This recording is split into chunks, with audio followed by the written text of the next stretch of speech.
Chapter 1309. Yimingwei couldn't persuade little Yu. The two of them rested for a while and prepared to go out to find Yifashion. I'm back. What they didn't expect was that as soon as they left the backyard, they saw Yifashion standing there with his back straight, looking at them with a smile. Little Yu was stunned. She was already in despair, but her heart was suddenly filled with joy. Fashion, you're okay? That's great. I thought you were caught by the provincial governor's mansion. Uncle Yi and I were going to the provincial governor's mansion to get some information. Little Yu rubbed her eyes to make sure it wasn't a dream. She took 2 steps forward and grabbed Yifashion's arm and said excitedly, That's great. That's great. Yimingwei was in tears. Yifashion didn't return last night. The pressure he was under was no less than Li Yu's. Yifashion looked at the 2 people in front of him. Their eyes were red with dark circles and they looked haggard. He knew that Li Yu and Yimingwei must have been worried and didn't sleep last night. He said apologetically, Second uncle, Miss Li Yu, I'm sorry. I made you worry. There was an accident last night, so I came back now. Yimingwei smiled and said, That's great. That's great. Let's talk inside. Li Yu quickly shook her head and said, That's great. Yifashion stepped aside and said, Li Yu, second uncle, went to the provincial governor's mansion last night. Not only did he get some information, but he also brought us some reinforcements. This is Brother Lu from the Bian Province Army. The other 2 are Brother Lu's subordinates. Yimingwei and Li Yu were shocked. Their attention was on Yifashion just now, so they didn't notice the 3 people behind Yifashion. Of course, what surprised them more was Lu Rengui's identity, the Bian Province Army Adjutant. How could the Bian Province Army Adjutant be in Guangqing County? Could it be that the army sent by the imperial court had started to sneak in? I'm Yimingwei. Greetings to Army Officer Lu. Yimingwei bowed to Lu Rengui and said, The position of Deputy County Magistrate was lower than Grade 8. Bianzhou was the administrative center of Hunan Province and belonged to the Upper Province. The military officer in Bianzhou was lower than Grade 7. Therefore, in terms of rank, Lu Rengui was indeed his superior. Deputy Yi, you don't have to be so courteous. This is not a good place to talk. Please find a quiet room. What we are going to talk about next is top secret. It is about life and death. Lu Rengui was not arrogant. He cupped his fists and returned the greeting. Yimingwei hurriedly said, Okay. This Yi understands. Adjunct Lu, come with me. Then he brought Lu Rengui, Yifashion, Li Yu and the others to a side room in the backyard. The few of them went in to discuss matters. The 2 guards that Lu Rengui brought along stood guard outside to prevent anyone from eavesdropping. Zheng family ancestral home. Bastard. For an entire night they had sent out so many people, but none of them were able to catch a single thief. What a bunch of trash. Cough cough. Cui Junchuo shakily stood up and pointed at the 3 black-clothed warriors kneeling below and angrily said. Before he finished speaking, he coughed violently. At the end of the day, he was still old. In addition, he didn't sleep at all last night. How could he bear it? Grandfather, please don't be angry. Your health is more important. Cui Xuanji hurriedly stepped forward to support Cui Junchuo and comforted him. Grandfather, please calm down. Qi Li and his 2 brothers quickly said in unison. Cui Junchuo panted violently. After a while he said angrily, What are you waiting for? Hurry up and continue to search. Yes, grandfather. The 3 of them cupped their fists and took their leave. Cui Xuanji carefully helped Cui Junchuo to sit down on the couch. Then he asked tentatively, Grandfather, now that our plan has been heard, do we still need to hold the morale-raising ceremony the day after tomorrow? Cui Junchuo sighed faintly. Then he looked at Cui Xuanji and asked, Xuanji, do you want to be the master of the world? Cui Xuanji was stunned. Master of the world? He had never thought about this position before. However, ever since Cui Junchuo told him about the plan to overthrow the regime a few months ago, he couldn't help but fantasize about it. If the Cui family could really gain power, then as the eldest grandson of the Cui family, he would be able to ascend to the throne one day. By then, thinking of this, Cui Xuanji couldn't help but breathe heavily. After a while, he noticed that Cui Junchuo was staring at him.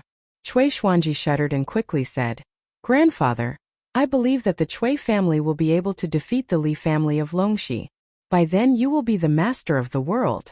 All I want is to kill Li Zishuan and Li Shimin to avenge my mother." Back then, Li Zishuan used public opinion to incite the people to break into the Cui family in the capital, causing his mother to commit suicide out of fear. After that, the Cui family was severely punished. Moreover, Li Zishuan didn't allow his mother to be buried in the Cui family's ancestral grave. To Cui Xuanji, this was the greatest humiliation in his life. He hated Li Zishuan and Li Shimin even more. Cui Junchuo nodded happily. He patted Cui Xuanji's shoulder and said, "Good boy. Good boy. Since Li Shimin was heartless to our Cui family, don't blame us for being unjust. Xuanji, go and inform Junhua that the plan is as usual, but ask him to send more soldiers to guard the city gate. From today onwards, the entire Guangqing County will be locked down. No one is allowed to enter or leave. Equip the city wall with archers. Don't even let a bird out. In this way, even if the thief finds out about our plan, he won't be able to spread the news." Cui Xuanji said happily, "Grandfather is wise. I'll go to the provincial governor's mansion now. Grandfather, you didn't sleep last night. You'd better rest well. You can go now." Cui Junchuo waved his hand and Cui Xuanji left. "What? Is Wei Zuoqing really fine? That's great. Guangqing County might be saved now." In the side room of the Yi family's backyard, Yi Fashion told Yi Minglei and Li Yu everything that happened yesterday. Yi Minglei was overjoyed. At this moment, his mood could only be described with a poem. "Mountains and rivers, there is no road, but there is light at the end of the tunnel." Li Yu's eyes lit up. She looked at Lu Rengui and asked, "Adjunct Lu, I heard from Fashion that you have soldiers who are good at digging tunnels?" Lu Rengui knew that Li Yu and Li Zishuan had a close relationship. He did not dare to be negligent. He cupped his fist and said, "That's right. What can I do for you, Miss Li Yu?" Li Yu quickly said, "I don't dare. I want to ask if you can let your soldiers dig a tunnel out of the city? As long as Wei Zuoqing is sent out of the city, he will be able to mobilize soldiers from other prefectures to encircle the rebels in Guangqing County." This girl's dreams were pretty good, but Miss Li Yu, you don't know this, but Guangqing County is the capital of Zhengzhou. The foundation of the city wall is more than 10 feet deep, and there is a moat outside the city. It is impossible to dig a tunnel out of the city in a short time. Lu Rengui smiled bitterly when he heard this. "Oh, I see. I'm so sorry, I'm so ignorant." Li Yu was a little embarrassed as she repeatedly apologized. Lu Rengui waved his hand and said, "Haha, it's okay. In fact, if I had anticipated today's situation, I would have ordered them to dig a tunnel in advance. Perhaps they would have been able to dig a tunnel out of the city, but now it's obviously too late." Yi Fashion then said, "There's no point in talking about this now. Second uncle, according to Cui Junchuo, they will gather the people's will and lead the soldiers to revolt. When that happens, the city will be in chaos. What Fashion means is that Miss Li Yu, you and second aunt will follow me to the south of the city to meet with Wei Zuoqing. Miss Li Yu and I will find a place to send a message to my cousin." Yi Minglei was a decisive person. He nodded and said, "Okay, Fashion will do as you say. I'll send someone to the county office to ask for leave. Just say that I'm not feeling well and need to rest at home. At this juncture, the county magistrate will not have time to deal with this. Then I'll bring your second aunt and the rest to meet with Wei Zuoqing." Yi Fashion nodded and looked at Li Yu. "Miss Li Yu, shall we send a telegram to Chang'an now?" Li Yu nodded and said, I'll go back to my room to get the telegram machine." Lu Rengui was worried that something might go wrong. He quickly stood up and said, "I'll go with you." Li Yu nodded and did not refuse. After a while, the two of them carried the telegram machine and pushed the door open. Li Yu skillfully connected the telegraph machine. This was the first time that Lu Rengui and Yi Minglei had seen this legendary item that could transmit sound from 1,000 miles away. The two of them opened their eyes wide and curiously looked at the telegraph machine. Li Yu smiled and then said, "You're right. Sir once said that in theory, the transmission distance of this telegraph machine can reach up to 100 miles, but we have never tried such a long distance. In order to avoid any accidents, I will first send a code to Chang, and see if they can answer me. Yi Fashion nodded and said, "That's how it should be." Therefore, Liu opened the password book and searched for a while. Then, she began to press the telegram machine's transmission handle. Everyone could only hear a series of dee sounds. After a while, Liu said softly, "I sense, sir, are you there? Now we're waiting for a response. If we don't receive a response, it means that the telegram machine can't transmit messages that far." Hearing this, everyone was nervous. Although Wei Zheng was not dead and could take charge of the situation, the most important thing to do now was to use the telegram machine to inform Chang, and to send troops as soon as possible.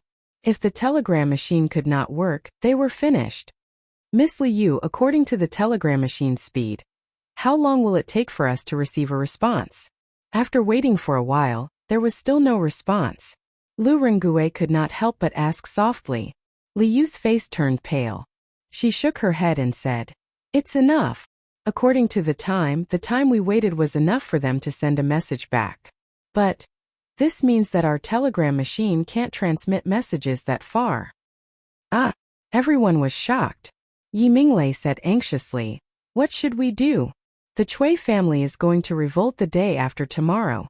Even if they didn't lock down the county, it would be too late for us to send a message back to Chang'an." Lu Rengue said in annoyance, "Miss Liu, didn't Marquis Yong and say that the telegram machine can transmit messages from 100 miles away? Why can't it work now?" Liu shook his head and said, "Like I said, that's only in theory. In reality, when this thing is in the process of transmitting a message, it can easily be damaged due to some other factors."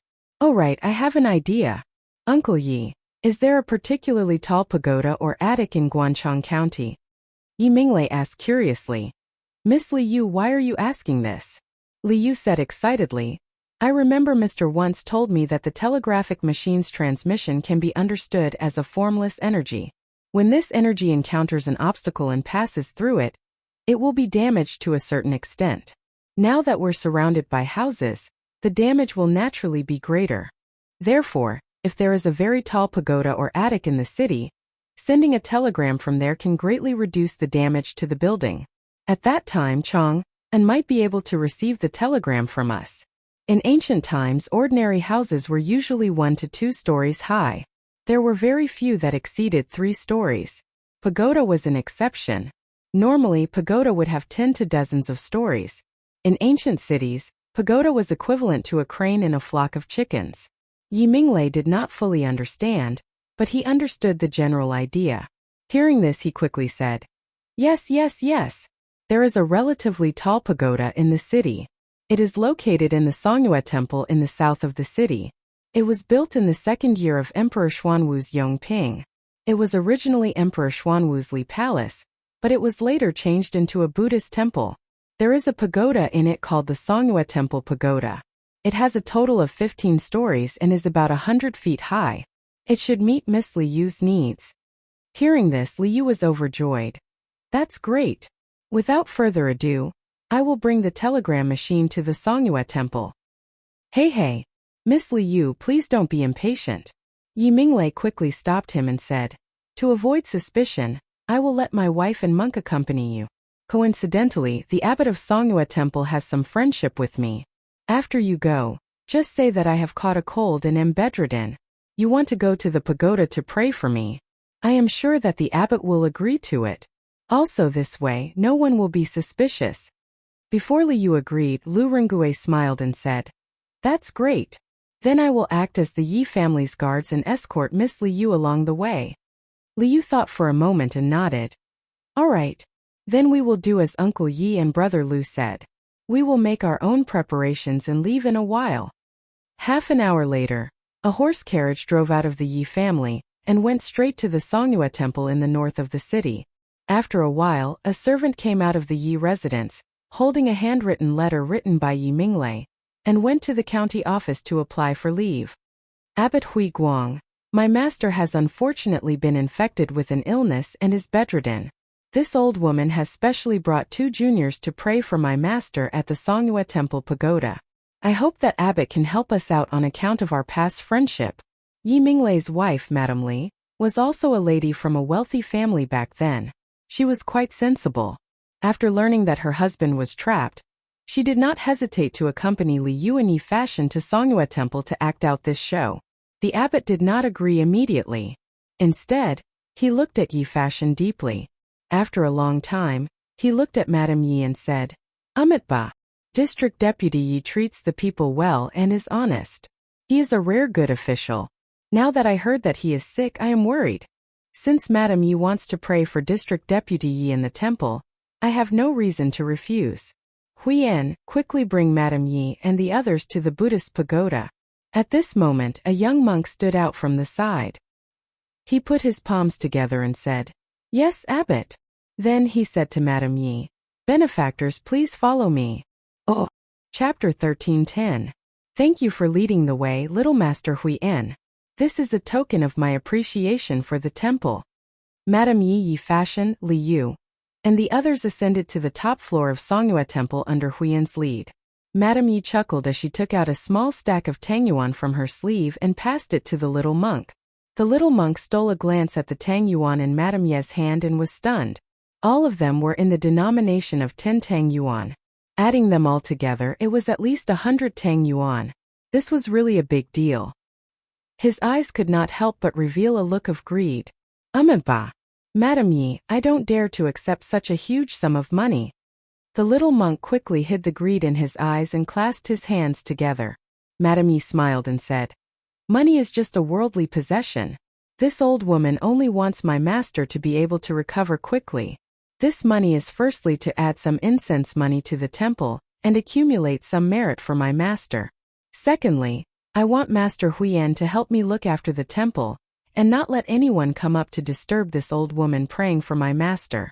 After all, if this praying is interrupted, then it would seem that my heart is not sincere, and Buddha will definitely blame me. Little master, don't you think so?"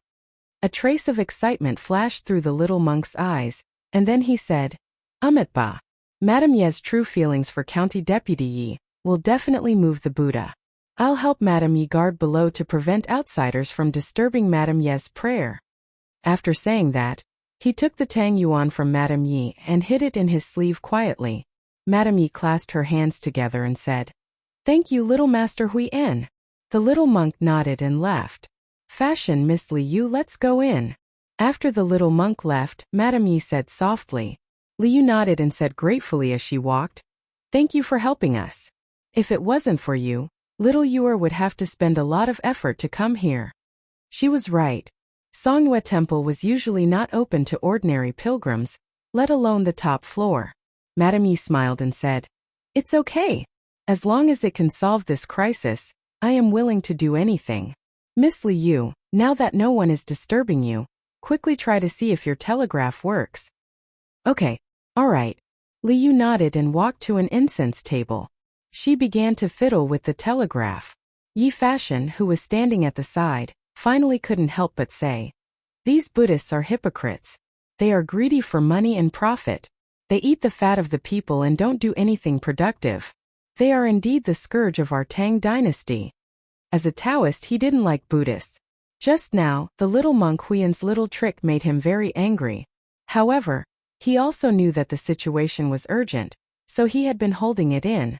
Now that there was no one on the entire 15th floor of the pagoda, he expressed his dissatisfaction. Just now, the abbot of the temple had been staring at him because he had felt the pure Taoist aura on him. A Taoist priest came to a monk's temple to pray for blessings. Presumably, the abbot was in a state of confusion for a moment. Madame Yi smiled and said, "Monk, what's the point of saying all this now? As long as Miss Li Yu can achieve her goal here and send the news back to Chang'an, my money will be well spent." "Yes, second aunt is right." Yi Fashion nodded. At this moment, he finally turned his attention to Li Yu. "Miss Li Yu, how is it?" Li Yu heaved a sigh of relief and said, "I just sent it. I'm just waiting for a reply."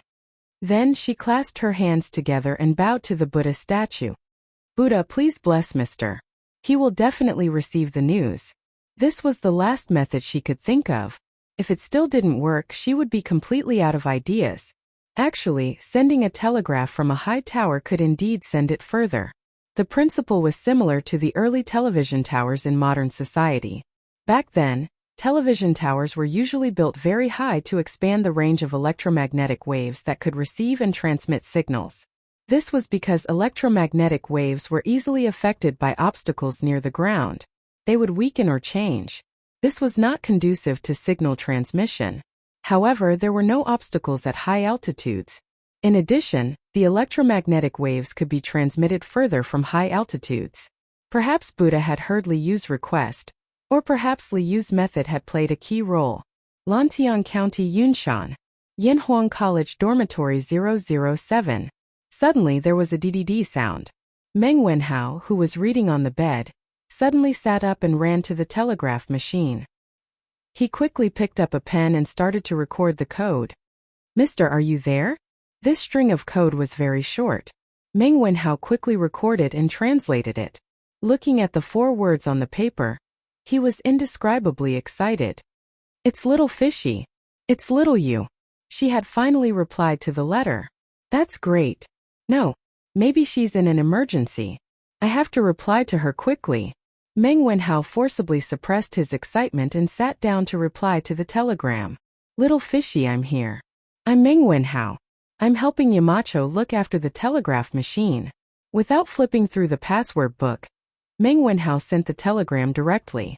Ever since he received the telegraph machine and password book yesterday, he had already memorized the password in the password book by heart. He knew in his heart that once he encountered such an emergency, time waits for no one. If he replied quickly and translated the code quickly, he could buy Li Yu a moment more. This was a matter of life and death. On the top floor of Songyue Temple, more than 400 miles away, everyone was quietly waiting for the telegraph machine to ring again. At this moment they all felt that time was passing very slowly. It was like a year. Finally, after much anticipation, the telegraph machine finally emitted a series of DD sounds. Little Fishy immediately moved. She bent over the table and quickly recorded the code. After a moment she stood up and said with a face full of ecstasy, "We did it! We did it! There's a reply from Chung. It's Wenhao. He said that he's helping Mr. look after the telegraph machine." She was really happy.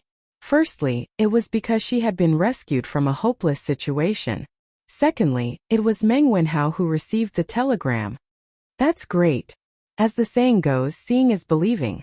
Now that they had witnessed the miraculous function of the telegraph machine, Lu Rengue and Madame Yi were completely convinced. Yi Fashion quickly took out a piece of paper from his sleeve and said, "Little Fishy, quickly send the information over. This is the current situation in Guangqing County that I've organized. It's already the most concise sentence. Quickly send it over." Okay. Li Yu took it. Then, she compared it to the password book while manipulating the handle of the telegraph machine to send the telegram. For a moment only the sound of DDD could be heard in the room. Fortunately, Madame Yi had asked the little monk to guard downstairs to prevent anyone from going up to the 15th floor. Otherwise, if someone came up and heard the strange sound, they would definitely push the door open and investigate. Chapter 13:11. Yamacho. Little Yor has sent a letter. Zhengzhou's Chui family is going to revolt. Luoyang will be in danger. When it was close to noon, Meng Wenhao arrived at Yunshan's first courtyard with the translated message in his hand. He rushed to Li Zishuan in the courtyard and hurriedly shouted. He didn't notice that other than Li Zishuan, Li Gang was also in the courtyard. "What? You said the Chui family is going to rebel against the imperial court? How is that possible?" Li Zishuan was stunned. Just as he was about to speak, Li Gang stood up and said in shock, "Oh, greetings, Mr. Li." Meng Wenhao finally noticed Li Gang in the courtyard and quickly went forward to greet him. Li Gang waved his hand and asked with a serious face, "Wenhao, is what you said just now true?"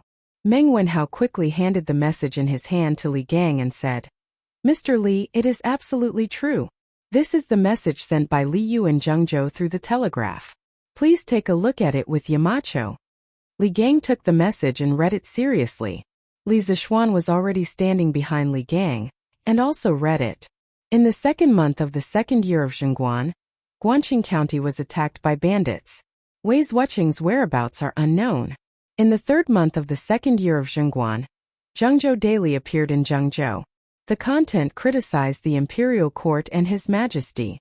The Cui family's intention to rebel is clear as day. Last night, Yi Fashion risked his life to sneak into the provincial governor's mansion and found out that the provincial governor of Zhengzhou had colluded with Cui Junchuo. Furthermore, the Cui family has joined forces with the Zheng family of Xingyang and the Cui family of Bowling to launch a rebellion the day after tomorrow. They are going to attack Luoyang directly. The Cui family wants to take down Luoyang and rule the world with the imperial court. The situation is urgent. Please make a decision and send an army to eliminate the rebels. The message wasn't long, only about 300 words in total. It could be seen that the message had been condensed before it was sent out. However, the amount of information contained in the message was far more than 300 words. Zhengzhou was about to undergo a great change. Henan province is going to change. If this matter wasn't handled properly, the Great Tang would undergo a major change. How would the Cui family dare? This is treason and heresy, destroying the integrity of my court. Yamacho, we must report this to His Majesty as soon as possible. After Li Gang finished reading, his face was full of anger. If it wasn't for the urgency of time, he would have scolded these traitors. Li Zishuan took the report from Li Gang, then cupped his hands and said, Teacher Wenji is right. I will enter the palace now. Nanbei's fast. Prepare the horses. Yes, Marquis. After a while, Li Zishuan and Pang Feiji rode down the Cloud Mountain and headed straight for Chang'an City. Ooh! In the Imperial Palace, the morning court session had just ended. Li Er was resting in the Sweet Dew Hall. After all, the morning court session every day was extremely exhausting for an emperor like him.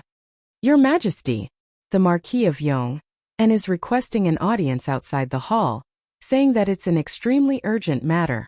At this moment, an attendant came in from outside the hall and reported with a bow. An extremely urgent matter?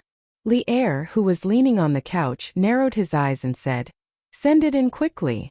Yes. The chamberlain retreated, and not long after, Li Zishuan walked in. Without waiting for him to bow, Li Er asked, Speak. What exactly is so urgent that you're willing to leave the Cloud Mountain? Li Zishuan took out the report, raised it above his head and said, Your Majesty, there is an urgent report from Zhengzhou. The Cui family wants to oppose them. What? As soon as the last 3 words were spoken, the atmosphere in the hall suddenly stagnated. Even Zhao Song, who was standing below Li Er, could not help but reveal a trace of shock in his eyes. After being stunned for a moment, Zhao Song hurriedly came down, took the report from Li Zishuan, and handed it to Li Er. After Li Er scanned the contents of the report with a serious expression, he ordered, Quickly summon Zhang Sunwuji, Fang Xianling, Du Ruhui, Li Jing, Chang Jijia, Qin Qiong, Yuqi Jingda, Niu Jinda and Duan Jishuan for a meeting. Zhao Song's expression turned serious as he bowed and said, Yes, Your Majesty. Speaking of which, the officials were probably still on their way home after court. If he wanted to summon them back, he would probably have to send someone to look for them on the road. Marquis of Yong, where did this report come from? How many days has it been since the time in this report? After Zhao Song left, Li Er stood up from the dragon couch and looked at Li Zishuan and asked. This was the question he was most concerned about. After all, the report said that the Cui family would start an uprising the day after tomorrow. But who knew if the day after tomorrow had already passed?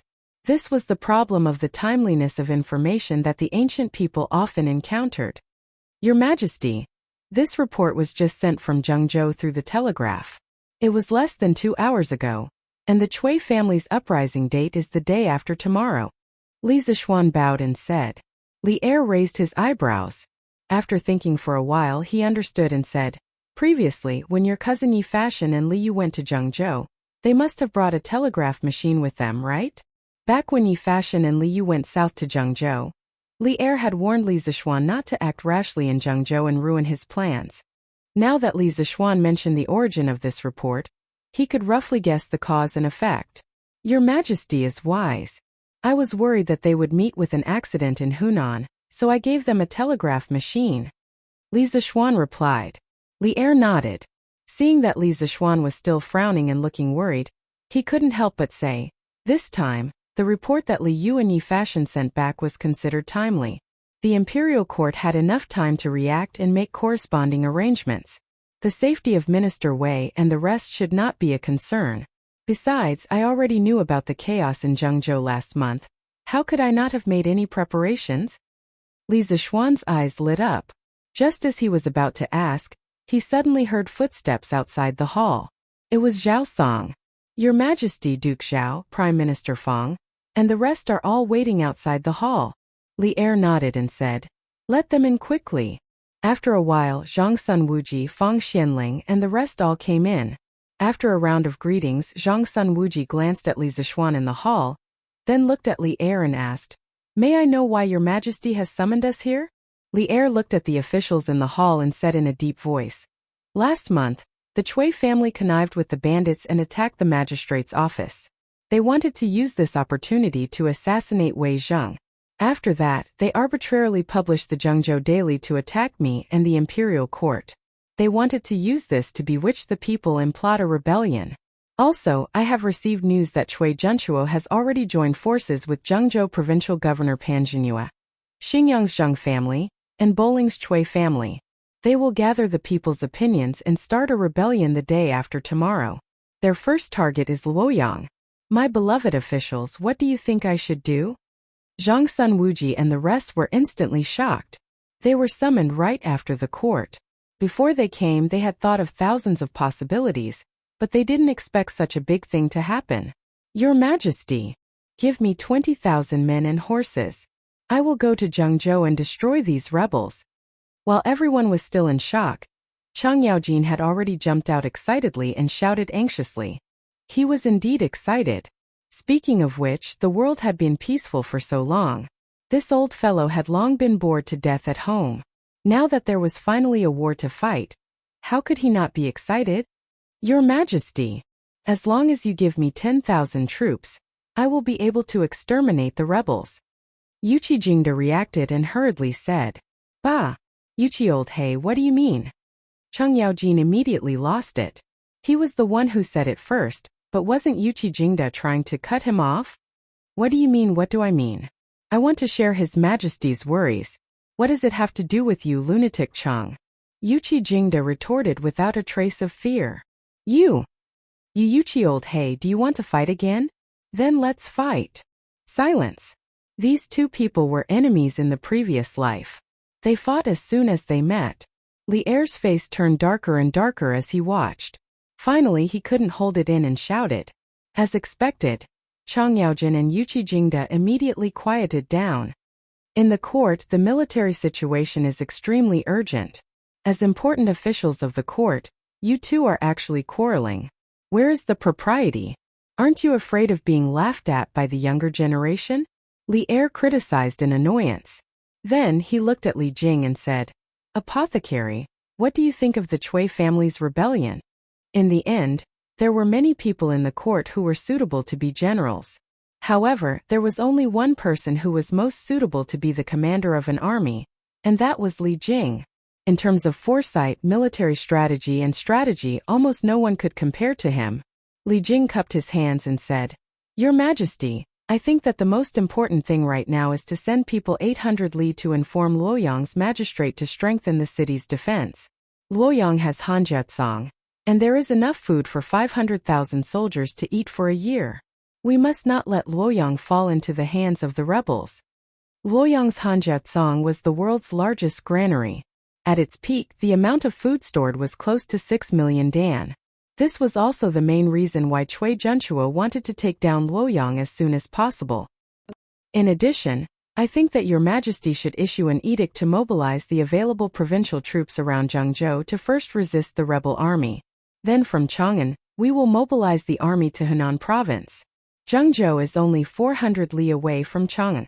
If we rush, we can reach it in 5 days. In other words, as long as Luoyang's guards and the other provincial troops can delay it for 3 to 4 days, Luoyang will not fall into the hands of the enemy. Only then can the court deal with the rebel army with the least loss. In addition, before the army sets off, we have to figure out the number of rebels so that we can deal with them. Qinghe Cui clan, Xingyang Zhengzhou clan, and Bowling Chui clan are all large clans that have existed for thousands of years. They have tens of thousands of disciples and countless scholars, officials, and generals that rely on them. This time Chui Junchuo used Zhengzhou daily to criticize your majesty and incite the people to join the rebel army. Therefore, according to my estimation, the number of rebels is definitely not less than 200,000. No matter who your majesty sends to quell the rebellion, I hope that he will not underestimate the enemy. Li Jing was indeed Li Jing. Once he said this, the officials in the hall stopped arguing. Li Er nodded and said, Zhao Song, immediately issue an edict. Order Luozhou's governor Chu Tutong to strengthen the city's defenses. Prepare rolling stones, crossbows, and other defensive tools in advance. We must defend the city. Order Hunan province's Anfu ambassador Ran Can to immediately mobilize the troops of Qinzhou, Shuzhou, Shuzhou, Songzhou, Chaozhou, Haozhou, Qizhou, Qingzhou, Bianzhou, and Suzhou to quell the rebellion in Zhengzhou. Also order Wang Yu, who is hiding in Dengzhou, to immediately lead the army to Zhengzhou. Li Er's arrangement at the beginning was still considered normal, but the last sentence was earth-shattering. Chapter 13:12.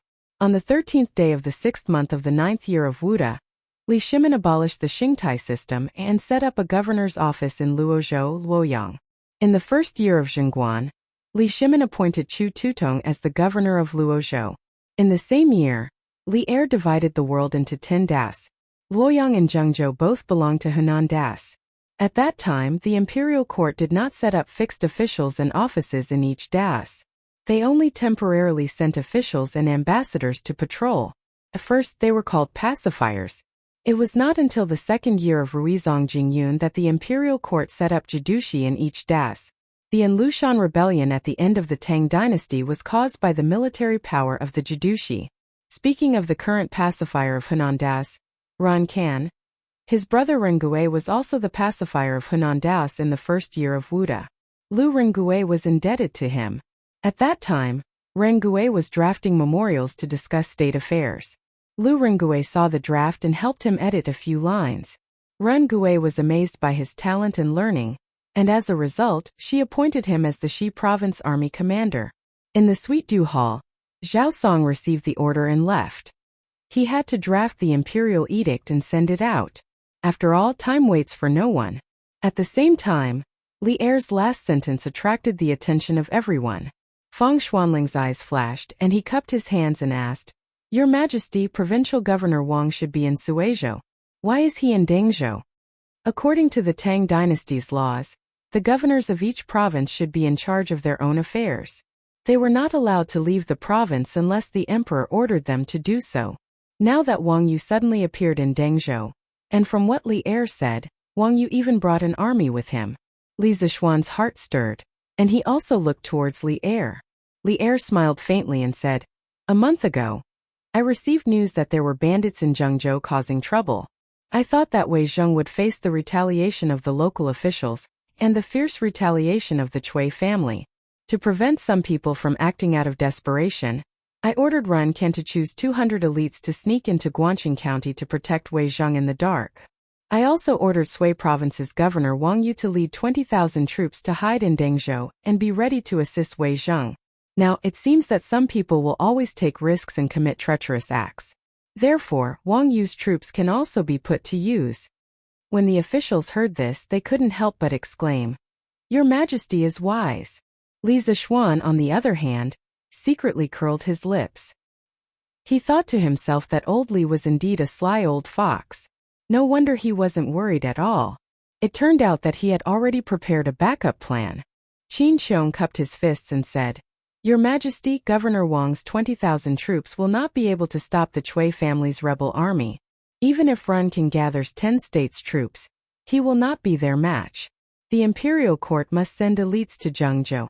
Li Er nodded and said, What Xu Bao said is also what I was thinking. In that case, who do you think I should send to Zhengzhou to quell the rebellion? Chang Yaojin was immediately energized. He stepped forward and said, Your Majesty, this old subject requests permission to lead the right guard to Zhengzhou. Your Majesty, this old subject requests battle. I am willing to lead the right martial marquis to Zhengzhou. Your Majesty, this old subject is willing to lead Zhou Xiaowei to Zhengzhou. Yuqi Jingda and Niu Jinda did not want to be left behind. They also stepped forward and asked for battle. Li Zishuan was not interested in war. However, when he saw this scene, he could not help but feel his blood boil. He was fascinated. This was the prosperous Tang dynasty.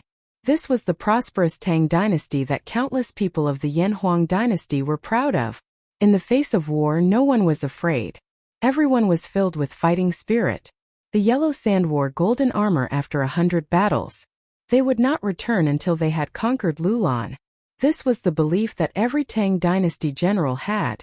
They would press forward without stopping until they reached their goal. What a great era this was! Your Majesty, this subject requests battle too. This subject is willing to lead the black armored army to Zhengzhou. Although Chang'an is a few hundred miles away from Zhengzhou, the black armored army can reach it in 2 days. As long as the rebel army dares to leave the city, this subject will lead the black armored army to wipe them all out. At this moment, a middle-aged general in his 30s saluted Li Er. This was Duan Jishuan. Among the people that Li Zishuan had asked Zhao Song to summon, only Duan Jishuan was someone that Li Zishuan had never seen before. Thus, when this person appeared, Li Zishuan guessed his identity. Good.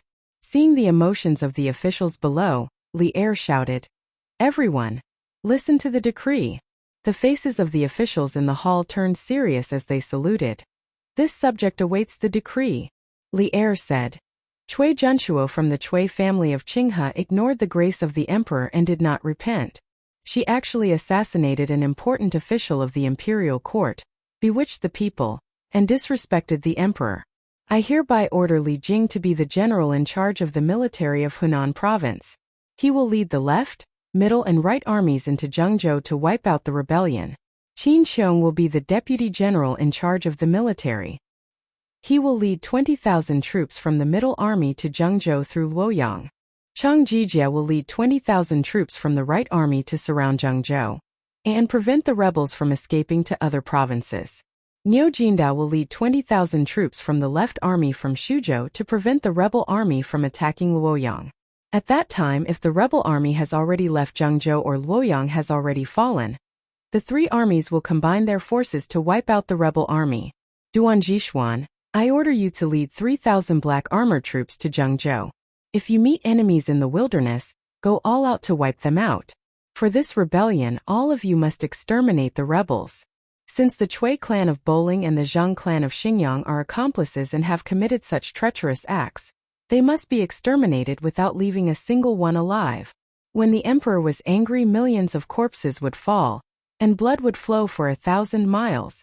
When these cold words came out of Li Er's mouth, it meant that many people would die in the following period of time. This subject obeys the decree. Li Jing, Qin Xiong, Chang Yaojin, Niu Jinda and Duan Jishuan stepped forward and cupped their fists solemnly. The hearts of the other officials turned cold. Li Er actually sent out the black armored troops to wipe out the rebellion. This was the most elite heavy cavalry in the world. Even the wolf cavalry of the Turks had to flee when they saw them.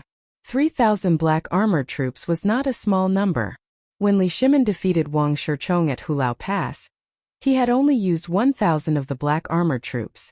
In the end, he had captured and beheaded more than 6,000 people. Later on, Wang Shichong was unwilling to admit defeat and sent 100,000 men. Li Shimin had used 3,500 black armored troops to lead the charge and ultimately defeated these people. From this, one could see the strength of this heavy cavalry force. Of course, one could also see that Old Li was determined to kill the Cui family of Qinghe, the Zheng family of Xingyang, and the Cui family of Bowling. Time is of the essence. My beloved subjects, gather the troops. Tomorrow morning, the 3 armies will set out for Zhengzhou. Li Er nodded. There was a saying that a cannon shot was worth 10,000 taels of gold. Although there were no cannons in this era, fighting wars was still rather expensive. However, the Great Tang's treasury was filled with grain and fodder, so Li Er had the confidence to start this rebellion. Yes, the officials cupped their fists and left. Marquis Yong and you stay. Li Zishuan also wanted to take the opportunity to slip away, but Li Er's words forced him to face this cruel reality. Chapter 13:13. Marquis Yongan, we will have official Fong, official Du, and the others write a few articles and send them to the editorial department of the Great Tang Daily. We will use this opportunity to let the people of the world see the true colors of the Chui clan and Zhang clan. They were the ones who were unjust, so they can't blame us for being ruthless. In the Sweet Du Hall, after Zhang Sunwuji, Fang Xianling, and Chang Yaojin left, Li Er looked at Li Zishuan and instructed. Li Zishuan was slightly stunned. He didn't expect old Li to know how to make use of public opinion. This time, the Chui family used public opinion to attack Li Er to incite the people to rebel against the imperial court. Now old Li wanted to use the same method to gain the people's trust and support. Only a ruler who valued the people's trust would be a successful ruler. Yes, Your Majesty. In the next few days, the Tang Daily will cooperate with the imperial court to announce the Chui family's rebellion to the world. As the saying goes, those who are righteous get more support while those who are unrighteous get little support. Chui Junqiao has no regard for the emperor's grace and is not a subject. He will definitely be despised by the people. I will also list out all the good deeds and benevolence Your Majesty has done to the people since you took over the throne. People's hearts are made of flesh. I don't believe that the people can't differentiate between good and bad. Li Zishuan cupped his hands and replied. Yes. Li Er nodded and said, the Chui and Zheng family have thousands of scholars in their hands. Actually, I am not afraid of how many soldiers they have. I am only afraid that they will use these scholars to bewitch the people and attack the imperial court. After all, the people are innocent. Li Zishuan smiled and said, Your Majesty is so considerate of the people. It is the blessing of the people. Li Er smiled and didn't deny it. After a while he said, I have an idea. Listen to it and see if it is feasible. Li Zishuan's expression turned solemn as he listened attentively. Li Er paused for a moment before continuing. Since ancient times, when a general was away from the capital, he would not obey military orders. The reason was that the battlefield was quite far from the capital, and the situation on the battlefield was constantly changing. Therefore, the previous emperors would not interfere with the generals away from the capital and give orders. But this time, when Liu used a telegraph to send information to Chang'an from Zhengzhou, I had an idea. That is it possible for me to understand the situation on the battlefield immediately through the telegraph? Then, if I or any other officials in the imperial court have any good ideas about military formations, I can also send them to the front line through the telegraph at the very first moment. What do you think? Li Zishuan was shocked. He thought to himself that old Li's thinking was quite advanced. He even knew how to engage in information warfare.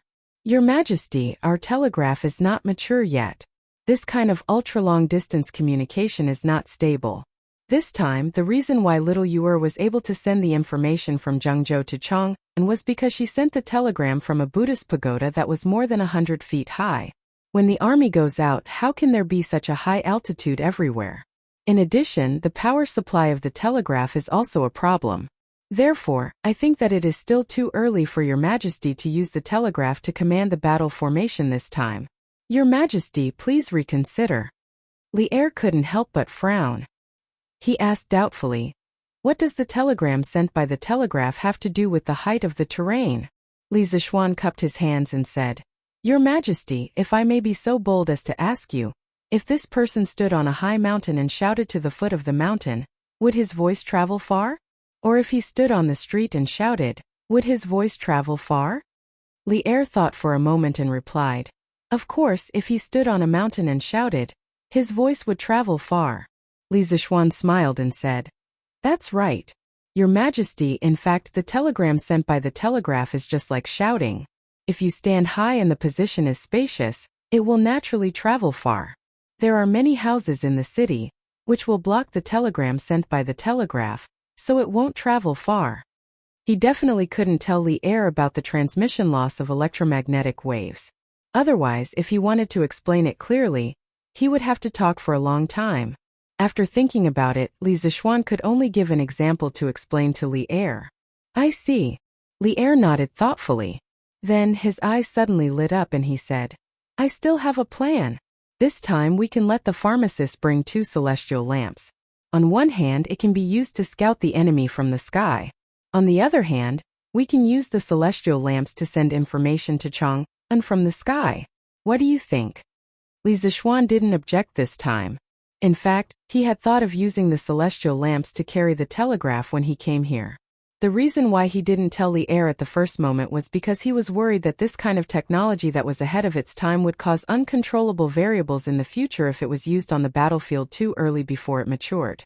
The Tang dynasty's biggest enemy was still the Turks. Li Zishuan felt that using the celestial lamps and the telegraph to deal with the Zhengzhou rebels was a little overkill. Your Majesty's wisdom is as vast as the sea. This subject admires you. This subject feels that this method is feasible, as long as you pay attention to the power supply of the telegraph. Li Zishuan cupped his hands and said. Li Er's face finally revealed a victorious smile. At this time he looked at Li Zishuan meaningfully and asked, "You must be wondering why I am so insistent on using the telegraph in this rebellion, right?" Li Zishuan was silent. Seeing this, Li Er continued. 5 families and 7 hopes. Just 3 families working together to deal with me? What a joke. I don't put Cui Junchuo in my eyes.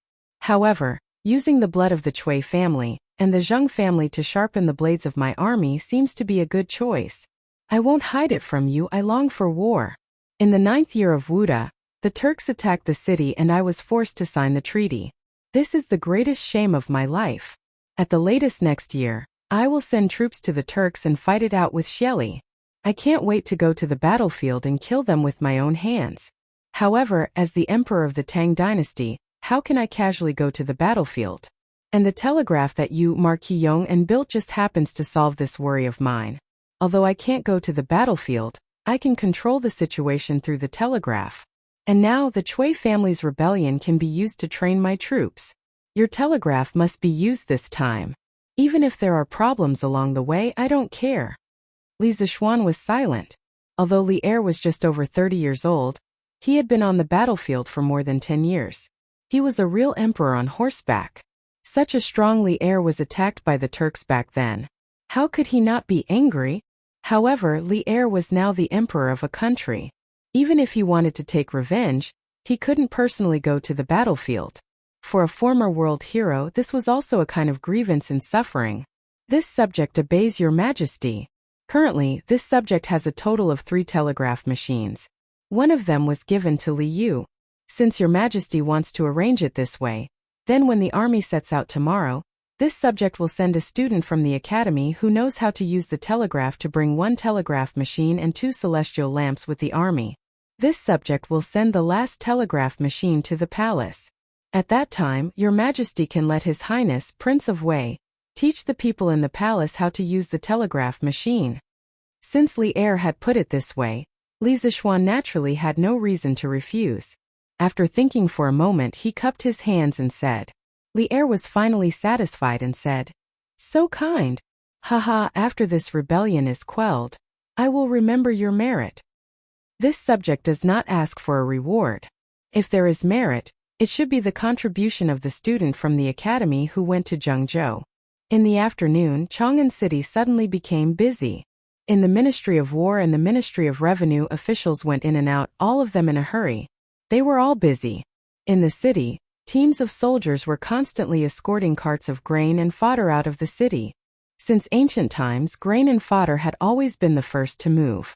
This time, the imperial court's army of more than 60,000 was going to Hunan province. The amount of grain and fodder they needed was not a small amount. However, they would not bring all the grain and fodder at once. They only needed to bring about 10 days' worth of rations. When they arrived at Hunan province, they could either exchange the grain from the local government or transfer it directly from Luoyang. In Chang'an City, the old people who had experienced the great chaos in the early years were all worried when they saw this scene. Where did this war break out? There is going to be a war. The imperial court is going to war. I just don't know where it will be this time. Did the Turks start to harass the border of the Tang Empire again? At present, the imperial court had not officially issued a notice, so even if the people felt that something was wrong, they could only make wild guesses in private. However, those in the officialdom basically knew the cause and effect. The Cui family had rebelled and the world was going to change. When Hao Iron Egg, I won't force you. In fact, I don't want you to take risks. So whether you go or not, it's all up to you. On the way back to Cloud Mountain, Li Zixuan had been considering the candidates from the academy who would go south with the army. First of all, he definitely could not go. It was not that he was afraid of death and did not dare to go on the battlefield. With his current martial arts cultivation, as long as he was not alone on the battlefield and was not surrounded by thousands of people, he would not die. The main reason why he could not go was that the construction of the dam at Ba River had reached the most critical stage. Recently, Yan Xiaoning and Mo Huai had often encountered this and that kind of problems. He had to find a way to solve the problems. If he really could not leave, then the dam would really be ruined. He had spent too much money and effort on this dam. He really could not bear to give it up halfway. Moreover, in his eyes, although the Cui family and the Zheng family had a strong foundation and a lot of people, they were still vulnerable in the face of the Tang army. The reason why Cui Junchuo felt that he had a chance was that he wanted to take Luoyang and strengthen himself before the imperial court reacted. However, the telegram sent by Li Yu had completely destroyed the Cui family's painstaking plan. In this way, Cui Junchuo was even less of a threat. Therefore, Li Zixuan felt that it was not worth it for him to go. And there was no need for him to go. Since he was not going, he could only let his students go. Among his students, only Li Tai, Meng Wenhao, and Iron Egg were proficient in using the telegraph. Although Cheng Chuma was the first to come into contact with the telegraph, this idiot had never learned how to use it. Therefore, after returning to Yunshan, Li Zixuan sent someone to call Meng Wenhao and Iron Egg to the side yard. He briefly told them about the imperial court's intention to send an army to Zhengzhou to quell the rebellion, and then began to ask for their opinions. Sir, I'm willing to go. I'm willing to follow the army to Zhengzhou, Meng Wenhao said without hesitation as soon as Li Zixuan finished speaking. Speaking of which, he was still worried about how to help Li Zixuan resolve the crisis. Now that Li Zixuan had made this request, it was exactly what he wanted. Instead of worrying in Chang'an, it was better to go directly to Zhengzhou to help resolve the crisis. Master, Iron Egg is also willing to go. Not long after Meng Wenhao finished speaking, Iron Egg also spoke up. Li Zixuan looked at the two of them with a solemn expression saying, both of you should think carefully. This is going to the battlefield, not a game. Although you will be staying in the main tent at that time, and the danger will be much smaller, but on the battlefield, there will never be an absolutely safe place. Wenhao, your life doesn't belong to you alone. You still have your parents and sister.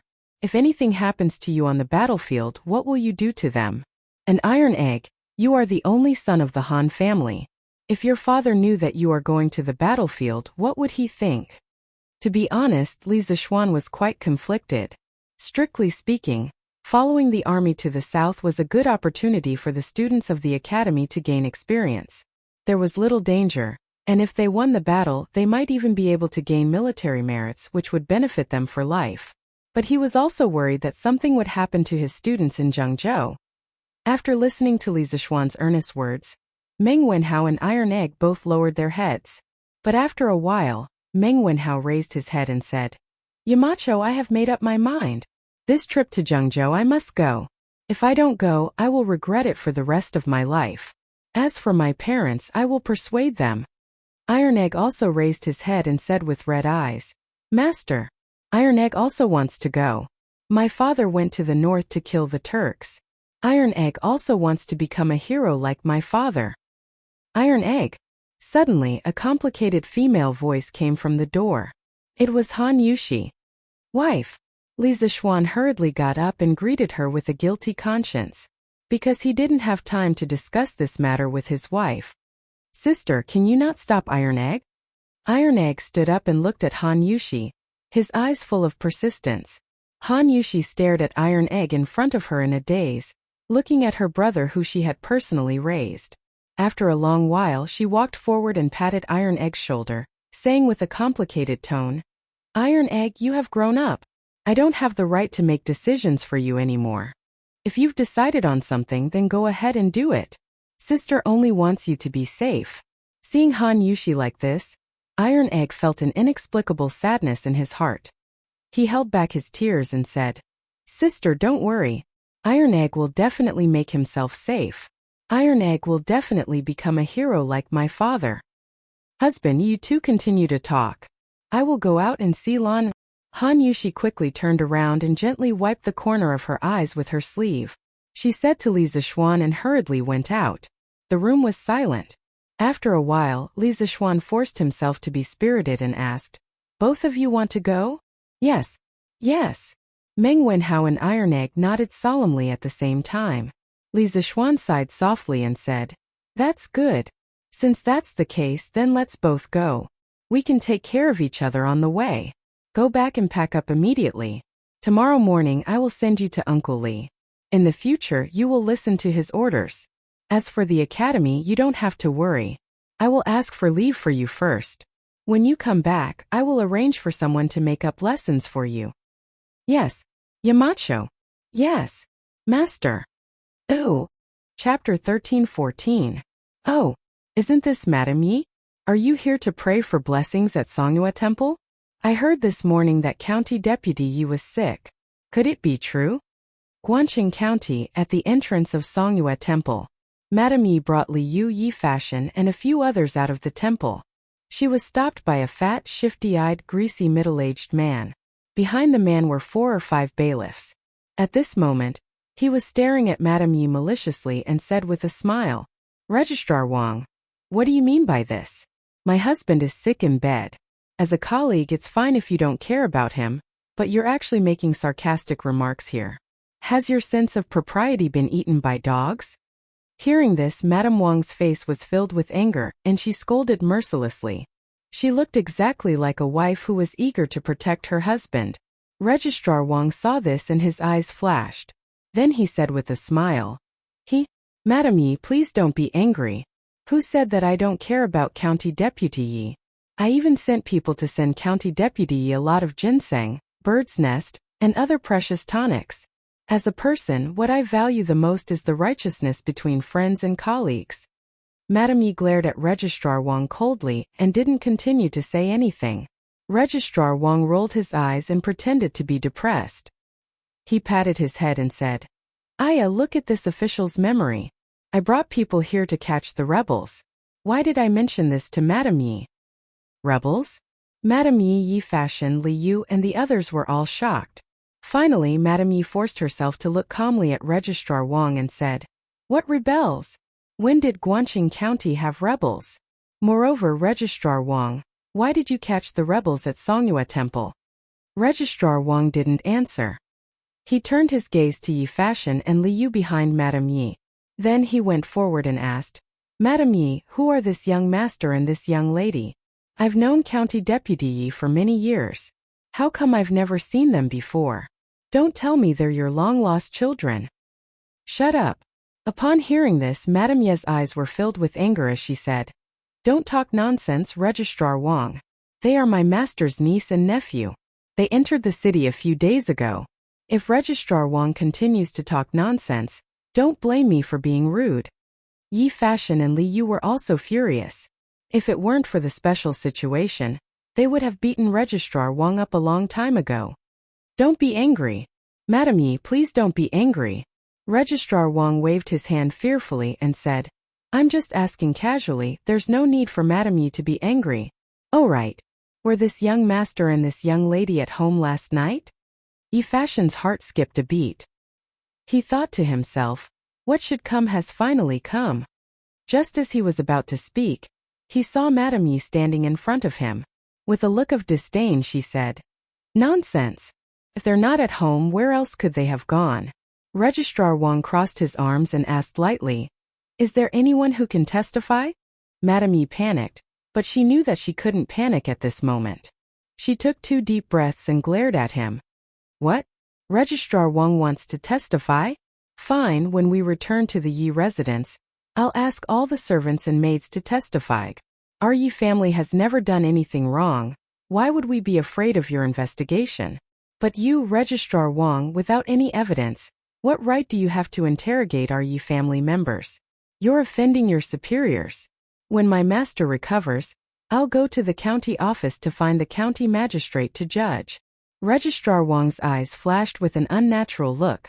Then he smiled and said, "Haha, I'm the one who's joking. There's no need for Madame Yi to be angry. As for Deputy Yi going to find the county magistrate to judge, he can do as he pleases. I'm afraid he won't make it in time. Ha ha ha. After saying that, Registrar Wang laughed proudly. Won't make it in time? What do you mean? Madame Yi frowned and asked. Ha ha. Nothing. Registrar Wang shook his head and looked at Madame Yi. He whispered, Li Lanju, 10 years ago why didn't you choose me Wang Cheng but Yi Minglei? Haha, what's the result? In a few days Yi Minglei will die and you'll be a widow. TSK. What a pity. What a pity. You. Wang Cheng, you've gone too far. Madame Yi was shocked and angry.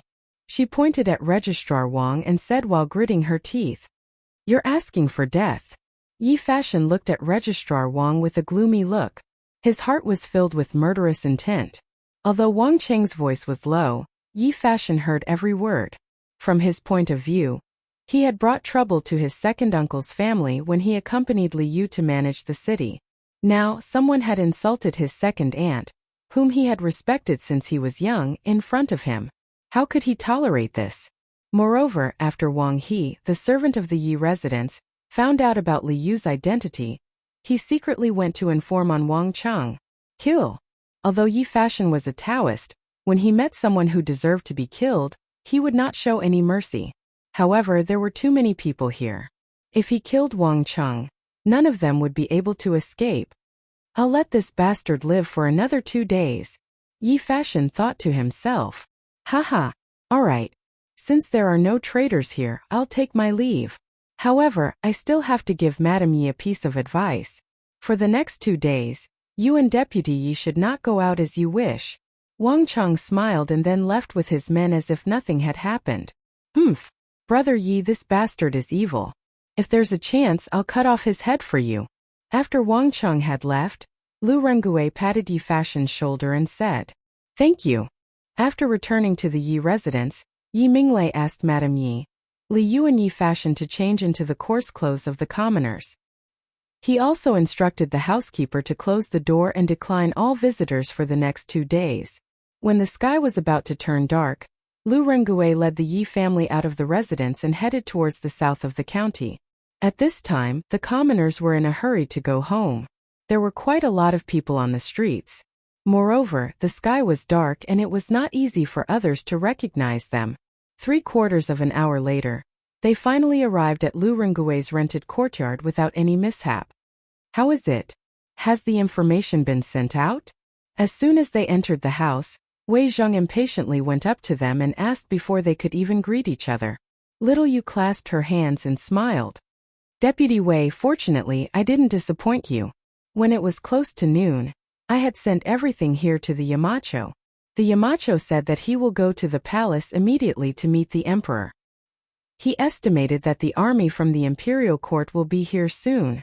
Wei Zheng was overjoyed. It's done? It's really done? The Duke of Yong'an's telegraph machine has done a great job. Next, we should think about how to get out of here and help the imperial court to suppress the rebellion. Chapter 13-15. The officials of Chong'an were busy, and the people panicked at the news of the war. The soldiers of the 3 armies were mobilized to reinforce Luoyang. The war decree signed by Li Er, the ruler of the Great Tang Empire, had instantly placed Chong'an in a state of war. Mobilizing 60,000 to 70,000 soldiers to quell the rebellion in Zhengzhou was no small matter. The mobilization of soldiers, the allocation of weapons, and the allocation of rations were all coordinated by the officials of the various departments of the imperial court. Moreover, the military situation was urgent. The army was about to set out tomorrow, so the officials were even busier. The officials of the 6 ministries of the imperial court all wished they had 8 legs. Those officials who had applied for leave at home were all called back. Unless they were so sick that they couldn't get out of bed, even if the sky fell down, they had to return to their yamen. The last time the 6 ministries of the imperial court were as busy as they were today was back in the 9th year of Wuda, when the Turkic army had besieged the city. This emergency war was an enormous test for all the departments of the Great Tang imperial court, and it was also a good opportunity to test the efficiency of the officials of the 6 ministries. Within Ganlu Palace, Li Er was not idle for even a moment. For the entire afternoon, there were constantly courtiers coming in and out of this place, reporting to him on the progress of the various preparations for the army's expedition. At this time, a special person who rarely appeared in the Sweet Nectar Hall. Your Majesty, all the officials in Chang'an who are related to the Chui family of Qinghe, the Chui family of Bowling, and the Zheng family of Xingyang have been monitored by the cavalry. Once they act rashly, they will be arrested immediately. This person was Li Junxian, the man who was in charge of 100 cavalry for Li Er. Junxian, you've done well.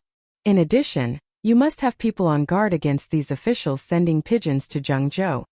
Li Er's eyes flashed with cold light as he sternly said, the Chui clan of Qinghe, the Zheng clan of Xingyang, and the Zheng clan of Bowling were all thousand-year-old clans. Many of the officials of the Great Tang imperial court had once been scholars from these three clans. After all, although the imperial court had opened the imperial examinations, scholars relying on the great clans was still the norm. In this situation, Li Er had no choice but to guard against the officials related to the Chui clan and the Zheng clan secretly leaking information. At this time, Li Er had to be grateful to his old man Li Yuan.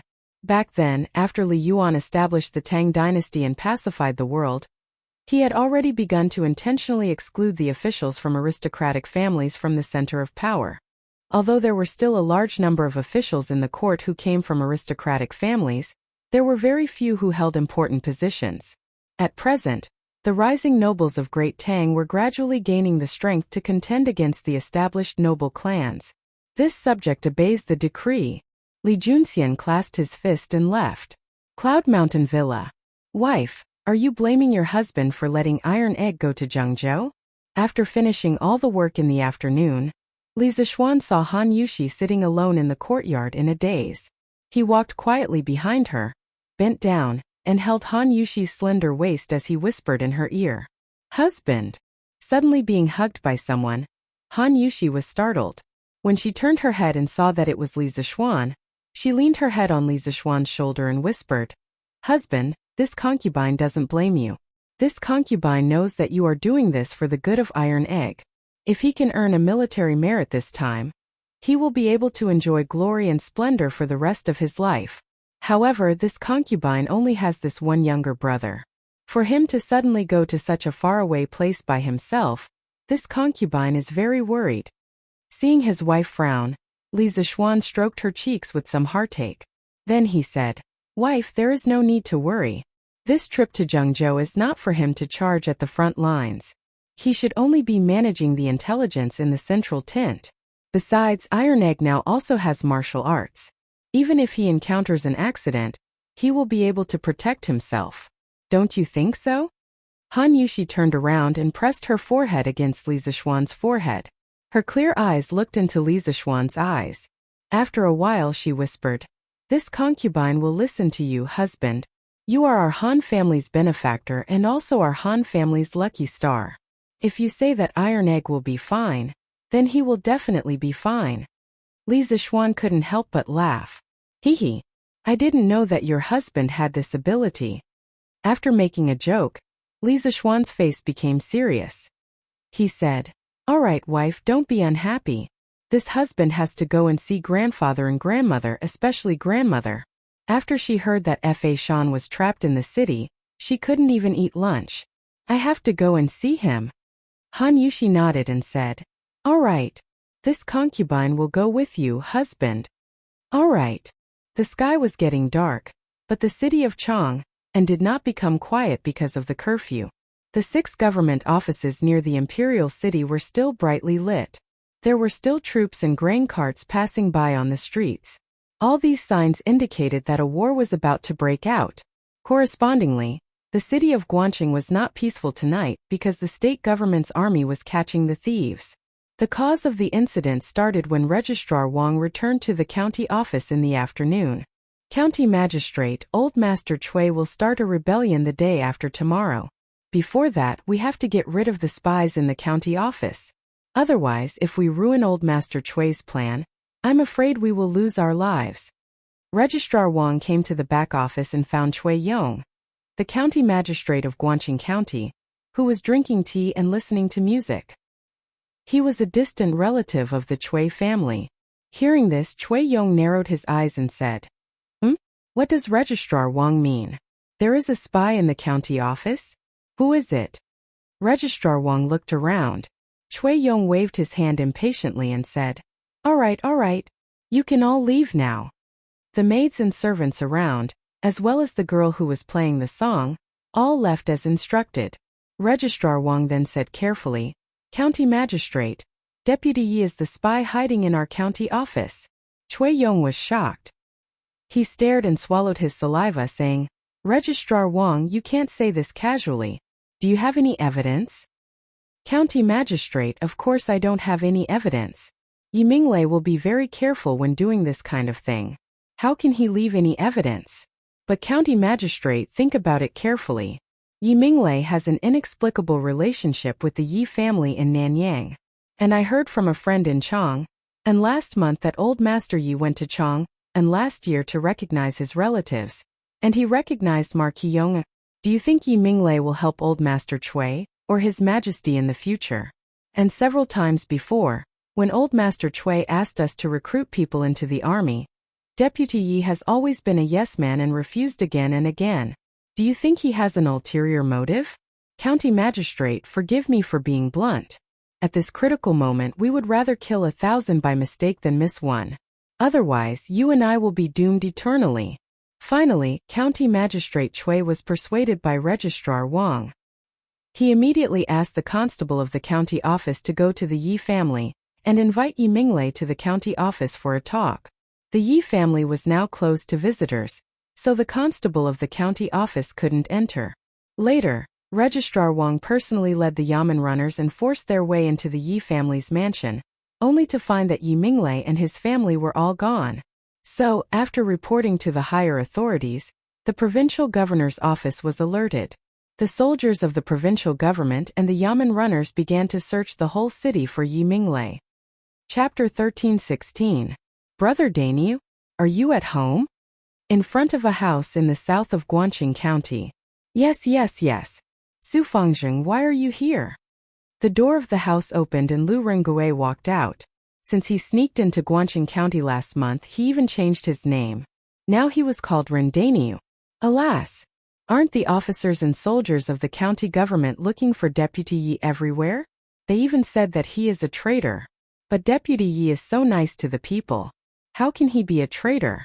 I don't understand the world anymore. Oh Dainyu, after a while the officers and soldiers will find our workshop. I will go to each house in advance to see if anyone has hidden Deputy District Magistrate Yi. Su Fangzheng was an old man in his 60s. He looked honest and kind. He looked at Lu Rengui and talked for a long time before he told him the real purpose of his visit. There was a market system in the Tang dynasty. Naturally there was a Fangzheng. The Fangzheng was not only in charge of the opening and closing of the gate, but also in charge of maintaining the public order in the district. Lu Rengui was a little surprised, but he pretended to be depressed and complained, Fangzheng, why is Guangqing County getting more and more chaotic recently? The deputy magistrate of the county Yamen was actually mistaken as a spy, and even locked the city gates every day to prevent people from going out. Sai, we were originally here to help people purchase goods from the county, but because of this delay it has been almost a month. What a loss, what a loss! Su Fangzheng couldn't bear it. He had heard about Lu Rengui's experience before. Now he was trapped in Guangqing County. He sympathized with him. So Su Fangzheng comforted him. Dainyu, it's all because of the government. I don't want to see you lose money. For now, all of you can rest assured and stay here.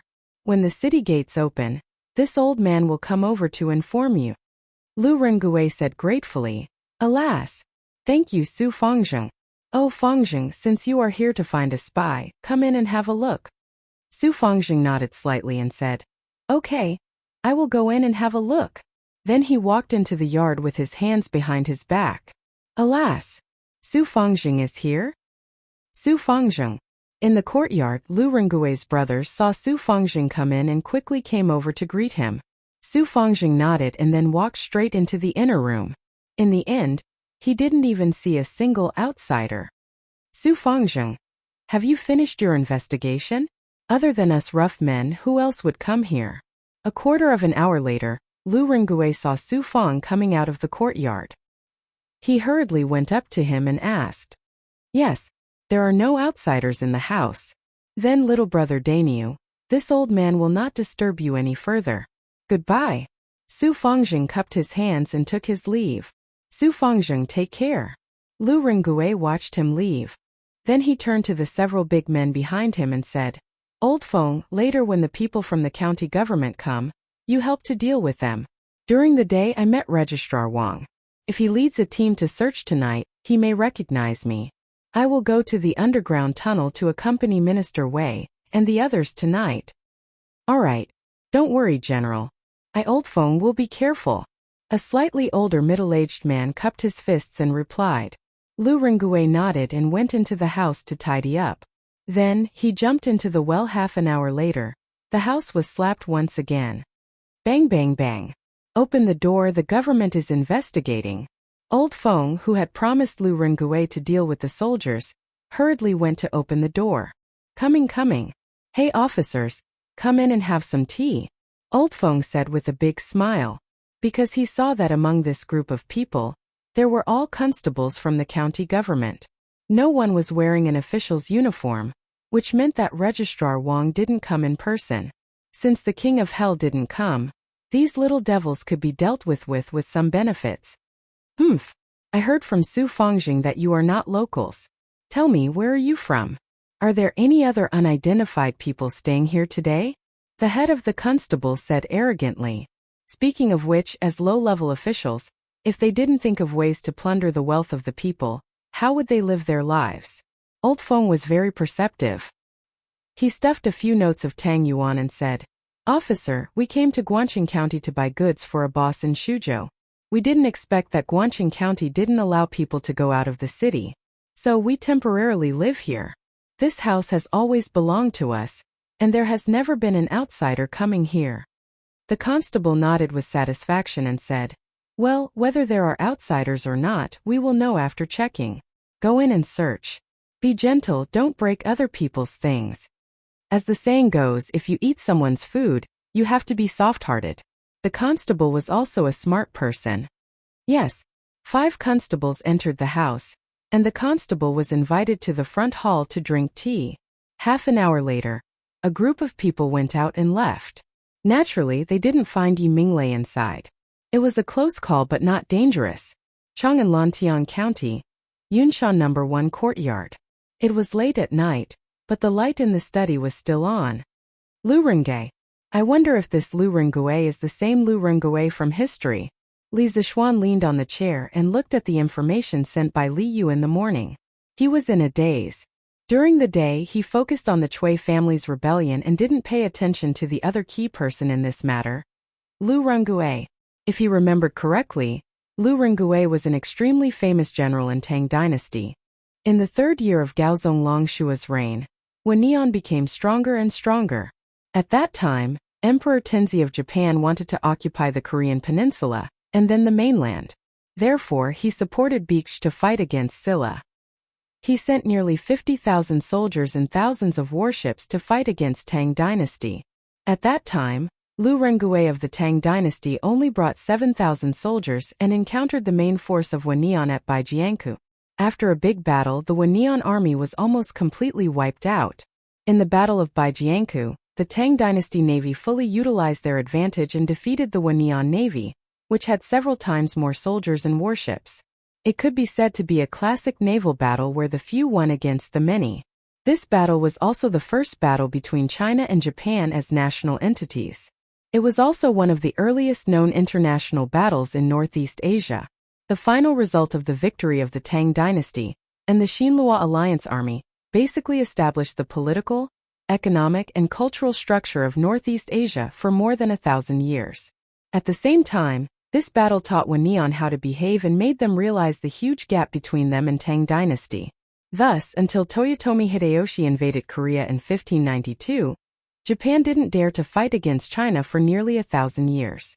Feiji, tomorrow you will go with the army to Zhengzhou. After you go, follow Iron Egg or be Uncle Li's personal guard. If you meet someone called Lu Rengui and he's in danger, do your best to help him. After destroying the rebels, bring Lu Rengui back to Chang.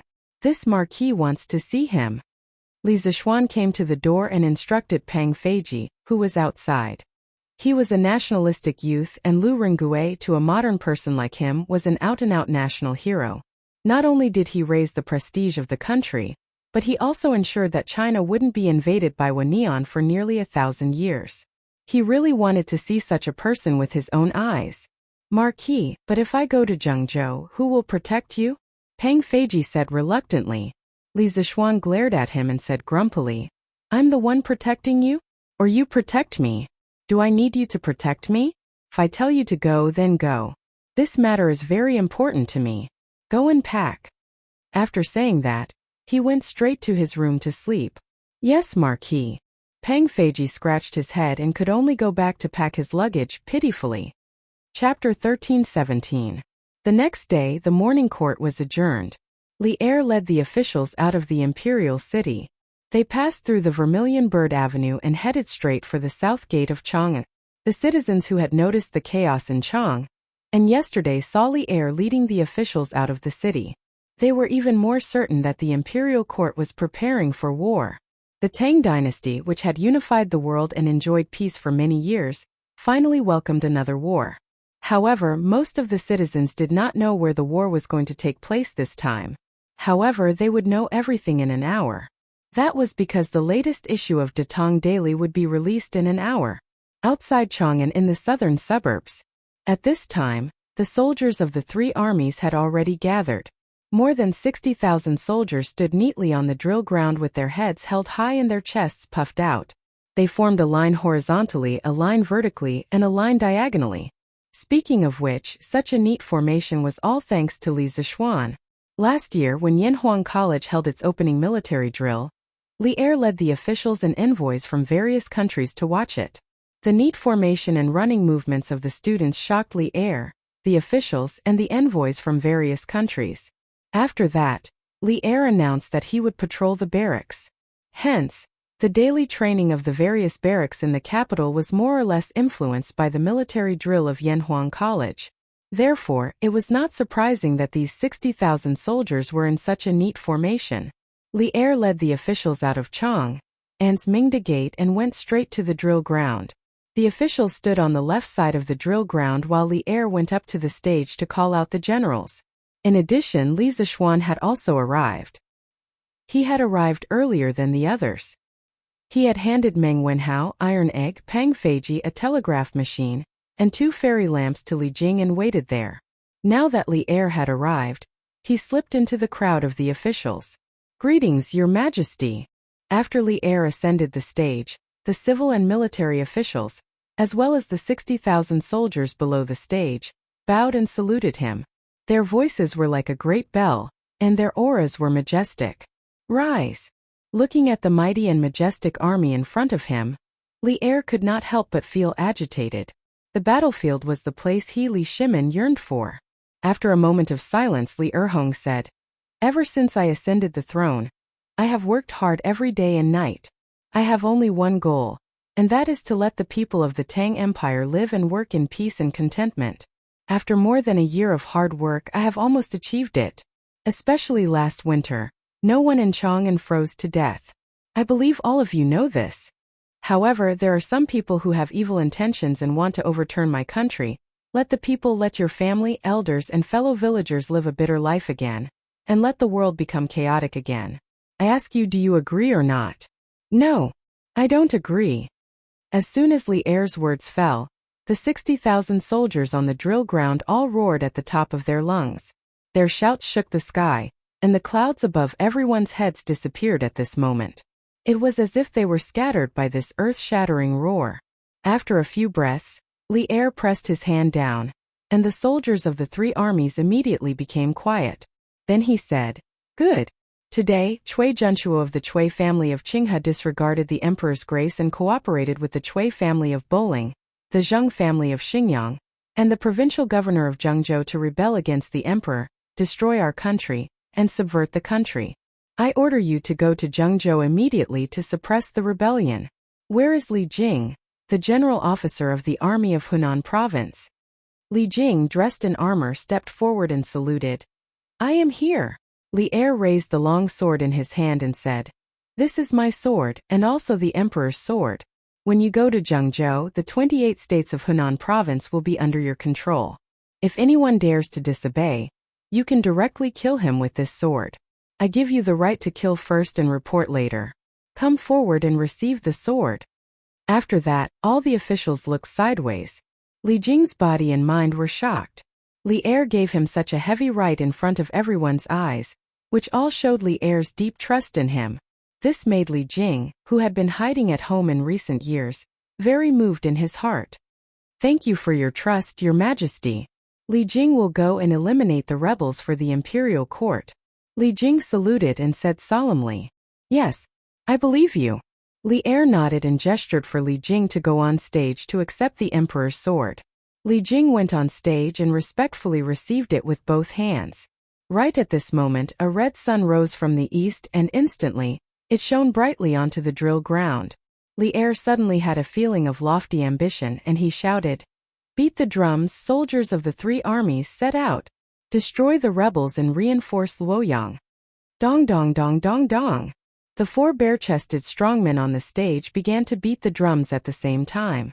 The drumbeats went from slow to fast, as if they were beating on everyone's hearts. Everyone on the drill ground couldn't help but feel a surge of emotion.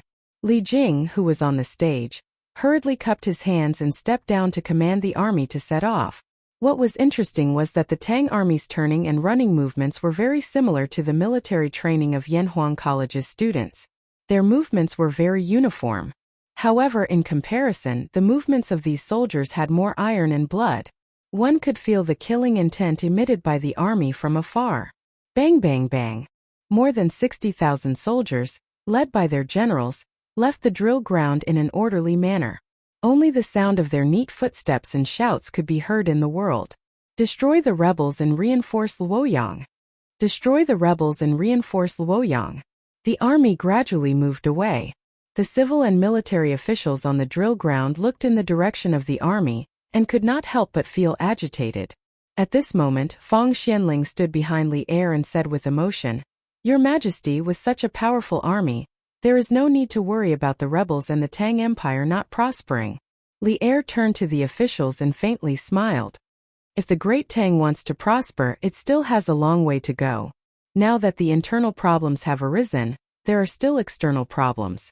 In the future, my beloved officials, only by working diligently can you help us build a prosperous Great Tang. Your subjects will definitely do our best until the day we die. The officials heard this and bowed in unison. Haha, good. Prepare the carriage and return to the city. Li Er waved his sleeves and turned to leave. The mobilization meeting before the war finally came to an end. Li Zishuan looked to the south again. Among the 60,000 soldiers, there were his personal guards, students, and apprentices. He would not believe it if he said that he was not worried. However, the army of the imperial court this time was unprecedentedly strong. With Li Zishuan as the commander, Chang Yaojin, Niu Jinda, and Qin Qiong as the generals, not to mention the rebels of the Cui family, they could even fight against the Turks. It was because of this that Li Zishuan dared to let Iron Egg and Meng Wenhao go south with the army. The officials returned to the city, while Li Zishuan returned to Yunshan. The people of Chang and only heard the sound of drums and deafening shouts from outside the city. However, for them, a lively day had just begun. Chapter 1318. Newspapers are being sold. Newspapers are being sold. The freshly printed Datong Daily. Today's headline: Cui family of Qinghe rebelled against the imperial court. Li Jing, the minister of war, led troops into Zhengzhou to quell the rebellion. The commotion outside the city had just subsided. Inside Chang'an City and the surrounding counties began to bustle with noise and excitement. The manservants at the newsstands and the paperboys on the streets were hawking as usual.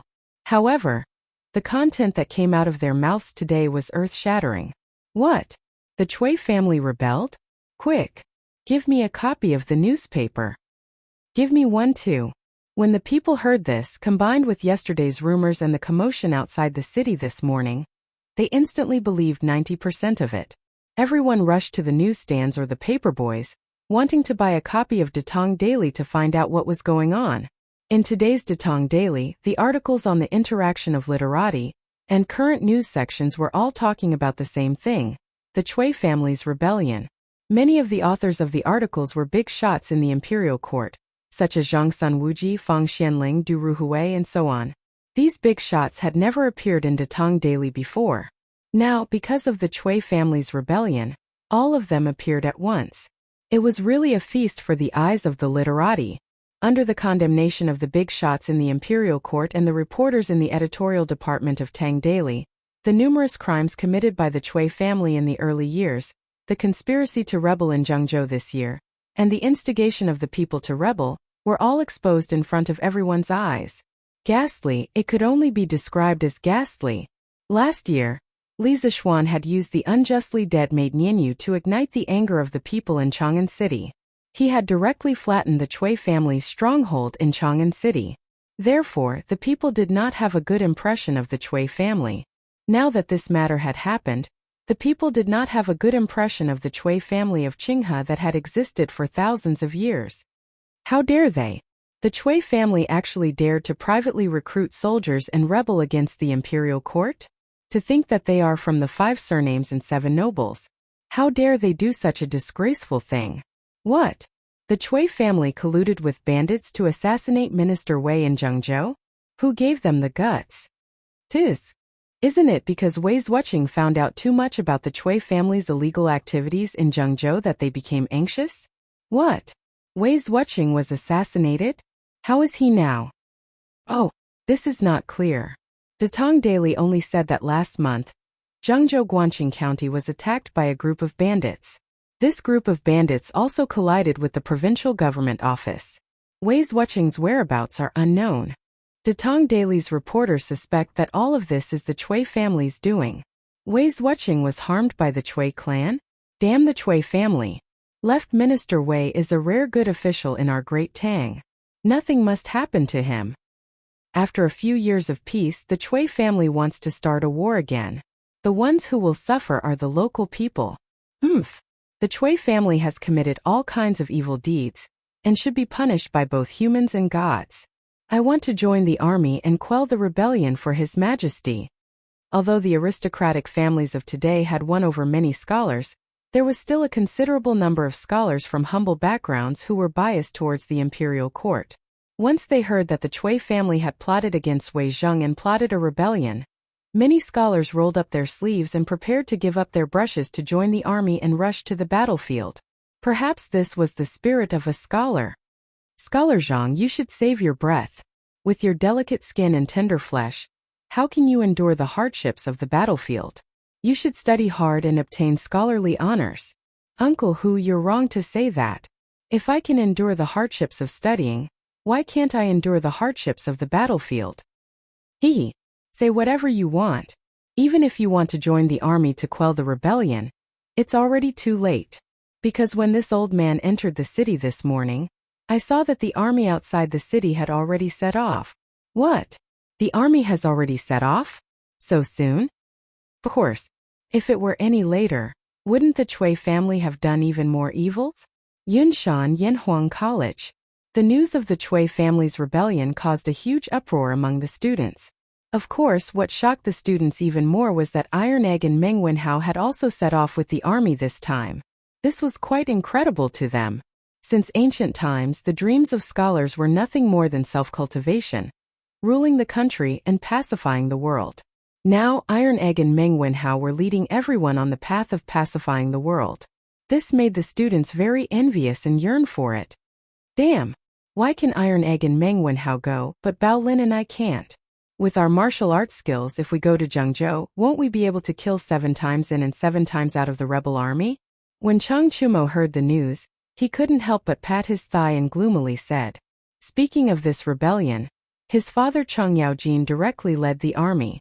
He should be the one who went the most. In the end, the people who went were Meng Wenhao and Iron Egg. It would be strange if he wasn't depressed. Chumo, I want to go too, but my father definitely won't let me go. You too. Yuchi Bao Lin thought about it and shook his head. Why? My martial arts skills are so good.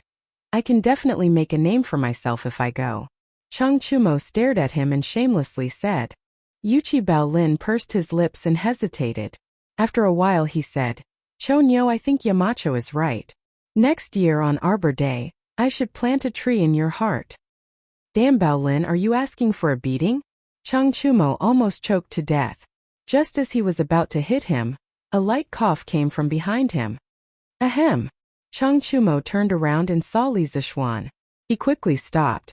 Li Zishuan glanced at him, then ignored him and went straight to the podium.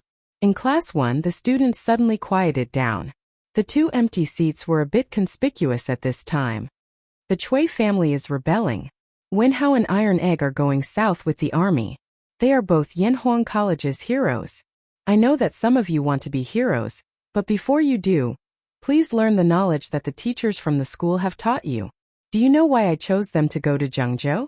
It is because they know how to use a telegraph. The transmission of information from Zhengzhou to Chang'an requires a telegraph. In the future war, it is not enough to just rely on martial arts. When the time comes, the wisdom of Yanhuang College's students will be used more and more. So, if you want to serve the country, you have to learn well. Do you all understand? Li Zishuan looked at the pairs of eager eyes below the podium and nodded with satisfaction. He then spoke to all the students. Understood. After the students heard the reason why Meng Wenhao and Iron Egg joined the army, they felt energized. In the past, they only thought that engineering could allow them to become a small official or a wealthy person. Now they realized that engineering had a more important role, and that was to protect the country. Chapter 1319. How many soldiers do we have now? Do we have enough provisions? Zhengzhou, Guangqing County, Chui Family Courtyard. Chui Zhenchuo looked at Pan Jinyue, who came to report, and asked. Pan Jinyue cupped his hands and replied, in the past 2 months, we have secretly and openly recruited a total of 200,000 soldiers. All the youths inside and outside the city have been taken away by us. In addition to the 20,000 soldiers and the 30,000 secret guards of the Chui family, we have a total of 250,000 soldiers. As for the provisions, the Chui family of Bowling and the Zheng family of Xingyang are not willing to provide manpower. They are only willing to provide material and financial resources. Therefore, we have enough provisions to feed the 250,000 soldiers for 3 months. Chui family of Bowling? Zheng family of Xingyang? They are all old foxes. Chui Zhenchuo heard this and snorted with dissatisfaction. He thought for a while and said, let's not care about them for now. They are all people who sail according to the wind. After we take down Luoyang, they will bring their soldiers and deliver themselves to us. Great-grandfather is wise. Pan Jinyue cupped his hands and agreed. The aristocratic families valued benefits. The Chui family of Bowling and the Zheng family of Xingyang were only tied to the same boat because of benefits. They were far from being able to live and die together. Try to recruit more people for tomorrow's pledge ceremony. As long as they are under 40 years old, you can recruit them. Some of them are weak, so let them charge and break through the enemy lines. Luoyang is big and strong, so it needs to be filled with human lives. Remember, the soldiers of the provincial governor's office and the secret guards of the Chui family must not be used as vanguards. Chui Zhenchuo's eyes flashed coldly and said coldly. Pan Jinyue felt a chill in his heart. He quickly cupped his hands and said, yes, great-grandfather. Chui Zhenchuo nodded and said, however, the Jianghu experts that the Chui family has raised over the years can be transferred to you. Although these people are strong in martial arts, they are simple-minded and far from being generals. However, if they are used for assassination or as the vanguard to attack the enemy's formation or kill the enemy's generals, they should be competent. Pan Jinyue was excited. Most of his subordinates were mediocre, so he needed those experts. Therefore, he cupped his hands and said, great-grandfather, thank you for your trust. Have you found Yi Minglei and Wei Zhang? After a moment of silence, Chui Zhenchuo suddenly asked. Wei Zhang had always been a thorn in his heart, but Yi Minglei, who had mysteriously disappeared yesterday, had planted another thorn in his heart, making him unable to eat or sleep in peace. Pan Jinyue cupped his hands in embarrassment and replying to Grand Duke, this student has sent people to search the entire Guangqing County, but we couldn't find Wei Zhang and Yi Minglei. Lost in thought for a long time, Chui Zhenchuo sighed helplessly and said, it's fine if we can't find them. They should be hiding in some unknown corner, struggling at death's door. Anyway, it won't affect the overall situation. Let's prepare for tomorrow's morale-raising ceremony. His words sounded like he was comforting others, but only Cui Junchuo knew that he was comforting himself. Yes. How is it?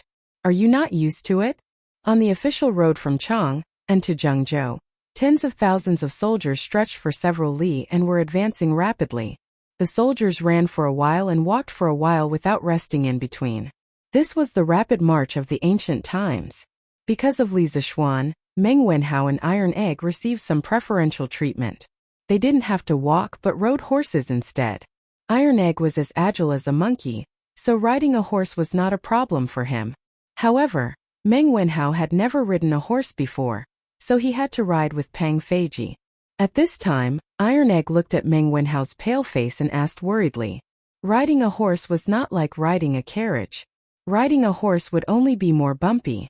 The army had only advanced for more than 30 li, but Meng Wenhao was already a little dizzy from the bumpy ride.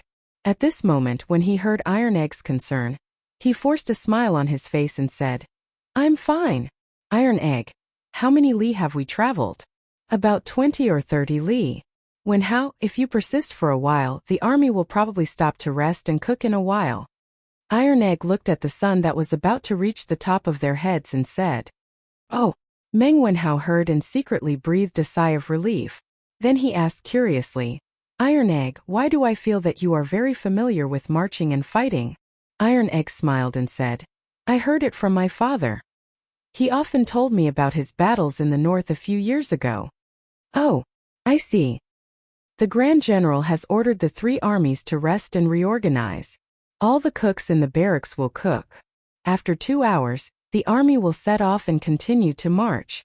The Grand General has ordered the 3 armies to rest and reorganize. All the cooks in the barracks will cook. After 2 hours, the army will set off and continue to march. Coincidentally, as the two were talking, a messenger came from the front of the army, riding a horse and shouting at the same time. Zhengguan's second year, the 30th of March. Henan Province, Zhengzhou, Guangqing County.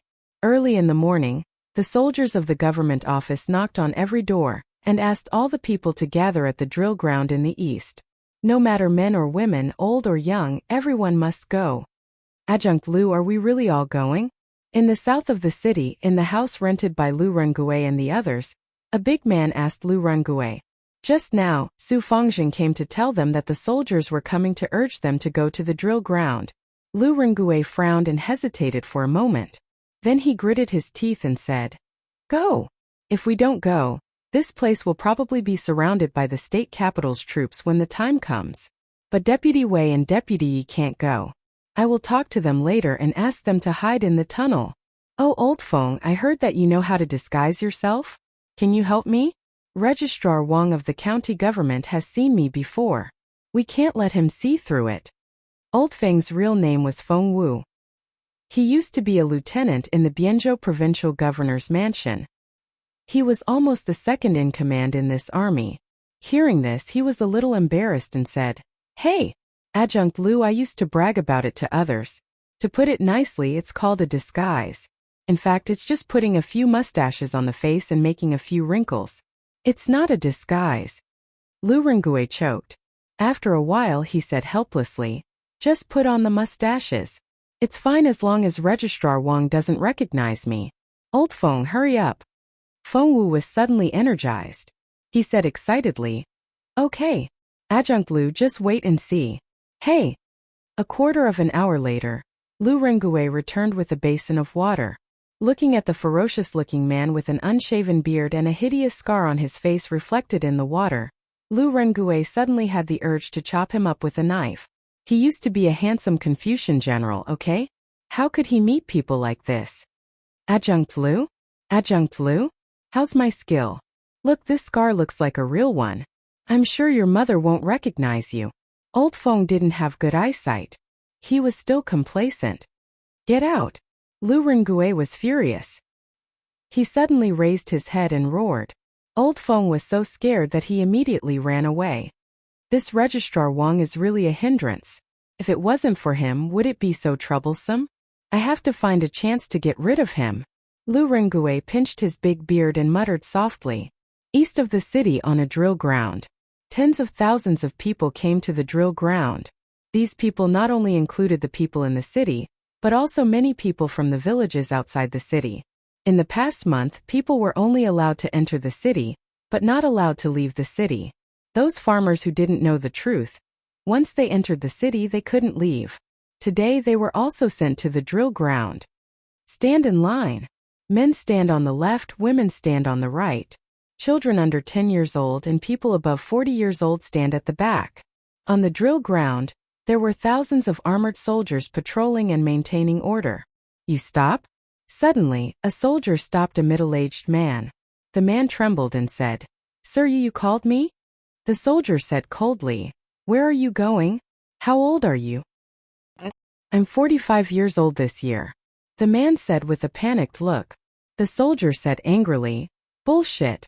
Men, take him to the secretary for verification. If he lied about his age, cut off his head and feed it to the dogs." Immediately, the two soldiers behind him rushed forward and grabbed the middle-aged man. "Spare me, sir. I don't dare to lie anymore. I'll stand in front now." The middle-aged man's face was full of fear and he repeatedly begged for mercy. "Humph. Sure enough, he lied to me. Drag him down and behead him," the soldier said coldly and mercilessly. When Lu Rengue arrived at the drill ground, he saw this scene. Similar situations had happened more than once today. Under such deterrence, the commoners were much more well-behaved. There were very few people who lied about their age and secretly snuck to the back. "You guys? Which village do you live in? Why don't you go to the front and line up?" After the soldier finished showing off, he noticed Lu Rengue and the others and shouted again. Lu Rengue hurriedly went forward and said, "General, we are not locals. We came to Guan County last month to help Boss Zhou of Bianzhou escort a batch of goods. Later, we couldn't leave the city, so we have been living in Wuning village." "From another place?" The soldier rolled his eyes. No one knew what he was thinking. He said again, "I seem to have heard about you guys. How many people are there in total?" Lu Rengue had a bad premonition, but he still braced himself and answered, "We have a total of 200 people. 200 people? Good, good, good. You guys just stand here. After the provincial governor finishes speaking, all of you come and find me. Do you hear me? My surname is Huang, and I'm an adjunct of the provincial governor's mansion." The soldier clapped his hands and laughed. Lu Rengue didn't know what this guy was up to, but he didn't want to cause trouble here, so he could only say, "Yes, Adjunct Huang." That's more like it." The soldier nodded his head in satisfaction and then walked away. On the other side, a few people with noble auras appeared on the stage in front of the drill ground. Chapter 1320. Guangxing County on the drill ground in the east of the city. Zhengzhou Provincial Governor Pan Jinhua, Chui Junchuo of the Chui clan of Qinghe, Chui Wenji of the Chui clan of Bowling, and Zheng Shuwu, Chui Shuwu of the Chui clan of Xingyang. The four of them led the officials of the state government up the stage. The soldiers below quickly maintained order and calmed the commoners down. Pan Jinhua looked at the hundreds of thousands of people in front of him, and a sense of heroism rose in his heart. The speech he had carefully prepared last night floated through his mind word by word. At this moment, Pan Jinhua took a deep breath and loudly said, "The current emperor killed his brother and imprisoned his father. He obtained the position unjustly. He is tyrannical and oppressive. He is licentious and is worse than a beast. He is a completely incapable ruler." The commoners of Zhengzhou, ever since the imperial court sent Wei Xuanqing to Zhengzhou, countless good officials have been dismissed, causing the people's livelihood to wither and local law and order to fall into chaos. Last month, bandits even entered the city to burn and rob. This is the imperial court that you worship. Do you think it is worth it? Not worth it. Not worth it. Not worth it. As Pan Jinhua's voice fell, the state government soldiers on the drill ground took the lead to shout loudly. Slowly, some commoners also began to shout. After all, in the past half a month, those reactionary articles in the Zhengzhou Daily had brainwashed many commoners, making them feel that Li Er was an incapable ruler. They felt that if they wanted to live a good life, they could only rely on Pan Jinhua, this great and honest official. Those commoners who were not brainwashed, although they did not believe Pan Jinyue's nonsense, the state government soldiers were watching them from the side. They had no choice but to follow suit. Pan Jinyue was very satisfied with the enthusiastic response given by the commoners. After the commoners quieted down, he continued to shout at the top of his voice. The Chui clan has been entrenched in Zhengzhou for hundreds of years. In these hundreds of years, how many poor commoners have the Chui clan raised in Zhengzhou? How many talents have they cultivated? Chui Junchuo wholeheartedly served the people. Last year in Chang'an City, he was harmed by scoundrels and was demoted back to Zhengzhou. He Li Shimin was known as a wise ruler, but he appointed traitorous officials and killed the loyal. Such an incapable ruler, yet he seized the country's important weapon. As long as he is alive, the commoners of Tang will not have a good life. This official is the Zhengzhou provincial governor, Pan Jinyue. In order to let all of you live a good life, this official has decided to rise up today and lead all of you to overthrow the tyrant. I hereby promise that as long as Li Shimin can be overthrown, all the common people in the world will be given a share of the hereditary Yongye fields, and all the gentry will not have to pay taxes. I will take out all the treasures in the Chang, an imperial palace, and distribute them to the generals and soldiers who have rendered meritorious service. From today onwards, all the males in Zhengzhou who were above the age of 10 and below the age of 40 would have to join the army. They wouldn't be joining the army for free. Every soldier would receive a monthly salary of 200 copper coins. If they were able to kill the enemy, the reward would be even greater. Other than monetary rewards, they will also be rewarded with official positions. As for the soldiers who have rendered great service, they will be rewarded with official positions according to their discretion. After we overthrow Li Shimin, these people will become the founding ministers of the country. Being conferred the title of Marquis and Prime Minister will not be a problem. Of course, with rewards comes punishment. As for those traitors who fled and secretly colluded with the imperial court, once discovered, they were all killed without mercy. Their family members were also implicated in the crime.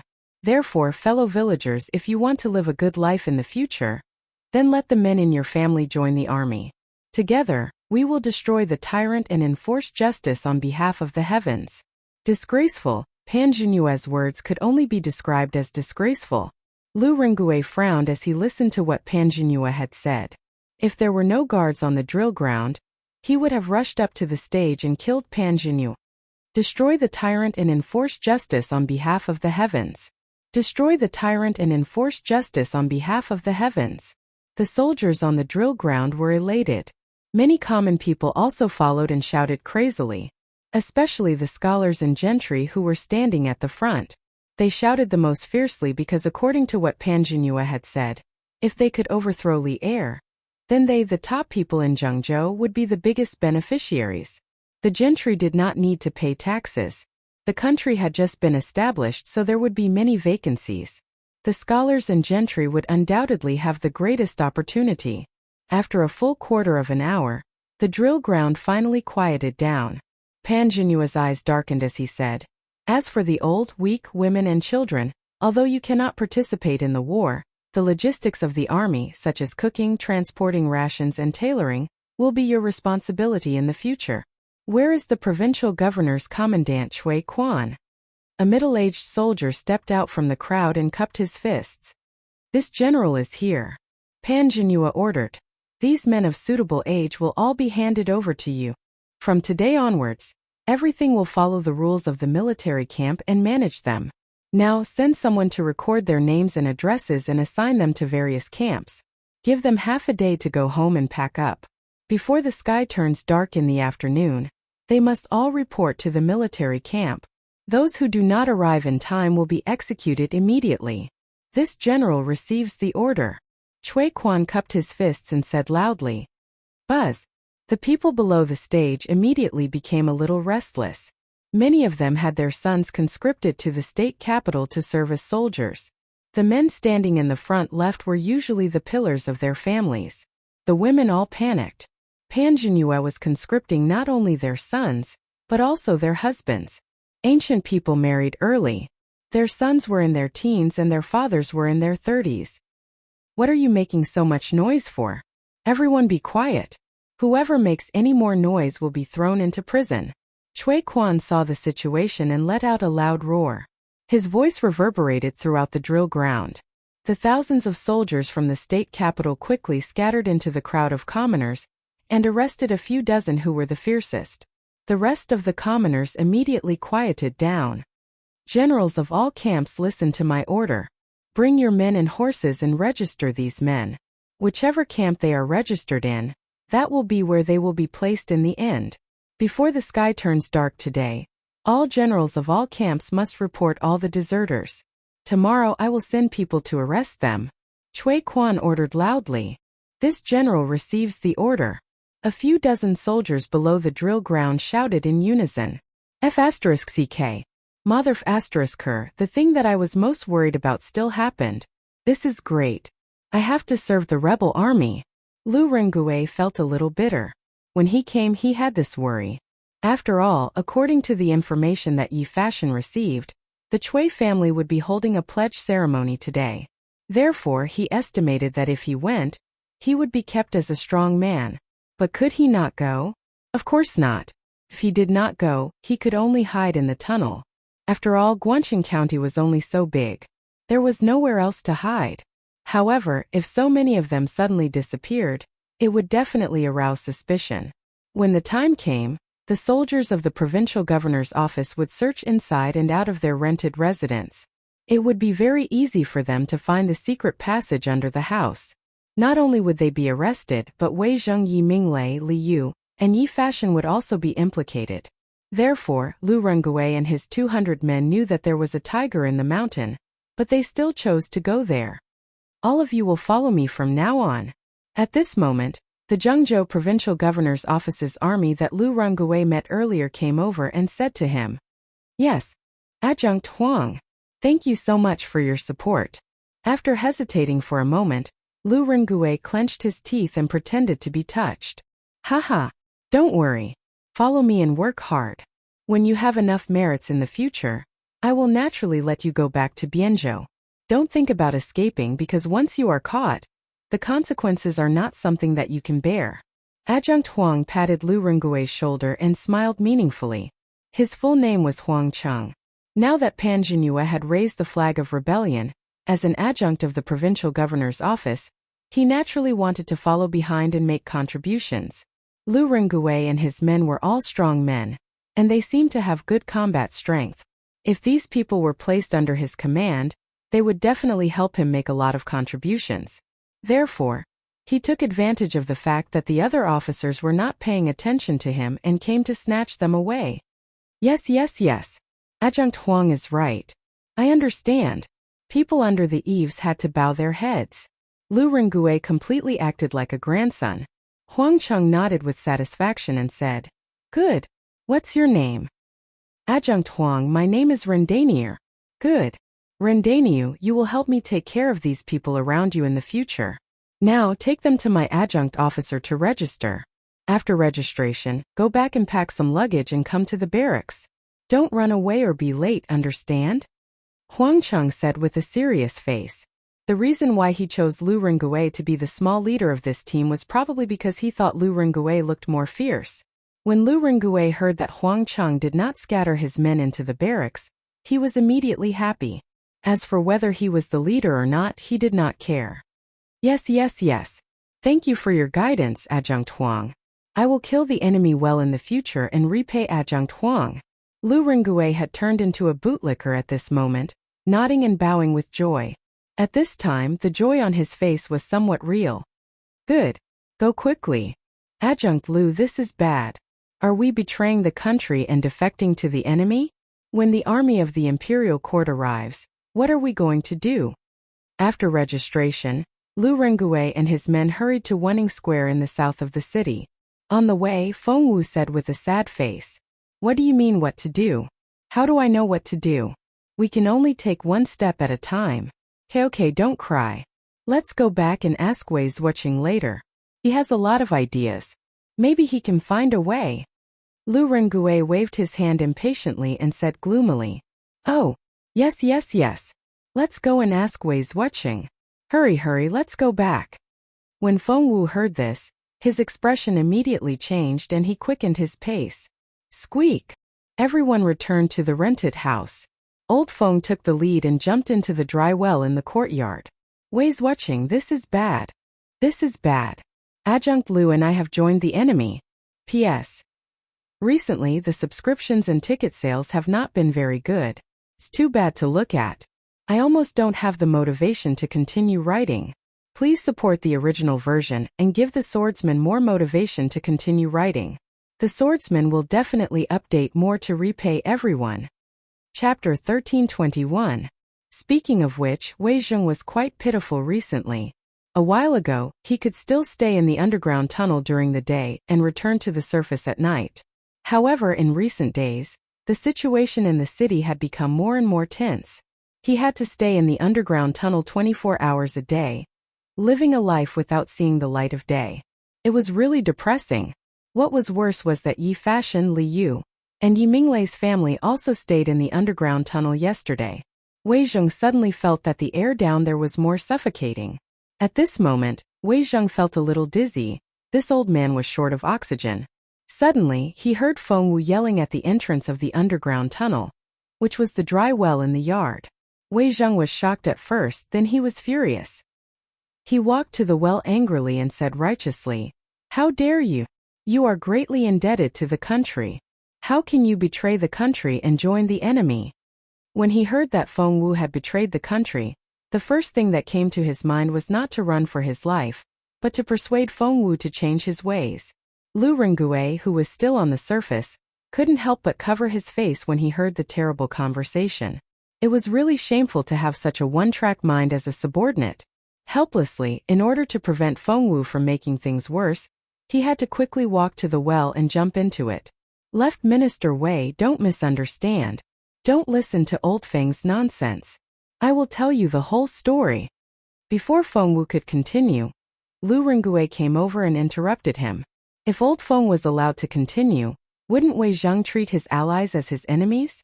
You? Are you Army Officer Lu? Wei Zheng's face was filled with shock because the person in front of him had a full beard and a hideous scar on his face. It was truly frightening. However, he still recognized Lu Rengue's voice and asked in surprise.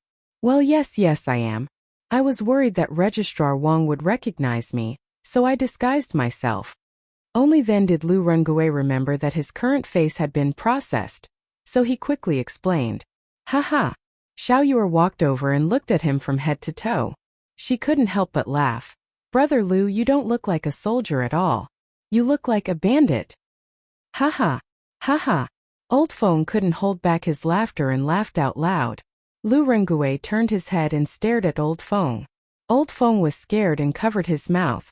Lu Rengue glared at Old Feng and then turned to look at Wei Zheng. He told Wei Zheng everything that happened in the drill ground and how they were forced to join Huang Cheng's force. Big Brother Lu, wouldn't you all be in danger if your identities are exposed? Yi Fashion, who also lived in the tunnel, asked worriedly after hearing Lu Rengue's explanation. Lu Rengue gave a relaxed smile and said, Brother Yi, don't worry. Although the names we use are fake, the documents we carry are all signed by our provincial governor personally. No one will be able to see any flaws. Ancient travel permits and customs documents were similar to modern travel permits, not tourist visas. In different dynasties they had different names. In the Han and Tang dynasties they were called Guosua. In the Yuan dynasty they were called Wen Yin. In the Ming dynasty they were called Lu. According to the ancient laws, residents who went out for business, travel, or visit relatives needed to check the pass. If they didn't have the pass, they would be arrested and punished. Even travelers who wanted to stay in hotels and other places needed to check the pass. During the Tang dynasty, the application process was very complicated. First of all, the applicant had to find a good guarantor and explain the purpose and time limit of the trip to the county government. After the county government received the application, they had to examine the applicant. Those who had not completed their term of service or had committed a crime were not allowed to apply for a transfer. After the county government checked and approved the application, it would be sent to the prefectural government for approval. After the prefectural government verified the application, the applicant could be granted the pass. Lu Rengui and his men lied that they were helping a boss in Bianzhou transport goods to Guangcheng County. Naturally, they had to show their pass. But they were backed by the Bianzhou provincial governor's manor. They had already prepared fake passes and identities before they came. How could the officials in Guangcheng County find out? The problem now is, if we work for Pan Jinhua, won't we be helping the evildoer? What's more, Pan Jinhua might lead his troops to attack Luoyang tomorrow. Do we really have to help him attack the city? Lu Rengui looked at Wei Zheng worriedly and said, "Ha ha ha ha. God bless Tang. God bless Tang." To everyone's surprise, Wei Zheng suddenly threw his head back and roared with laughter, completely out of character. "Wei's watching. Wei's watching. Are you okay?" Lu Rengui thought that Wei Zheng had lost his mind after hearing the bad news. He quickly shook Wei Zheng's arm, trying to wake him up. "Haha. I'm fine. I'm fine." Wei Zheng looked at Lu Rengui with joy and said, "Adjunct Lu, now it's time for you to serve the imperial court in Tang. Now that County Deputy Yi is wanted by the entire city, we have one less channel to get information from the county government. But I never thought that you would have such an opportunity. This is a good opportunity. A great opportunity to sneak into the rebel army. Adjunct Lu, you and your men can not only pass on the rebel army's movements to me, but you can also unite the people in the rebel army who don't want to rebel against the imperial court. When the imperial court's army arrives, we can work together from the inside and outside. Even if the rebel army has a lot of people, they can be defeated in an instant." It had to be said that Wei Zheng was indeed a famous official. Other than being good at scolding people, he was also better than anyone in this underground tunnel in terms of strategy and calculation. A moment ago it was still a dead end for them. But after he said that, he immediately revived the dead end. "I see Wei's watching is wise. I admire you." Lu Rengui's eyes lit up, but then he asked worriedly, "If Pan Jinhua sends troops to attack Luoyang tomorrow, what should we do?" Wei Zheng stroked his beard and suddenly smiled mysteriously. "Humph, they can't attack Luoyang tomorrow. Don't worry, Adjunct Lu. Now you have to hurry up and prepare, and then report to the state capital camp directly.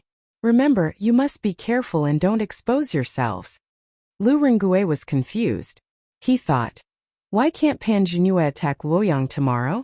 But seeing that Wei Zheng didn't want to talk about it, he didn't ask further. He clasped his fist and bowed. "I'll be careful. Goodbye." After that, he left the underground tunnel with Feng Wu. "Adjunct Lu, why is Wei's watching so sure that Pan Jinhua can't attack Luoyang tomorrow?" Old Feng climbed out of the dry well and asked with a confused face. "You're asking me? Who should I ask? And Old Feng, why were you laughing just now?" Lu Rengui turned to look at Feng Wu and said in an unfriendly tone, "Well, Adjunct Lu, why don't I go down and stay for a while? It's cooler down there." Feng Wu swallowed his saliva and couldn't help but sneak his feet towards the mouth of the well. "Get back here. Go back to your room and pack up. We're going to the camp in a while." Lu Rengui knew that now wasn't the time to make a fuss. He said in a bad mood and then left. Oh. Old Feng was relieved and quickly followed him. "We're Adjunct Huang's soldiers. We're here to report." Although there was still a long time before the sky turned dark, Lu Rengui had already brought 200 men to report to the camp. The guards at the gate stopped them, and Lu Rengui explained to them. "What's your name?" A guard asked expressionlessly. "Sir, my name is Rendaniu. These people all came with me," Lu Rengui said with a flattering smile. Another guard next to him flipped open a booklet. After searching for a moment, he said, "Rendaniu, I've heard Adjunct Huang mention you guys. All of you belong to the 9th camp. Quickly go in and report to Lieutenant Ji of the 9th camp." Yes. Thank you. Lu Rengui cupped his fists and thanked him. Then, he led Old Feng and the others into the camp. In the early days of the Tang dynasty, the army used the Fu army system. Based on the peasant households who used the equal field system, there were 634 military manors set up in the various Taoists, prefectures and counties under the heavens, collectively known as the Zhechong manors. According to the size of the organization, they were divided into 3 ranks: upper, middle, and lower. The head of the manors was the Zhechong Duwei, primary 4th rank. The deputy heads were the Zhua and Yuguai Duwei. Below the Duwei were the Zhangjun. Under the government there were regiments, also known as battalions, with officers and captains. Under the regiments there were squads with captains. Under the squads there were squads with captains. Each battalion had 5 squads, and each squad led 3 groups. Cui Quan, who was at the pledging ceremony, was the commandant of the Zhechong House in Zhengzhou. He was the highest military officer in this camp. Greetings, Officer Ji. After coming to the 9th camp, Lu Rengui finally saw the captain of the 9th camp, Ji Zhongsheng, a middle-aged man with a small mustache and a cunning look. Oh, you are Rendani? Not bad, not bad. Looks like you guys can fight. Not bad, not bad. In the future, you guys will be the 5th group of the 9th camp. You will be the commander of the 5th group. When you fight in the future, be brave. That will be good for you and good for me. Do you understand? Ji Zhongxing stood up and walked in front of Lu Rengui. He looked at him from head to toe and then shouted. Lu Rengui frowned inwardly. This Officer Ji in front of him reeked of alcohol. It was obvious that he had drunk a lot before Lu Rengui arrived. Drinking was prohibited in the army. However, this person was an officer and yet he dared to be so unscrupulous. From this, it could be seen how lax the military discipline of the Zhechong House was. Thank you, officer, for your support. This lowly one knows many rich merchants in Bianzhou. In the future, I will definitely offer you 2 jars of pure immortal drunken wine as repayment for your support. Since this fellow liked to drink, Lu Rengui naturally had to cater to his taste. As for whether the military discipline was lax or not, what did it have to do with him? He couldn't wait for the entire camp to be lax and unorganized. Chapter 1322. Good. Good. Good. You're very good. When our army passes by Bian province in the future, you have to send your 2 jars of immortal drunken wine to me. Zhengzhou's Zheizong Residence's camp. Lieutenant Ji of the 9th camp was immediately energized when he heard Lu Rengui mention immortal drunken wine. His eyes lit up as he looked at Lu Rengui with admiration. Although the immortal drunken wine was commonly seen in Chang'an City, it was priceless in the local counties. Generally, only high-ranking officials and wealthy families had the right to enjoy it. Therefore, Officer Ji couldn't help but be tempted by it. Of course. I only hope that Lieutenant Ji can let us take a look at it when the time comes. I'm not afraid that you'll laugh at me, but I haven't seen my wife for almost 2 months after the curfew in Guan County. Lu Rengui said with a hoarse voice. This was where he was smart. If he blindly flattered Ji Zhongxing without asking for anything, it would be easy for Ji Zhongxing to feel that he had a bigger scheme in mind. Now that he made such a reasonable request, Ji Zhongxing felt that he could only flatter Ji Zhongxing because of Gu Nianji's family, but it wouldn't make things too difficult for Ji Zhongxing. Haha. Small matter, small matter. Rendaniu, I've heard about your matter from the military governor. As long as the army passes by Bian province in the future, I'll give you half a day off to visit your family.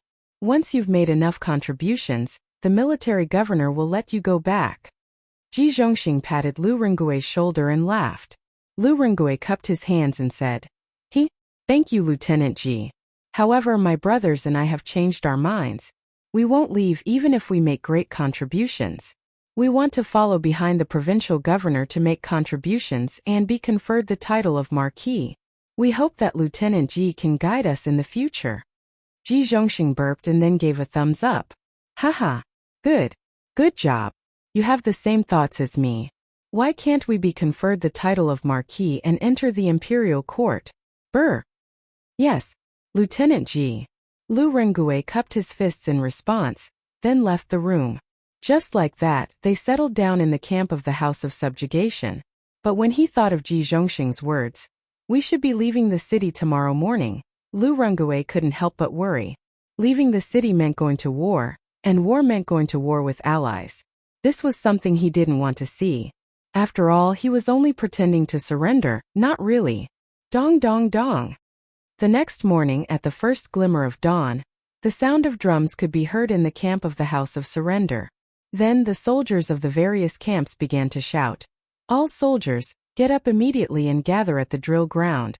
Those who are not there in 15 minutes will be flogged 30 times. All soldiers, get up immediately and gather at the drill ground. Those who don't arrive within a quarter of an hour will be flogged 30 times. The soldiers in the tent immediately moved when they heard the sound. Old Feng, go and wake the brothers up. Don't get beaten up later. Lu Rengue got up from the bed and quickly put on the armor that was given to him yesterday. Then he shouted to Feng Wu, who was next to him. This was the quality of a soldier. Compared to the people who had just joined the camp, Lu Rengue's group was undoubtedly much stronger. A quarter of an hour later, at the drill ground on the east side of the camp, the 50,000 new recruits who joined yesterday and the 20,000 veterans who were in the camp before this gathered here. Of course, there were also many who came late and were being beaten at the side. Since you are in the camp, all of you have to follow the rules. Whatever the higher-ups tell you to do, you have to do it. The next time there is someone who is late, the punishment will be doubled. The House of Subjugation's Lieutenant Chui Quan stood on the podium and said with a gloomy face, "The new soldiers were hard to lead." This was within his expectations. Although he didn't expect the new soldiers to have much fighting power, as soldiers they had to listen to orders. The 70,000 soldiers on the drill ground suddenly became silent. Chui Quan paused for a moment and then said, "Generals of the various camps, today we are going to march into Luoyang. Let all your soldiers take their weapons and dry rations and immediately leave the city. Gather with the other two armies and go straight to Luoyang." "Yes, Lord Lieutenant." The entire camp immediately became lively. The sounds of weapons clashing, the shouts of the generals, and the noisy footsteps entered the ears. Half an hour later, all the soldiers were ready and the army headed straight for the south gate of Guancheng County. On the way they happened to meet the other armies that Chui Quan had mentioned. The Chui family originally had 250,000 soldiers. Yesterday, they had forcefully recruited a few middle-aged men. In total they had 300,000 soldiers. Lu Rengue, who was advancing with the army, was secretly complaining. He thought to himself, "Didn't Wei Zheng say that the battle wouldn't start yesterday? Why is the army leaving the city now?" The city gates opened and the 300,000 soldiers left the city in succession. The villagers outside the city all made way when they saw them. But at this moment the ground began to tremble. Outside the city, on both sides of the official road, countless black-armored cavalry suddenly rushed out. All of them were covered in thick armor. Even their heads were covered, only revealing pairs of cold eyes. They were like killing gods from the abyss of hell, holding Modeo in their hands as they rushed towards the army that had just left the city. "Kill!" The leading cavalry raised the Modeo in his hand and roared. Immediately, the cavalry rushed over at an even faster speed. "Ah! It's the Imperial Court's army. The Imperial Court's army is here. Quickly run. The Imperial Court's army is here. Quickly run." This cavalry formation was too powerful. Even from afar one could feel the murderous aura emitted from their bodies. As for Zhengzhou's Zhichong Residence's troops, the ones who were walking in front as cannon fodder were all new recruits. When had they ever seen such a terrifying cavalry in their lives? Their survival instinct did not allow them to have the courage to raise their swords to fight. Instead, they directly ran away. Initially, Chui Zhenchuo's original intention was to use these new recruits who had no combat power as cannon fodder. After all, since ancient times, attacking a city required the sacrifice of human lives. However, Chui Zhenchuo did not expect that once the battle went south, the first to collapse and flee would be these new recruits with weak willpower and low military literacy.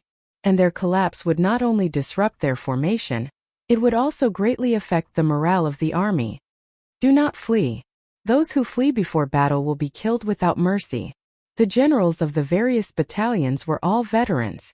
When they saw the situation, they drew their swords from their waists and cut down a few fleeing soldiers as they roared loudly. But this did not stop the soldiers in front from fleeing. This was because the black-armored cavalry brought even greater fear to them. If they were asked to fight, they would rather die. This was not an army of the human world.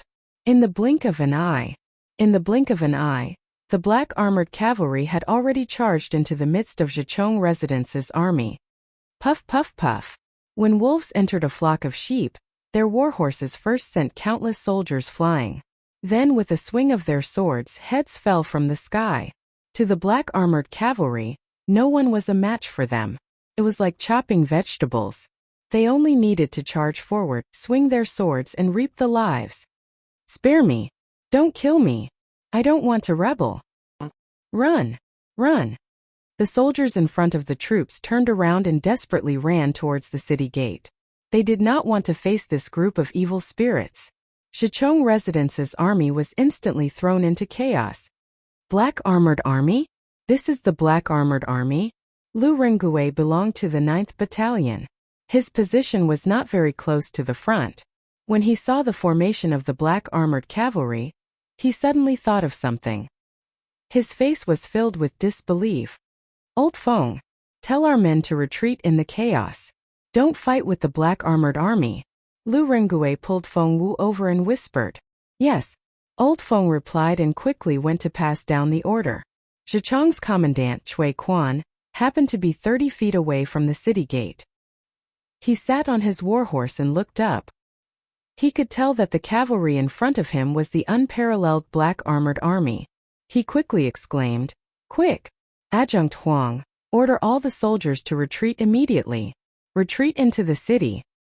Commandant, although these cavalrymen are fierce, there are at most 3,000 to 5,000 of them. We have more than 300,000 soldiers. What is there to be afraid of? Huang Cheng had never left Zhengzhou in his life. He did not know that they were facing the Black Armored Army. Therefore, he was very confused by Cui Quan's order. What do you know? They are the Black Armored Army. Retreat now. Cui Quan was not stupid. He knew that Li Shimin was able to defeat Wang Shichong's army of 100,000 with his 3,500 Black Armored Army. Even though he had 300,000 soldiers with him now, they were just small fries. The strength of these 300,000 soldiers was far inferior to Wang Shichong's army. How could they defeat the Black Armored Army? Therefore, after Cui Quan explained, he turned his horse around and galloped back into the city. Black Armored Army. They are the Black Armored Army. Huang Cheng's heart skipped a beat. Although he had never seen the Black Armored Army with his own eyes, how could he not have heard of them? At this moment he was scared out of his wits. How would he dare to fight them? He quickly shouted at the messenger, Retreat! And took the lead to escape. Retreat! Retreat! The Zhe Residence's army outside the city gate changed from the rear to the front and ran into the city. Not good. The city gate is about to close. Brothers, quick! When they were about 4 to 5 feet away from the city gate, Lu Ringgui saw 2 soldiers starting to push the gate open. He quickly shouted at his brothers. Bang! Bang! Bang! More than 200 men used all their strength and ran towards the city gate. At the last moment, they finally managed to rush into the city before the gate closed. The 1,000 soldiers who had not entered the city in time put down their weapons and knelt down to surrender when they saw that the city gate was closed. Chapter 1323. As soon as they left the city gates, they were chased back. Cui Quan ran back to the provincial governor's manor and reported the situation outside the city to Pan Zhenyue. Pan Zhenyue, Cui Zhenchuo, Zheng Shuwer, and Cui Wenji were drinking tea and discussing matters in the front hall of the provincial governor's manor. Although the 4 powers had formed an alliance, the follow-up plan still needed to be discussed. Hearing the shocking news, everyone in the front hall could not sit still. What? There are 3,000 black armored troops outside the city? How is that possible? Why would the black armored troops come to Zhengzhou? Could it be that Chang'an knows that we have mobilized? The old man next to Cui Zhenchuo Zheng Shuwu, the great-grandfather of the Zheng family, exclaimed in surprise. Impossible. Absolutely impossible. Guangqing County has been sealed for more than a month. Not even a bird has flown out, let alone a person. How could Chang'an have received the news? Cui Zhenchuo's face was as white as a sheet of paper as he spoke with a trembling voice. Since Chang'an doesn't know that we have mobilized, why would Li Shimin send the black armored troops to Zhengzhou? Zhenchuo, when you persuaded our Zheng family to join you, you promised me that we would be able to take down Luoyang before the imperial court could react. What about now? Zheng Shuwu said with an unfriendly expression. Cui Zhenchuo was instantly speechless. Cui Wenji could not stand it anymore, so he said, all right. Since it has already happened, what's the point of arguing about it? Now that our 3 families are in the same boat, once we are caught by the imperial court, none of us will be spared. Instead of arguing here, why don't we think of a plan to retreat? Cui Junchuo nodded. He looked at Zheng Shuwu and said, Wen Ji is right. Shuwu, it was indeed this old man who didn't consider this matter thoroughly. But the urgent matter at hand is that we should work together to defeat the enemy. Zheng Shuwu said with a dissatisfied expression. Work together to retreat? What can we use to retreat? The black armored troops' combat power is unparalleled. How can we defend against them with just those newly recruited soldiers? Even if we are lucky enough to win, we will definitely suffer heavy casualties. When the time comes, how can we attack Luoyang with these defeated soldiers? A trace of anger flashed across Cui Junchuo's eyes as she said, The urgent matter at hand is to solve the problem, not to blame each other. If the Cui family is defeated, your Zheng family can forget about getting any benefits. Shu Wu, if you really want to defeat the enemy, then send out your Cui family's 30,000 secret guards as well. Our 3 families together have a total of 80,000 secret guards. Only then can we have the power to fight against the imperial court. Cui Junchuo, what do you mean? Are you blaming my Zheng family for not doing our best? Aren't the provisions and armors of 300,000 soldiers supported by our Zheng family? If you're thinking about my Zheng family's shadow guards, then why are your Cui family's shadow guards cowering in the back and not daring to make a move? Everyone is well aware of what you're planning. Stop pretending to be selfless. Hearing the hidden meaning in Cui Junchuo's words, Zheng Shuwu was instantly enraged. His Zheng family had been living well in Guan City. But after Cui Junchuo returned to Zhengzhou, the Zheng family was dragged into this mess. Now if things went wrong, the entire Zheng family would be wiped out. How could Zheng Shuwu not be angry? 3 Grand Dukes, we can't go through the south gate. Can we go to the other gates? Pan Junyue interrupted. Yes. Then let's go to the east gate. They only have 3,000 cavalrymen. It's impossible for them to set up an ambush at every gate. Cui Junchuo suppressed her anger and ordered. When the other 2 old men heard this, they did not express any objections.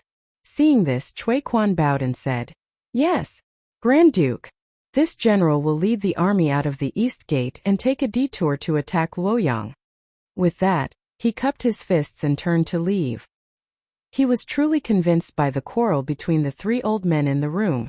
At this time, he felt a trace of regret for choosing to rebel with Pan Junyue. The aristocratic families were already rotten. Half an hour later, Cui Quan reorganized the army and went out of the east gate of Guan City. However, as soon as he went out of the gate, he was stunned. He saw at least tens of thousands of soldiers waiting outside the city. Cui Quan, where are you? Quickly get off your horse and surrender. At this time, in the army camp outside the city, an old general came out and shouted at the army outside the city gate. So it's the pacifier. Sir, you are really fast. Cui Quan came out and was shocked when he saw the person. The person opposite him was the pacifier of Hunan province. Runcan. Cui Quan's heart sank. Runcan laughed and said, Cui Quan. His Majesty already knows that you want to rebel. He ordered this old man to lead the troops of 10 provinces to encircle and suppress you. Now that things have come to this, if you can put down your weapons and turn to the light, perhaps His Majesty will spare your lives. If you continue to follow behind the Cui family and do treacherous things, only death will await you. This official hopes that you will think carefully. As soon as these words were spoken, the soldiers in Zhengzhou were immediately thrown into chaos. The soldiers all panicked. Since ancient times, the common people had a natural fear of the imperial court. Now that they heard that the imperial court already knew that they were going to rebel and even sent a large army to encircle them, these people, especially the new recruits, immediately wanted to kneel down and surrender. Silence. Cui Quan saw that the morale of the army was in chaos and quickly shouted, Since you have joined the camp of the House of Subjugation, you have already betrayed the imperial court. If you fall into the hands of the imperial court, only death will await you. What you can do now is to resist with the Cui family to the end. After that, he looked at Ron Can and said angrily, The pacifier really has a good tongue. With just a few words, you have disturbed the morale of my army. If you have the guts, let's fight face to face. Runcan waved his hand and said, Haha, this official is old and not good at fighting and killing. If Commandant Cui wants to lead the army into battle, this official's 100,000 soldiers are more than welcome to join. Ha! Kill! Kill! Kill! As soon as he finished speaking, the 100,000 soldiers behind Ronkin shouted, "Kill!" in unison. Their voices shook the sky and their momentum was like a rainbow. Chui Quan's expression changed. After a long silence, he waved his hand and said, "Retreat! Return to the city. Adjunct Huang, lead 50,000 soldiers and guard the east gate." Yes, Chui Quan did not dare to take the risk. The soldiers led by Ren Qin were all seasoned soldiers. If they fought face to face, his 300,000 soldiers might not be able to win. He decided to send someone to the provincial governor's office to report the situation here. At the same time, he planned to lead the army to the west gate. There were people at the south and east gates, but there should not be anyone at the west gate, right? The gate opened and Chui Quan led the army out. However, the black mass of the army that greeted him made him feel a sense of despair. "Where's Chui Quan? Come out and answer me." An old general shouted at Chui Quan. "Who are you?" Chui Quan said coldly as he rode out. "Humph. I am the provincial governor of Sui province, Wang Yu. I am here under the imperial order to encircle you rebels. Chui Quan, you are greatly favored by the emperor. You are the commandant of a province, but instead of serving the imperial court, you have joined the rebels. I advise you to abandon the darkness and join the light before it is too late to regret." Wang Yu shouted. "Wang Yu." Chui Quan's heart sank. Sui province was not far from Zhengzhou, but it was definitely not close. It would take at least 4 to 5 days to rush the army. However, Wang Yu was able to lead the army here. This meant that the imperial court had long been on guard against the Chui family's rebellion. At this moment, Chui Quan's heart sank completely. "Humph. Wang Yu, does your Wang family of Taiwan really want to go against the three of us?" Chui Quan said unwillingly. He could not understand why the Wang family would be willing to be a dog of the imperial court when they were all from the same family. Wang Yu said indifferently, "Go against? This official's honor and disgrace were all bestowed by His Majesty. Since you want to rebel, you are going against me, Wang Yu. There's nothing to say." Chui Quan said in exasperation, "Do you really think that you can stop me with just your army of tens of thousands? Humph. Then you can try, Commandant Chui." Wang Yui waved the sword in his hand and said with a murderous aura. Although he looked calm, he was actually panicking. He only had 20,000 some soldiers behind him. If they really fought, they were no match for Chui Quan's group. Chui Quan frowned, unable to understand where Wang Yu's confidence came from. He stretched out his hand and said, "All troops attack. Every person killed will be rewarded with 5 strings of cash. Those who refuse to fight will be killed without mercy. Charge! Kill!" At the eastern gate, Chui Quan had left 50,000 new soldiers behind to defend the city. Now he had 250,000 soldiers under his command. Most of them were veterans and their military training was quite good. The moment Chui Quan gave the order, the 3 armies charged at Wang Yu's army. "Kill! The rebels might have the advantage in numbers, but our reinforcements will be here soon." Wang Yu braced himself and roared. The 2 armies quickly clashed. As the provincial governor of a province and the current head of the Wang family of Taiwan, Wang Yu naturally would not personally charge into the fray. He was at the rear holding the fort. After seeing the situation on the battlefield, his face immediately darkened. In this situation, if reinforcements didn't arrive in half an hour, the 20,000-man army he brought with him would soon be wiped out. Bang! Bang! Bang! "Provincial Governor Wang, I'm here to help you." Just as Wang Yu was feeling anxious, a cloud of dust suddenly rose from the south. Following that, a black mass of soldiers charged out of the dust. The old general in the lead roared, "Provincial Governor Zhao?" Wang Yu looked over and was instantly overjoyed. He hurriedly roared, "The provincial governor of Bianzhou has led his army to reinforce us. All soldiers listen up. Attack Guangqing County and capture the rebels. Kill!" Wang Yu's army's morale was high, but Chui Quan's army was panicking. "Retreat! Retreat into the city and defend the city gate." Chui Quan looked toward the east and estimated that there were at least 70,000–80,000 reinforcements. At this point, the only 3 city gates of Guangqing County were blocked by the Imperial Court Army. Chui Junchuo's plan to attack Luoyang was officially declared a failure. Chapter 1324. Guangqing County was surrounded on three sides, and Cui Quan's army had lost 2 battles, losing over 6,000 soldiers. Cui Quan left behind 150,000 soldiers to guard the 3 city gates, while the rest stayed within the city to maintain order. Arriving at the provincial governor's manor, Cui Quan told Cui Zhenchuo and the rest about the situation outside the city. The few of them were shocked, and Cui Zhenchuo's face was as white as paper. How is that possible? According to what you said, there are over 100,000 soldiers outside the city, and there are even soldiers that Wang Yu brought from Sui province.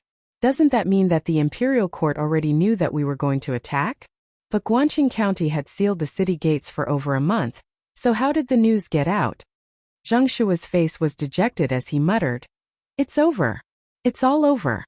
If I knew this would happen, I wouldn't have listened to your slanderous words. Now that Guangqing County is surrounded by the army, what should we do?" Cui Zhenchuo looked at Zheng Shu coldly and opened his mouth, but he did not say anything. At this time he did not have the mood to argue. Cui Wenji was the oldest out of the 3, but because he took good care of himself, his body was the best. He stroked his beard and pondered for a moment before saying, "Now is not the time of life and death. There are only 100,000 soldiers outside the city, and we have 300,000. Furthermore, our Cui family and Xingyang family have not gone all out, and we can still mobilize 50,000 hidden guards and thousands of death warriors. Furthermore, our consecrators have not made a move, and with their martial arts, they can fight against 100. When the time comes we can attack from the inside and outside, and we can definitely kill our way out. But at that time Li Shimin will definitely not let us go. But our families can go to the Turks or live in seclusion in Southeast Asia, and when the time is right we can return to the Central Plains." Hearing that, Cui Zhenchuo and Zheng Shua's eyes lit up, and Zheng Shua hurriedly said, "Then in Brother Cui's opinion what should we do now?" Cui Wenji muttered, "The 2 of us will send a messenger pigeon to mobilize the hidden guards outside, and let them rush to Zhengzhou as soon as possible. When the time comes we will wait for the opportunity to make a move. During this time we just need to be careful of the army outside the city. Our army might not be able to defeat them outside, but we can defend the city. With the city walls as our backing, the hundreds of thousands of soldiers outside won't be able to break into the city." Yes. Let's defend the city first. When the reinforcements arrive, we'll launch a pincer attack and kill our way out. Didn't they recruit a bunch of new soldiers? Let them guard the city gates. Even if the imperial court's army attacks the city, the casualties won't be our people. In the future, with the strength of our clans, where can't we dominate? Zheng Shua nodded as he listened. Cui Zhenchuo also felt that it was reasonable. He turned to look at Pan Zhenue and ordered, "Zhenue, send the new army to defend the city. The old soldiers will supervise from the side and enforce martial law in the city. Strictly forbid the citizens from gathering and causing trouble. Let all the retainers of the Cui residents come to the various commoners' square regularly to give lectures to pacify the citizens and encourage them to help us defend the city. Increase the patrols and prevent anyone from inciting the people to defect to the imperial court." "Yes, Taigong.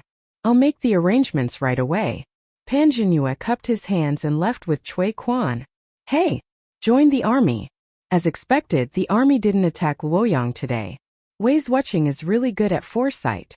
Tell me, how did he know that the black armored army and the pacifier would lead the army here today? Does Wei Zuoqing, that old man, know how to calculate? Guangqing County East City Gate. Lu Ringgui and his group were standing on top of the city walls to defend the city. Seeing that there were no outsiders around, Old Feng whispered excitedly. Lu Ringgui faintly said, "Miss Li, you must have used the telegraph to send a message to Chang'an that day. The black armored army's combat power is unparalleled, and their speed is astonishing. From Chang'an to Zhengzhou, they can reach there in less than 2 days. Minister Wei must have calculated the time in private. As for the pacifier, it shouldn't be hard for him to gather 100,000 soldiers in 2 days. Oh, I thought Wei Zuoqing was an old immortal who could foresee things." Feng Wu scratched his head and muttered, "Sai joined the army. I just heard that Cui Quan's army met Wang Yu, the provincial governor of Suizhou, and our provincial governor's army at the West City Gate. After a bloody battle, Cui Quan left behind 6,000 corpses and fled back into the city. Wang Yu? Suizhou is more than 400 miles away from Zhengzhou. Why would he appear in Zhengzhou now? Lu Rengue was puzzled. After a moment of silence he said, Guanqing County is surrounded by Guanqing County. The Cui family can either go out of the city and fight a bloody way out, or stay in the city and wait for the reinforcements of the Cui family of Bowling and the Zheng family of Xingyang. But in my opinion, the possibility of them choosing the latter is higher. So before their reinforcements arrive, we must find a way to get in touch with the army outside the city. Otherwise, the Cui family may really escape this time. I'll find a way to go back tonight and discuss with Wei Zuoqing. You help me cover it up. Feng Wu nodded and said, Don't worry, join the army. It's cold at night. I don't think anyone will come to patrol. Just go. Outside the city, the black armored troops and the provincial government's army had already set up their tents and started cooking. Apparently, they were planning to set up camp outside the city, south of the city in the central tent. General Duan, now that Guanqing County is surrounded by us from 3 sides, the rebels will not be able to escape even if they have wings. When do you plan to attack the city? Ran Can also came to the central tent of the black armored troops. At this time he looked at Duan Jishuan and asked. Even though he was a pacifying ambassador, he did not dare to be negligent in front of Duan Jishuan. Duan Jishuan was also involved in the Black Tortoise Gate incident. He was a real hero. Duan Jishuan picked up the teacup and took a sip. He then pondered for a moment and said, We only have 150,000 soldiers. Although we are not afraid of the Cui family's army in the open, if we want to attack the city with this small number of people, it is no different from wishful thinking. Moreover, the black armored troops are only good at fighting in the open. They are not good at attacking the city. So let's just surround the city first. In 2 days, General Li's army will arrive. At that time, we will discuss attacking the city. That's the best. Ren Can and Wang Yu both nodded. It was a moonless night. On the other hand, Guanqing County's Chang Tower was filled with torches. Although under normal circumstances, no one would attack the city at night, there were still many soldiers guarding the tower.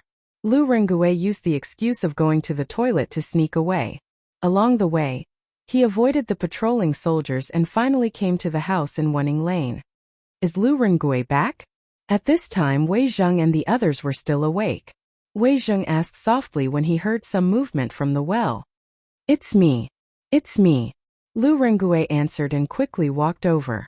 At this time, a weak candlelight was lit in the tunnel. Lu Rengue looked at everyone excitedly and said, Good news! Good news! In a few more days you won't have to hide in this tunnel anymore. Li Yu's eyes lit up when she heard that. She asked, Brother Lu, are the reinforcements here? Girls love to be clean. Ever since she moved into this tunnel, she had not taken a bath for a few days. She was very uncomfortable. Moreover, the tunnel was not very ventilated. With so many people living here, the smell was naturally unpleasant. She had had enough of this place. Lu Rengue looked at little Yuer with admiration and said, Miss Li Yu is right. The reinforcements sent by the imperial court have arrived. 3,000 black armored troops, 130,000 soldiers from the Hunan province pacifier, and 20,000 soldiers from the provincial governor of Sui province, Wang Yu, have surrounded Guanqing County. When the army outside the city breaks into the city, you will be saved. Ah, that's great. That's great. Finally the army is here. We can finally see the light of day again. Little Yuer cheered when she heard that. Wei Zheng shook his head and said, It's too early to say that. The army outside the city will not be able to break into the city. We have to wait for the reinforcements to arrive. Reinforcements? How can Wei Zuoqing be so sure that there will be reinforcements? Lu Rengue was puzzled. They had returned after sending the information to the imperial court at Songyue Temple. As for how the imperial court had arranged it, they had no idea. Wei Zheng smiled and said, Duan Jishuan's black armor troops are very mobile and fast. They are very suitable to be the vanguard. Since His Majesty has sent the black armor troops to be the vanguard, he will definitely send reinforcements. Let's wait. Wang Yu's appearance means that His Majesty has already taken precautions against the Cui family. In this battle, The army sent by the imperial court cannot be underestimated. The Chui family cannot win. Wei's watching is right. Lu Rengue nodded thoughtfully. Little Yuer said, Wei's watching. Since we have reinforcements behind us, do you think the Chui family will have reinforcements outside the city? Wei Zheng's eyes darkened when he heard that. After a while he looked at Lu Rengue and said, You have to ask Lu Rengue this question. Lu Rengue quickly cupped his hands and said, I think the Chui family will definitely have reinforcements. Why do you say so? Wei's watching. As far as I know, the 300,000 soldiers in the city, other than the young men recruited in the past few months, the rest are the state's soldiers and the secret guards raised by the Chui family. The Chui family of Bowling and the Zheng family of Xingyang did not send out a single soldier. Therefore, I guess that they must have some forces outside the city that they can mobilize. And today they chose to guard the city instead of going out to fight. This confirms my guess. Lu Rengue cupped his hands and replied. The atmosphere in the tunnel became solemn again. Wei Zheng stroked his beard and said in a deep voice, Now it depends on which side's reinforcements arrive first. If the Chui family's reinforcements arrive first, they will definitely go out to patrol the city. The situation will not be good if they are attacked from both sides. Chapter 1325. Brother Lu. Where are the reinforcements of the Zheng family and the Chui family? Are they far from Guanqing?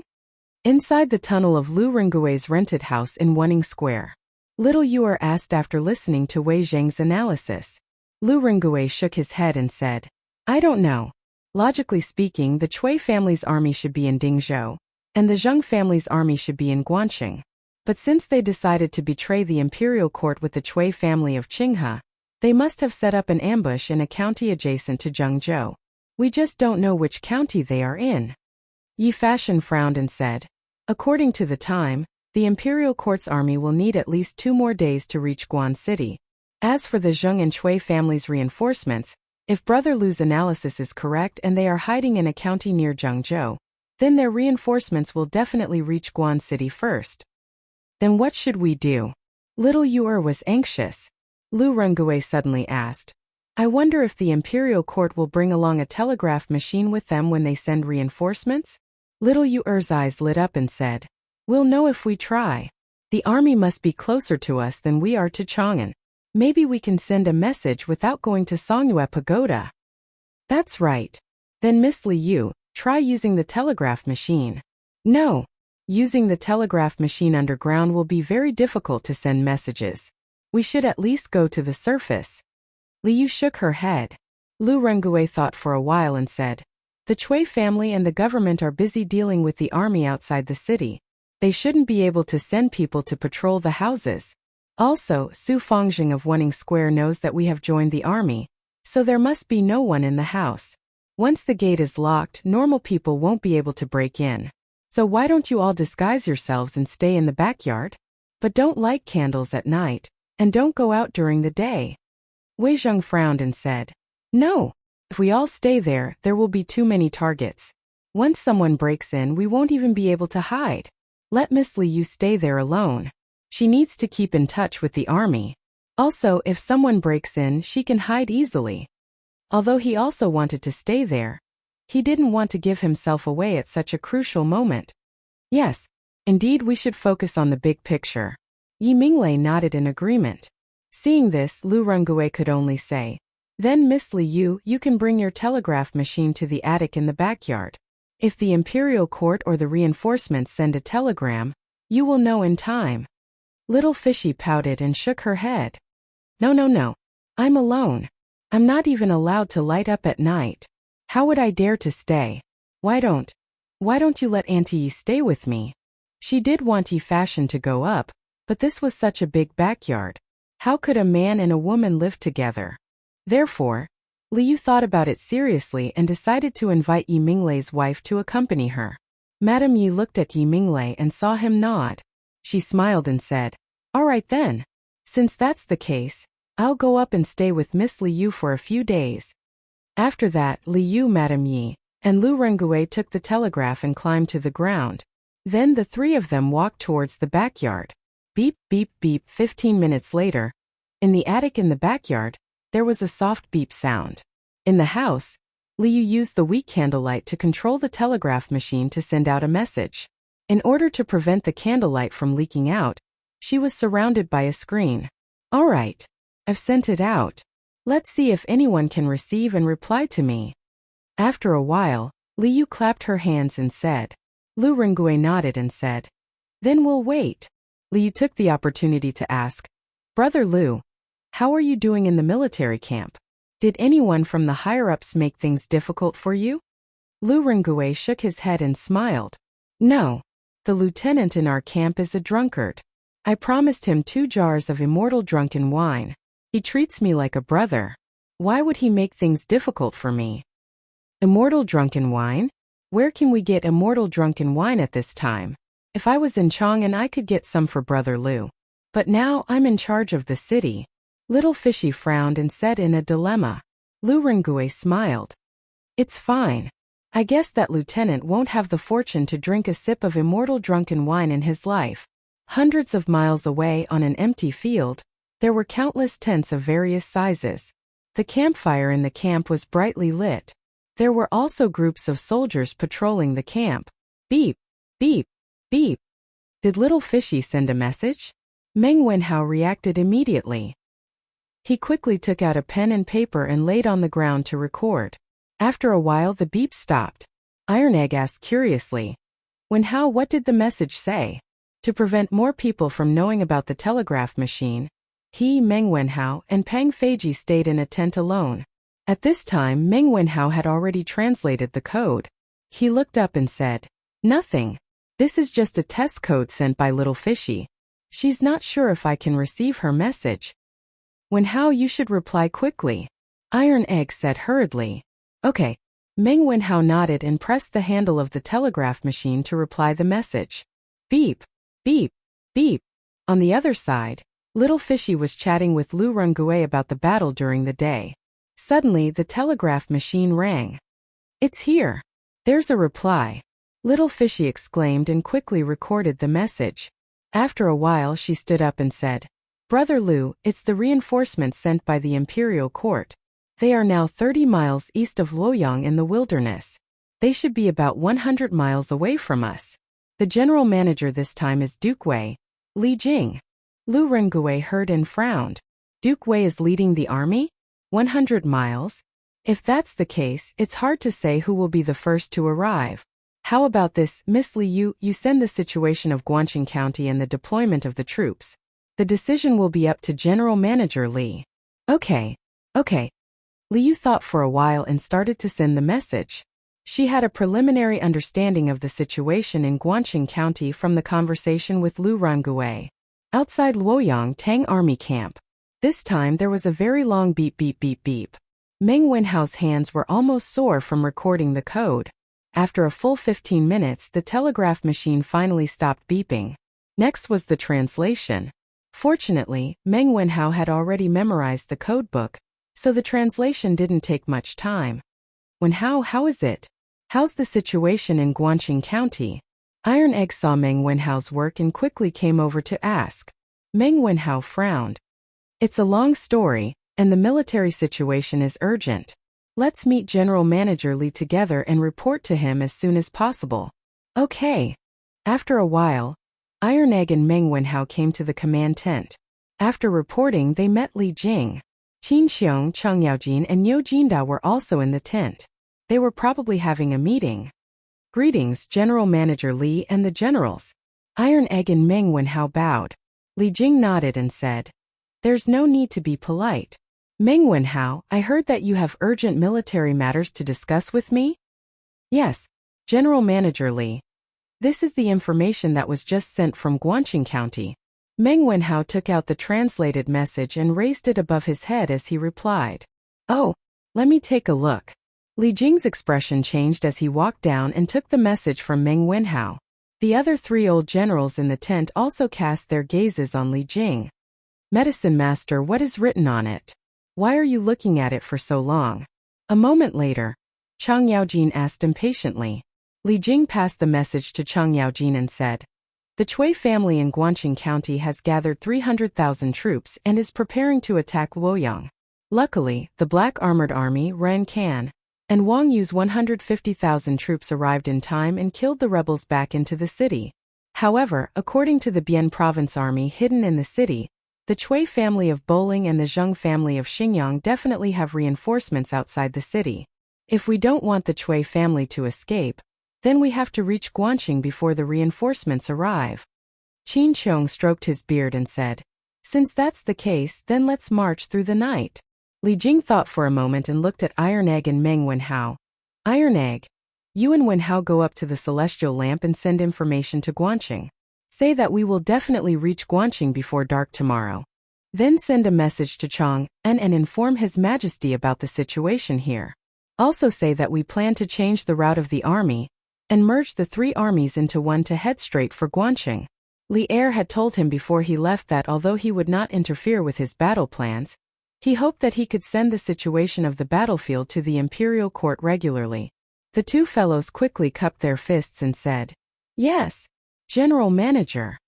Li Jing looked at the three generals in the tent and said, "Jijie Shubao Jinda, we originally planned to split into 3 groups to enter Zhengzhou tomorrow. However, the situation is urgent, and the Cui family is hiding in Guanqing waiting for reinforcements. We have to merge our forces and move out immediately. We have to rush to Guanqing before the reinforcements of the Cui and Zheng families arrive. This time we will surround them and attack the reinforcements. We will wipe out all the hidden powers of these 3 families." "Good. Then Old Chang will go clean up the army and set off immediately." Chang Yaojin was instantly energized and hollered loudly. Speaking of which, his horse Lance was already thirsty and could not take this chance to see some blood. Qin Qiong and Niu Jinda also cupped their fists and left. Half an hour later, all the tents were kept and the 60,000 troops were gathered. Then they all held torches and started their rapid march. They traveled through the night and night to head straight for Guanqing. Chapter 1326. Late at night, the entire Chang'an city was asleep, but the Taiji Palace was still brightly lit. Li Er was looking at the sand table in front of him thoughtfully with his hands behind his back. Yes, it was a sand table. Ever since Li Zishuan created the Yanhuang College sand table last year, the sand table was finally used in war for the first time. Reporting. "Your Majesty, Prince Wei has something urgent to report." At this moment, a chamberlain rushed in and bowed. Li Er's eyes flashed. He turned around and said, "Let him in. In the future, there's no need to inform Qin Ke when she comes to Ganlu Hall." "Understood."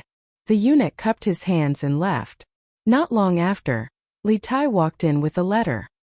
He raised the letter above his head and said, "Reporting to Imperial Father, the frontline army sent an urgent report. Imperial Father, please take a look." "Oh, let me take a look." Li Er impatiently walked to Li Tai's side, took the report, and began to read it carefully. "Zhengzhou has a 300,000 army? Cui Zhenshuo, that old thing, probably conscripted all the youths in Zhengzhou, right? Fortunately, Duan Jishuan, Ren Kan, and Wang Yu arrived in time. Otherwise, Luoyang would be in danger." After a while, Li Er put down the report and whispered to himself. Li Tai stood at the side in silence. He had personally translated the telegram. Even if Li Er didn't say it, he knew the contents. "Qin Ke, what do you think?" Li Er glanced at Li Tai, who was beside him, and asked. His son used to like to hang around him. Li Er knew why. It was nothing more than fighting for favor. However, ever since Li Tai went to Yanhuang College, this child was obsessed with strange things. He heard that the Prince Wei's residence had built a laboratory to fiddle with strange things. The little fatty who used to hang around him every day and call him father was gone. Every time he thought of this, Li Er felt gratified, but he couldn't help but feel a little lonely. "Imperial Father, this son doesn't dare to have any opinions on the matters of the country. This son believes that with Imperial Father's wisdom and martial prowess, a mere rebel army is like a grasshopper after autumn. They won't be able to survive for more than a few days. If Imperial Father has nothing else, then this subject will take his leave first. If there are any urgent reports from the front lines, this subject will report to Imperial Father again." Li Tai cupped his hands and said, "From the day the army left the capital, he was asked for leave. He was asked by Li Er from Yanhuang College back to Chang, and to be in charge of communications with the front line. He was quite interested in this, so he came back half-heartedly. However, what he was interested in was the first practical use of a new technology like the telegraph, not the situation at the front line. To put it bluntly, he was now a technical geek. All right then. Qingke, you've worked hard these days. Li Er saw that Li Tai's mind was not here, so he could only helplessly say, "This son is not tired. Father, please rest early. This son will take his leave." Li Tai cupped his hands and took his leave. The three armies combined into one army, besieging the enemy and attacking reinforcements. The medicine master's actions are very much to my liking. I'd like to see how much power is hidden behind the three of you. After Li Tai left, Li Er lowered his head to look at the intelligence on the table and muttered to himself. Back then, he had indeed noticed the Chui family's disloyalty and had secretly made preparations. The reason why he did not nip the rebellion in the bud was mainly because he wanted to see how much power the Chui family had hidden in the dark, or how many people were willing to rebel with the Chui family. He wanted to cast a long line to catch a big fish. He wanted to take this opportunity to wipe out all the remnants of the aristocratic families in one fell swoop. Li Jing's strategy of besieging the enemy and attacking reinforcements was exactly what he wanted. However, after this battle, Zhengzhou is bound to lose a large number of young and strong laborers, and the people's livelihood will wither. I'm afraid it will be difficult to fully recover in the next 10 years. What should we do? A moment later, a hint of worry appeared on Li Er's face as he sighed softly. Reporting to the general, the head chief has ordered the Black Armored Army and 150,000 provincial government troops to strictly guard the city and guard against the reinforcements from the Zheng family and the Chui family from Bowling. The head chief is leading 3 armies to travel through the night and will arrive before nightfall.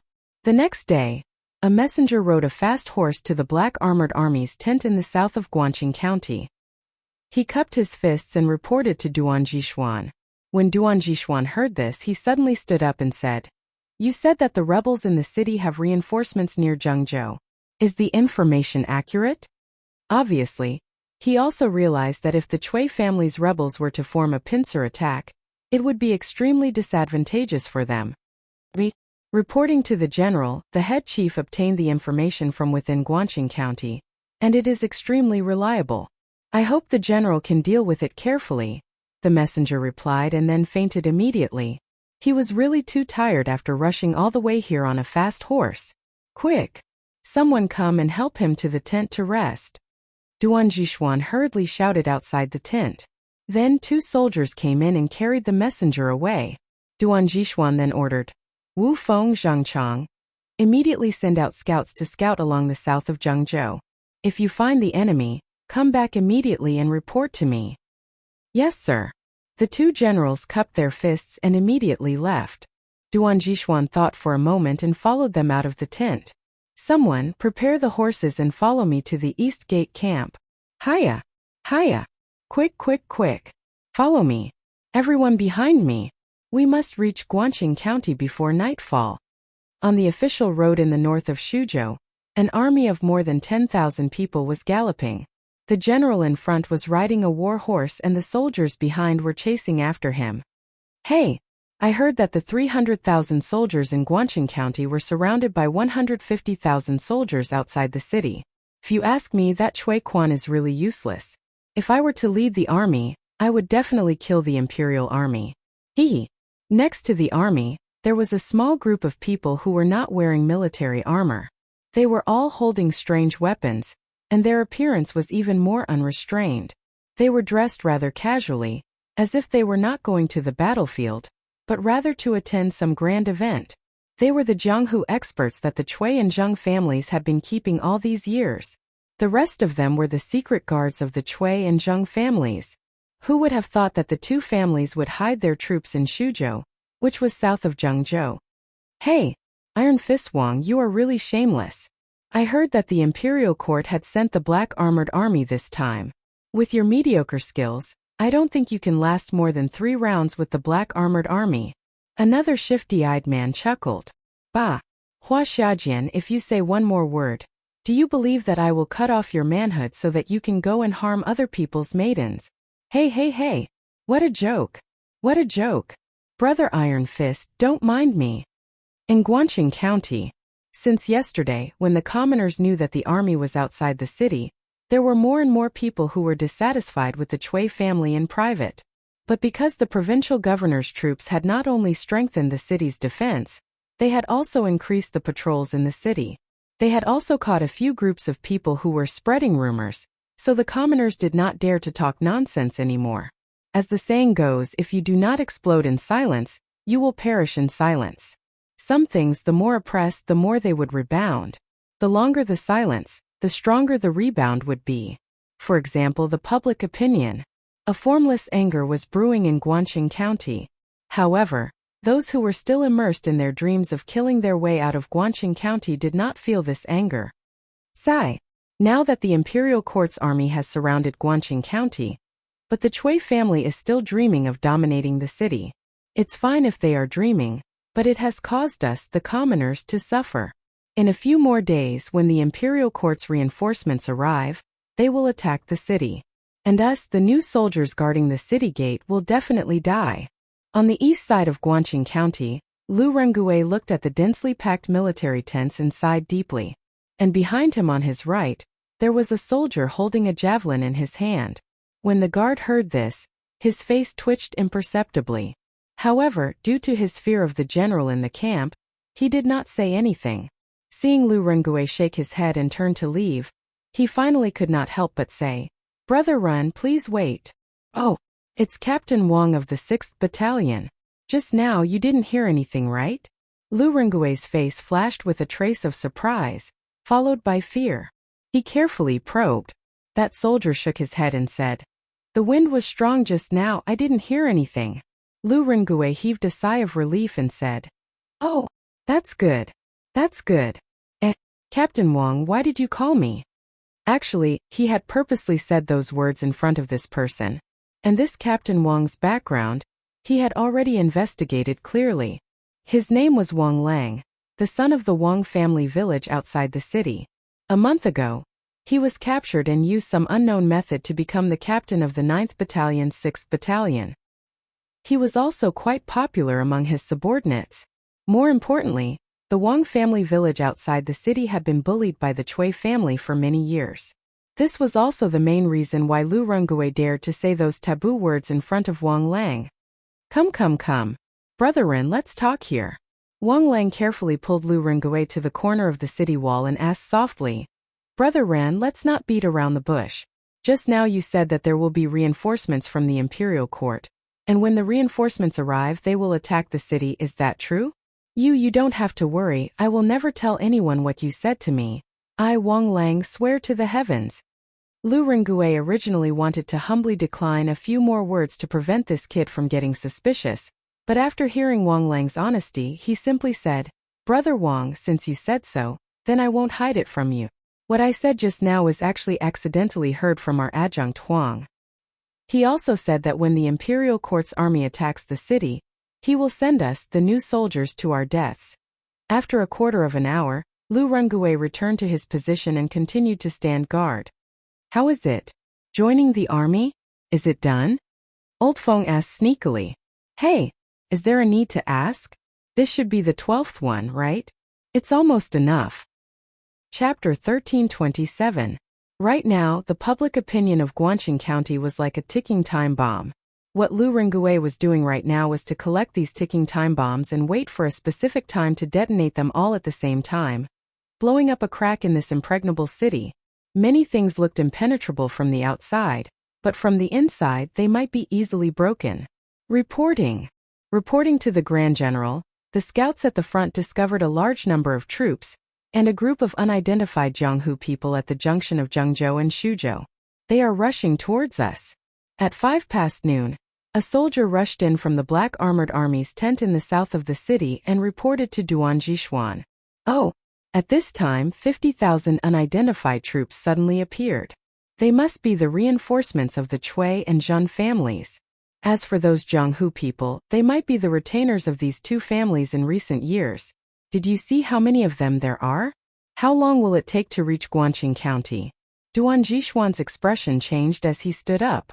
Replying to the Grand General, the other party has about 50,000 people. According to their marching speed, they will reach Guangqing County around 5. Then when will the Grand General Manager and the rest arrive? Duan Jishuan's expression changed slightly as he thought about it and asked again. According to the latest intelligence, the Grand General Manager's army is more than 30 miles away from Guangqing County. They will probably reach Guangqing County around 5, but... The soldier suddenly became hesitant at the end. Duan Jishuan frowned and said, "But what?"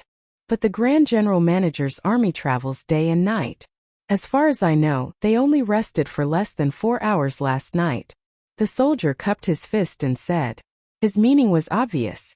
He wanted to tell Duan Jishuan that even if the army led by Li Jing arrived, their combat power would probably be less than 10%. After all, they didn't really rest for a day and a night. Duan Jishuan's brows furrowed deeply. After pondering for a moment, he ordered, "Wu Feng, Zheng Chang, the two of you go to the east and west camps respectively. Ask Ren Kan and Wang Yu to take 20,000 men each and go with me to stop the reinforcements of the Cui and Zheng families. Then, Grand General, if the rebels in the city take the opportunity to escape from the south gate, what should we do?" The general to the left of Duan Jishuan cupped his fist and said, "I will only bring 1,000 black armored troops with me. The remaining 2,000 will be led by the two of you. If the Cui family intends to escape from the south city gate, the 60,000 elites that you brought along with the head chief will be able to defeat them easily." Duan Jishuan said coldly. Wu Feng and Zheng Chang looked at each other, and then they cupped their fists and said in unison, "Understood. Report the military situation here to the general director while you're at it." In the end, Duan Jishuan instructed. "Here.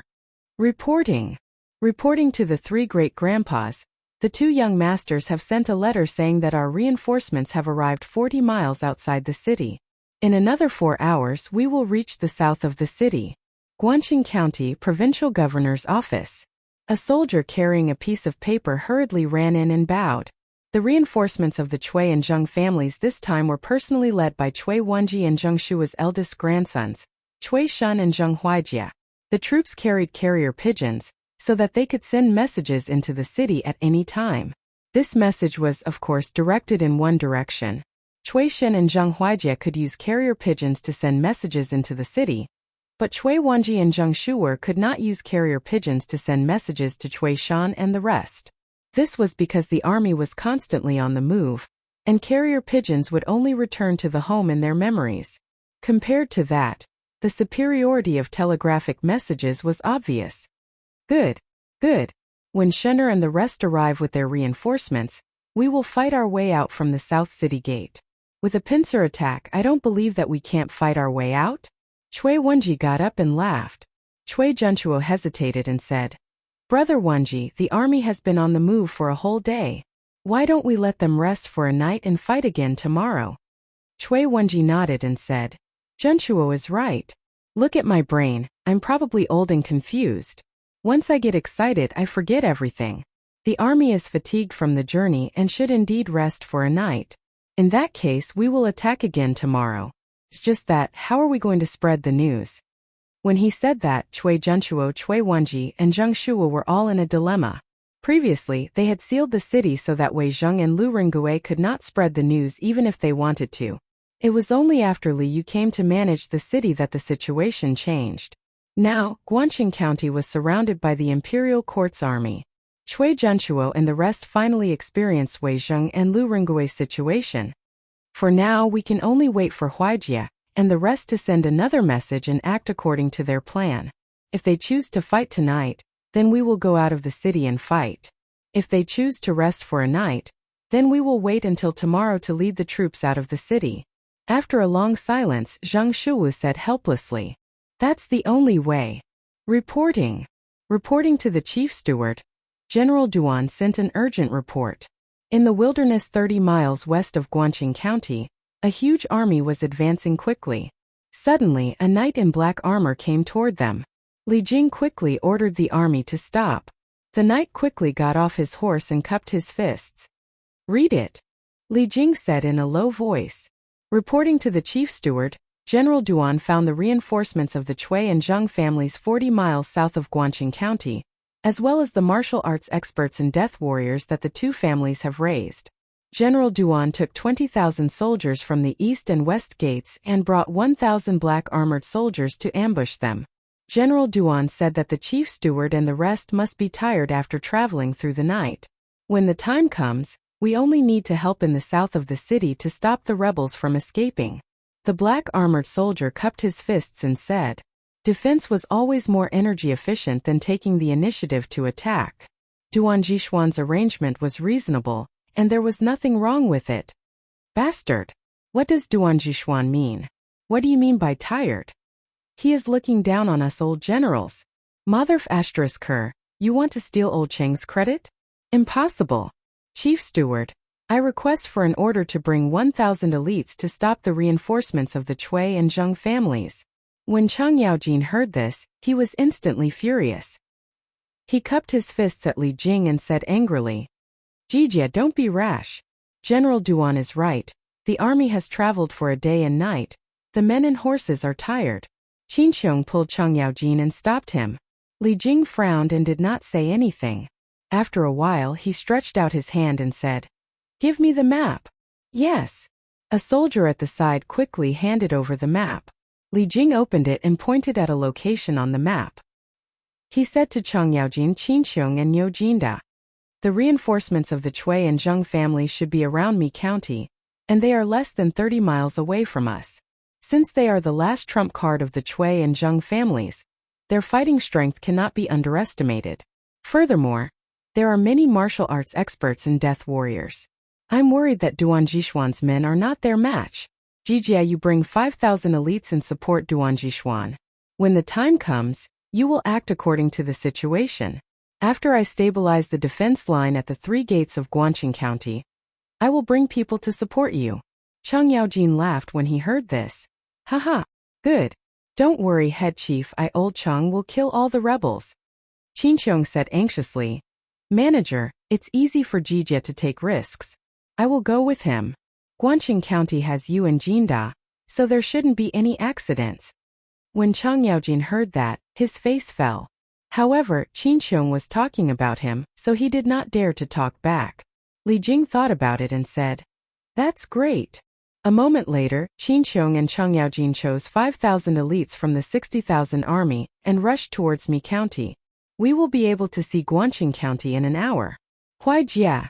Should we find a secluded place outside the city to rest for the night or launch an attack directly? On the road north of Mi County, the reinforcements of the Chui and Zheng families were rushing. Chui Shun, who was at the front, opened his mouth. Zheng Huaijia rubbed his thighs that were almost scraped open. He had always been a spoiled brat, so he had never suffered so much. If it weren't for the Zheng family's crisis, he wouldn't have gone through so much trouble to come here personally. After hesitating for a moment, he said, Why don't we launch the attack tomorrow? The soldiers have walked for a day and should be tired. Chui Shen nodded and said, That's good. I will send someone to send a message to grandfather. The army continued to move forward. At this moment there was a mountain path in front of them. The mountain path was not very narrow and could allow 4 horses to walk side by side. The hills on both sides were not very steep, and there was a dense forest growing on the hills. Young master, please tell the army to be on high alert and be careful of an ambush. An old man beside Chui Shen, Wang Taishou, who had said that he would lead the army to kill the black armored army, came to Chui Shen's side and said solemnly. Chui Shen frowned. Ambush? At this time they will ambush me. Kung! Kung! Kung! Kill! Before Chui Shen could finish his sentence, countless soldiers suddenly rushed down from the hills on both sides. They held Mo swords in their hands and charged toward the Chui and Zheng armies with an indomitable will. Ambush! Draw your swords and fight. Remember to maintain the formation. Wang Taishou shouted. Then he and a few other experts surrounded Chui Shen and Zheng Huaijia in the middle to protect them. The two armies soon engaged in battle. As they did not know where the enemy came from and whether they would have any reinforcements, Chui Shen and Zheng Huaijia ordered the army to advance as they fought. They planned to get out of this mountain path first and get rid of the terrain that was disadvantageous to them. Soon they saw the mountain path. Once they got out of this mountain path, there would be a vast plain in front of them. At that time they would be able to fight the enemy head-on. Bang bang bang. Just as Cui Shen and his army were about to get out of the mountain path, everyone suddenly felt the ground tremble. Then, a group of black armored cavalry appeared on the plain outside the mountain path. They were emitting a strong and cold murderous aura, like a group of death knights from hell. Black armored army? Young master, it's the black armored army. But why are the black armored troops here? Wang Taisho said with a face full of fear. Chapter 1328. 2 in 1 chapter. Black armored troops. Isn't the black armored troops stationed outside of Guanqing County? Why are they here? When Cui Shen and Zheng Huijie heard that the enemy was the black armored troops, their faces turned green with fear. The black armored troops were known for their unparalleled combat prowess. The two of them had never been on the battlefield before, but this was their first encounter with the black armored troops. How could they not be terrified? Young masters, there is no need to worry. The black armored troops only have about 1,000 men. Let the experts from the Hall of Worship and the men of sacrifice from the Kamikaze Battalion meet them. As for the troops on both sides of the mountain path, let the Shadow Guards deal with them. If we can take down 1,000 black armored troops, the south side of Guanqing County will be defenseless. At that time we will have a better chance of rescuing old grandfather and the rest. Taizhou Wang was also panicking at the start. However, when he saw the number of black armored troops, he calmed down and tried to persuade them. Hall of Worship, Wang is right. Let's do as he says. At this moment, Cui Shen and Zheng Huijie were in a state of being out of their wits. Iron Hand Wang's words were like a life-saving straw, letting them see some hope, so they desperately climbed up this life-saving straw. Yes, young master. Taizhou Wang clasped his hands and shouted, "Brothers from the Hall of Worship and the men of sacrifice, follow me to meet the black armored troops." Yes. Following a chorus of voices, hundreds of Jianghu people dressed in various colors rushed out from the army. Together with 3,000 to 4,000 warriors dressed in black, they charged straight at the black armored troops. "You are courting death. Listen to my command, charge with me." Duan Jishuan saw that the opposing army dared to take the initiative to meet the black armored troops head-on. He roared angrily and urged his horse forward. With a lance in one hand, he charged forward at an even faster speed. Kill! 1,000 black armored troops roared in unison and charged forward. The war horses neighed and their shouts shook the heavens. The Hall of Worship and the men of sacrifice from the Cui and Zheng families felt that it was not 1,000 men charging at them, but tens of thousands of ferocious beasts. This was the unparalleled black armored troops. After so many years of training, the black armored troops of today was much better than the black armored troops of Li World. Bang bang bang. Duan Jishuan's warhorse sent countless soldiers from the Cui and Zheng families flying. Wang Taizhou panicked when he saw this. He said to the two people beside him, "Chu Xiaofeng, Hua Xiajian, you two come with me to deal with Duan Jishuan." "Ah, Iron Fist Wang, you're sending us to our deaths." "I'm not going." Hua Xiajian mocked as he swung his sword to block the black armored troops around him. Wang Taizhou panicked and shouted angrily, "Hua Xiajian, can you be a little more mature? With us 3 great grandmasters working together, would we still be afraid of a single Duan Jishuan? If we don't capture him first, our formation will be disrupted by him alone. At that time no one will be able to survive." "Humph. All right then." Hua Xiajian's expression changed. Moments later, he sent a flying kick towards one of the black armored troops who was about to attack him. He then turned his head towards Wang Taizhou and snorted angrily. "Humph. Duan Jishuan, your opponents are the 3 of us." Just as Duan Jishuan was killing as if he was invincible, suddenly 3 masters wielding swords and sabers came flying towards him. 3 martial Dao grandmasters. The Cui and Zheng families are really generous. Duan Jishuan frowned. He felt that this was going to be tricky. He had only just entered the martial Dao grandmaster realm a few years ago. He could fight and kill enemies, but in a one-on-one fight, he was definitely no match for these 3 grandmasters. However, with the enemy before him, even if he could not win, he had to fight. Duan Jishuan slapped his horse's back and soared into the sky, dodging the fatal blows from 2 grandmasters. Then, He used his lance to stab the third grandmaster, Wang Tieshuo's chest. His speed was as fast as lightning, and so was the situation on the battlefield. Previously it was 3 against 1, but in the blink of an eye, one of the 3 was about to be killed. Duan Jishuan had been on the battlefield for many years. Unlike these Jianghu ruffians, he paid the most attention to killing efficiency. His moves looked simple, but often the simplest move was the fiercest killing move. His lance moved forward without hesitation. Wang Tai's Ho was in the air and had no time to dodge. Ah, Duan Jishuan! How dare you! At the moment of life and death, Wang Tai's Ho roared. His hair moved without wind. He channeled his strength into his sword and swung it to block this sure-kill lance. Clang! There was a sharp sound of metal clashing as the sword and lance clashed together. But at this moment there was a cracking sound. What shocked Wang Tai's Ho was that the long sword that he had always regarded as a treasure actually had a crack on it. Duan Jishuan sneered. Humph! To think that ordinary iron would dare to block this general's lance. Go to hell!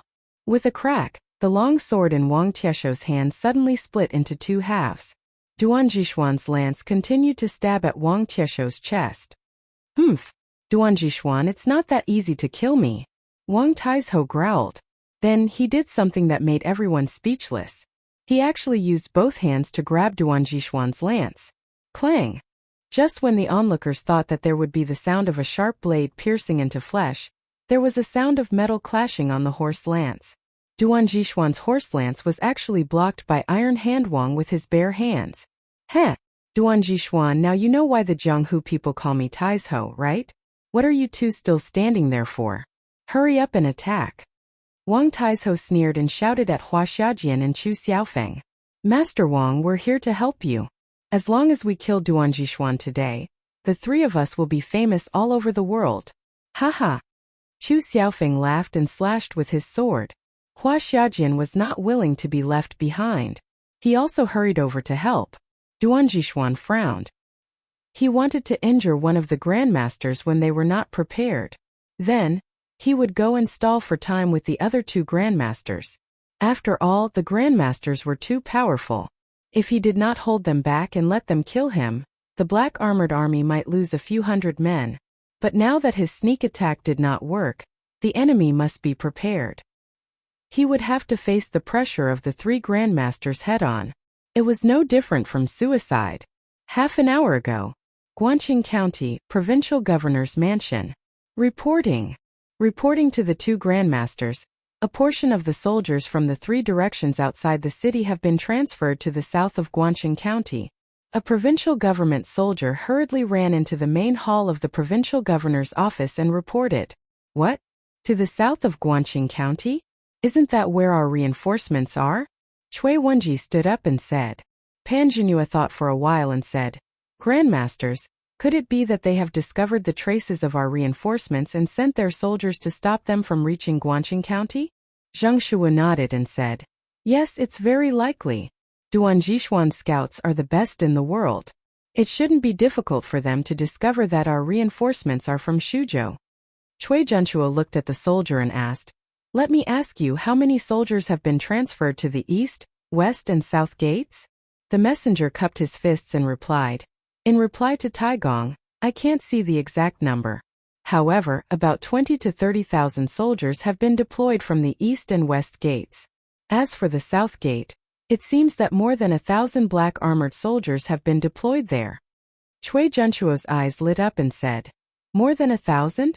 That means there are only about 2,000 black armored army left at the south gate?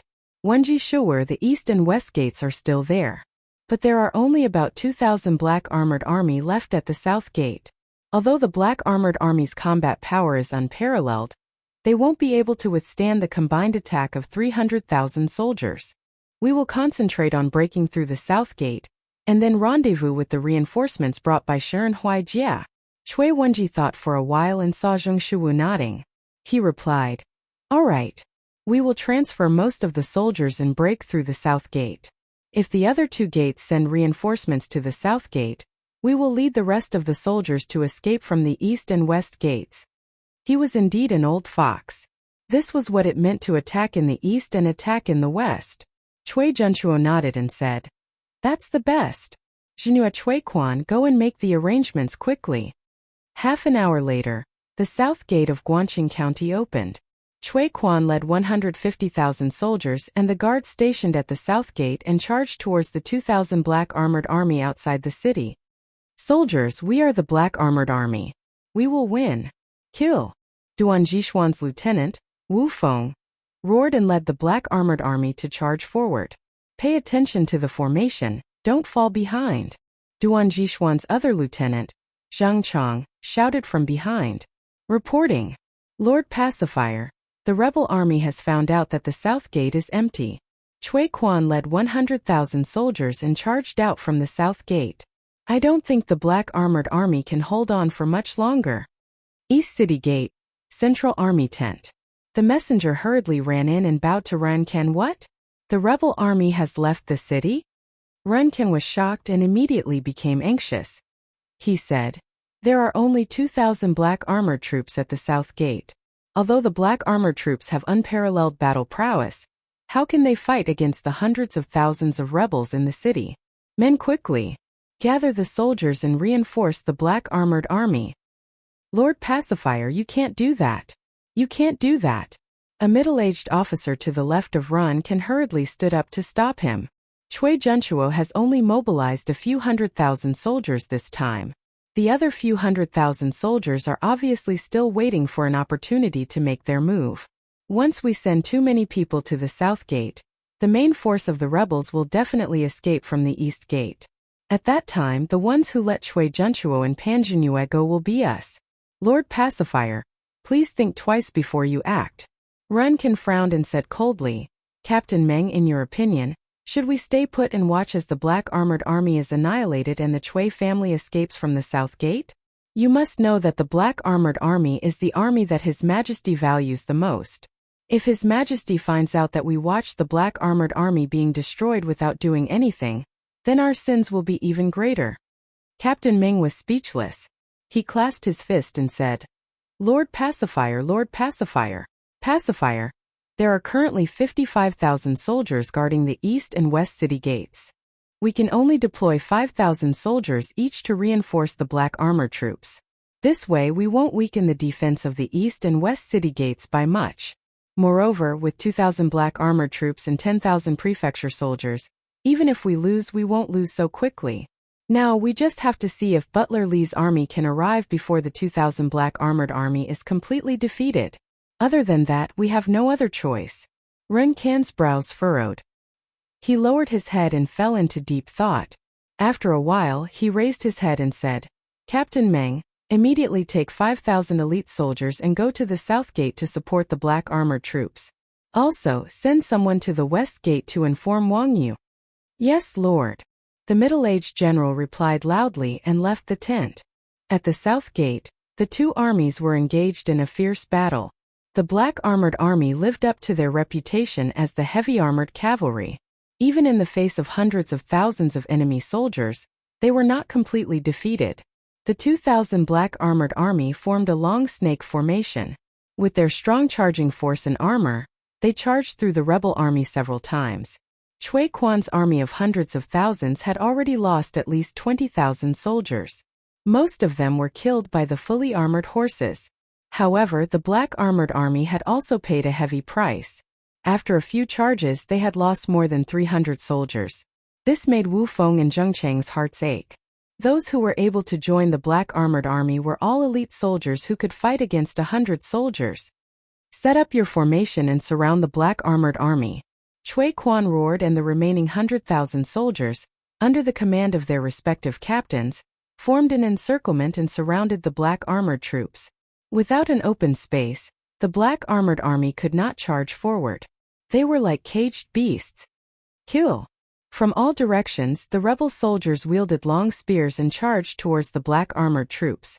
Without their advantage in speed, the black armored army could only raise their swords to defend themselves. But as the saying goes, 2 fists are no match for 4 hands. Under such a dense encirclement, many of the black armored army were dismounted. Bang! Bang! Bang! Kill! Suddenly 2 armies of thousands of soldiers appeared from the east and west. The rebel army panicked. Wu Feng made a prompt decision and shouted, "Charge out from the east! Kill!" Soon, the eastern side of the rebel army's encirclement was attacked from both inside and outside. It did not take long for a gap to be torn open. The black armored army was finally able to charge forward again. Together with the 10,000 soldiers, they started to fight the rebel army again. However, the hundreds of thousands of soldiers that Cui Quan brought with him were not just a motley crew. There were also 20,000 Cui family's shadow guards. Coupled with the fact that there were so many of them, the black armored army and the 10,000 soldiers from the provincial government showed signs of defeat. Hee, looks like we've won. We can leave Guan City from the south gate now. On the city gate tower, Cui Junchuo heaved a long sigh of relief after she saw the situation of the battle below. Bang! Bang! Bang! Soldiers, follow me. We're going to save the black armored army. Just when Cui Junchuo thought that the situation was settled, a black mass of soldiers suddenly rushed out from the wilderness to the west. The leader was a large number of people holding long lances, riding horses and galloping towards them. Niu Jinda? Li Jing? How is that possible? Chapter 1329. Cui Junchuo, Cui Wanji Zhang Shuer, Pan Zhinyue, and the rest were devastated when they saw Li Jing and Niu Jinda leading at least 60,000 soldiers to the south gate. Just a moment ago, they were still overjoyed that they had won the battle and could finally break out of the encirclement. However, the army led by Li Jing and Niu Jinda had extinguished the flames of hope in their hearts. The 2,000 black armored troops and 10,000 prefecture soldiers had already caused them such heavy losses. Now that the Tang military god was leading 60,000 soldiers, how were they supposed to fight back? In terms of reputation, Li Jing was much more powerful than the black armored troops. The Tang military god had never lost a single battle since his debut. Cui Quan was also a little dumbfounded at this moment. He looked at the tanned and thin veteran who called himself Old Niu and was shocked. Could this be Langyi County's Old Niu Jinda? Then, wouldn't the army he brought be the elites from the capital? Who would be able to withstand this? Reinforcements are here. Generals, listen up. Follow me and kill. Kill every last one of them. Wu Feng was overjoyed when he saw the army coming from the west. He shouted loudly, "Kill! Kill! Kill!" Hearing that the reinforcements were here, the black armored troops' morale was boosted, and they charged even more fiercely at the rebels. At this moment, Niu Jinda had already led his soldiers over. As soon as they came into contact, 4 to 5 rebels were sent flying by him. Then he swung his sword left and right, and more than a dozen soldiers were killed by his sword in an instant. He was unparalleled in bravery. Roar! Kill! Kill! Kill! Although the army behind Niu Jinda had been traveling for a day and a night, and their bodies were extremely tired, they still couldn't help but feel their blood boil when they saw this scene. Their bodies were instantly filled with a primordial energy, and they forgot all their fatigue and launched a fearless charge. To Cui Quan, the current situation on the battlefield could be said to have taken a sudden turn for the worse. Very soon, his army of over 100,000 was scattered and utterly defeated. Beat the gongs to retreat. Quick! Beat the gongs to retreat. Order everyone to return to the city immediately. Cui Junchuo, who was watching the battle from the city gate tower, hurriedly ordered. Cui Wenji and Zheng Shuwu looked at each other, shook their heads and said nothing. Obviously, they also thought that Cui Quan's men couldn't defeat Li Jing's men. Yes. A soldier rushed out hurriedly. Clang, clang, clang. Not long after, a sound similar to the sound of a gong sounded from the city gate tower. It was written in Sun's Han Army, Sunzi's Han Army. Advance at the sound of the drum, sound, retreat. East, west, north, north, east, west, north, north, and central. Because technology was west, and west, yong, west, soon west. When the Sunday were. When Sun Li heard the after Wang heard the Sun Army and Sun and Wang sounded Sun heard of the retreat. Ya and retreat. Soon. Wait. Feng. When this heard the sound of the this to the when twos tis, s. He didn't have the courage to fight against a famous general of the Great Tang like Niu Jinda, much less win. If he could retreat, he would do so with all his might. Commandant, why do you want our 2 battalions to bring up the rear? A young general roared unwillingly. Commandant Song, this is an order. Chui Quan looked at the young general coldly and said, the rest of the soldiers listen to my order. Retreat. Retreat into the city. After saying that, he turned his horse around and took the lead to escape. The remaining 100,000 rebels hurriedly followed behind Chui Quan and ran toward the city gate. Although the thousands of soldiers in the 13th and 14th battalions were unwilling, they could only stay behind to stop the imperial court's army. The rebels on the battlefield were getting fewer and fewer. Not long after, only these 2 battalions were left. Just as the commandants of these 2 battalions were about to bring their troops back to the city, they saw that the wooden bridge over the moat had been put away, and the city gate was gradually closing. Ah, Chui Quan, you'll die a horrible death. When Commandant Song saw this, he knew that his 2,000 men had been abandoned. He immediately let out an indignant roar. At this moment, Niu Jinda had already surrounded the 2,000 men with his army. He said coldly, put down your weapons and surrender immediately. Then I might spare your lives. Thank you, General Niu. We surrender. We surrender. Hearing this, the rebels put down their weapons without hesitation. Since Chui Quan was using them as cannon fodder, what was there to hesitate about? Take them away. Niu Jinda waved his hand, and the soldiers took the captives away.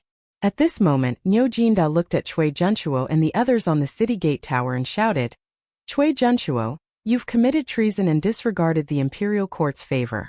I advise you to surrender as soon as possible. Otherwise, you'll die without a complete corpse. Chui Junchuo was disheartened. Li Jing and Niu Jinda's appearance made him lose all hope of winning. However, things had already come to this. If he retreated, he would die. If he advanced, he would also die. There was no turning back. Niu Jinda, it's impossible for me, Chui Junchuo, to surrender. There are still 200,000 men in the city. If you and Li Jing want to attack the city, then come at me. Chui Junchuo's eyes flashed with viciousness. Even if there was no chance of winning, he would drag the entire city down with him. Humph! Old bastard, you really don't know what's good for you. Niu Jinda said angrily. Alright, Jinda, quickly clean up the battlefield.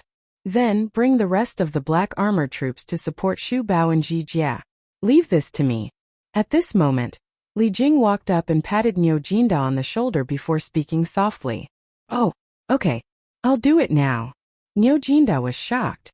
Only then did he remember that there were still 2 armies fighting in the south. He cupped his fists in response and quickly went to find the black armored troops. Ooh! In the southern suburbs of Guangqing County, the 50,000 shadow guards from the Chui and Zheng families and the 40,000 soldiers from Duanjishuan had suffered heavy casualties. However, the shadow guards from the Chui and Zheng families still had the upper hand. As for Duanjishuan's black armored troops, the Chui and Zheng families' hall of worship and camp of sacrifice, the situation was even more one-sided. More than half of the black armored troops were either dead or injured. As for Duanjishuan himself, he was severely injured. His light armor was stained with blood from both the enemy and himself. It could be said that if the battle continued like this, the people that Duanjishuan had brought with him would be completely annihilated. So what if the black armored troops were brave and powerful? The hall of worship of the Chui and Zheng families were all elite fighters. As for the camp of sacrifice, they were all assassins who were not afraid of death. In terms of combat power, the black armored troops were not that strong. Moreover, the enemy outnumbered them by a few times. Hey, black armored troops? Didn't you say that 3,000 black armored troops could defeat 100,000 soldiers? Why is the general of the black armored troops so weak? Wang Taizhou threw a punch at Duanjishuan and sent him crashing to the ground. This man did not know the saying that all villains die because they talk too much. So he wanted to mock them and show off his strength. Duanjishuan supported himself with his lance and stood up unsteadily. He looked at Wang Taizhou and said coldly, "The black armored troops' reputation is not for trash like you to judge. Let's see how long you can be so arrogant when my reinforcements arrive." Haha, reinforcements? If you have reinforcements, why are they taking so long? Why don't you call for your reinforcements to come quickly? Wang Taizhou sneered. In this battle, although it was 3 evolved Jing masters against 1, all 3 of them were injured. At this time he had a stomach full of anger. Now that he had beaten Duan Xuanji to the ground with great difficulty, of course he wanted to show off his prestige as the victor. Bang! Bang! Bang! Suddenly, a series of hurried footsteps came from outside the mountain. Wang Taizhou, Cui Shen, Zheng Huijie and the rest were shocked. Oh no! Their reinforcements are here. Cui Shen said in a panic. Ha! How dare the remnants of the noble families resist the imperial army? Soldiers, charge with me, old Cheng. Kill every last one of them. Chang Yaojin held a lance in his hand and took the lead to rush over. Kill! Kill! Kill! The 5,000 elites that Chang Yaojin and Qin Qiong had brought with them also charged forward. Damn it! They really have reinforcements. Then you can go to hell first. Wang Tieshou's face darkened. He cursed himself for saying such a thing. He used his leg to pick up a saber beside a dead soldier and slashed it at Duan Jishuan's neck with one hand. Ha! How dare you, old man! At the crucial moment, Chang Yaojin roared and threw out the stallion in his hand. His target was Iron Hand Wang. Wang Taizhou did not dare to take it head-on. He quickly dodged and the lance stabbed into the ground. It was obvious how powerful Chang Yaojin's attack was. Whoosh! In just a short while, Chang Yaojin and Qin Qiong had arrived and stood in front of Duan Jishuan. General Duan, take care of yourself. Leave these 3 to me and Jijia. Qin Qiong looked at Duan Jishuan and said. Duan Jishuan clasped his fist and said, Thank you, General Qin. Thank you, General Chang. Cheng Yaojin laughed. Hey, little Duan, next time you encounter something like this, don't force yourself. You're a good fighter. If you die in the hands of these idiots, it won't be worth it. Duan Jishuan was immediately choked by this shameless old man. All right, Jijia. Focus on the enemy first. Qin Qiong pulled out his sword and looked at the 3 grandmasters in front of him. All right. Haha. Today I can finally show my skills. The 3 of you old men come at me together. Chang Yaojin picked up the lance that was inserted into the ground and laughed loudly. Qin Qiong, Cheng Yaojin, Wang Taizhou, Chu Xiaofeng and Hua Xiaojian's pupils shrank. Their faces were filled with shock. Hey, cut the crap. Today none of you can leave. Cheng Yaojin did not waste any more time. He shouted and charged forward with his lance. Chapter 1330. Clang clang clang.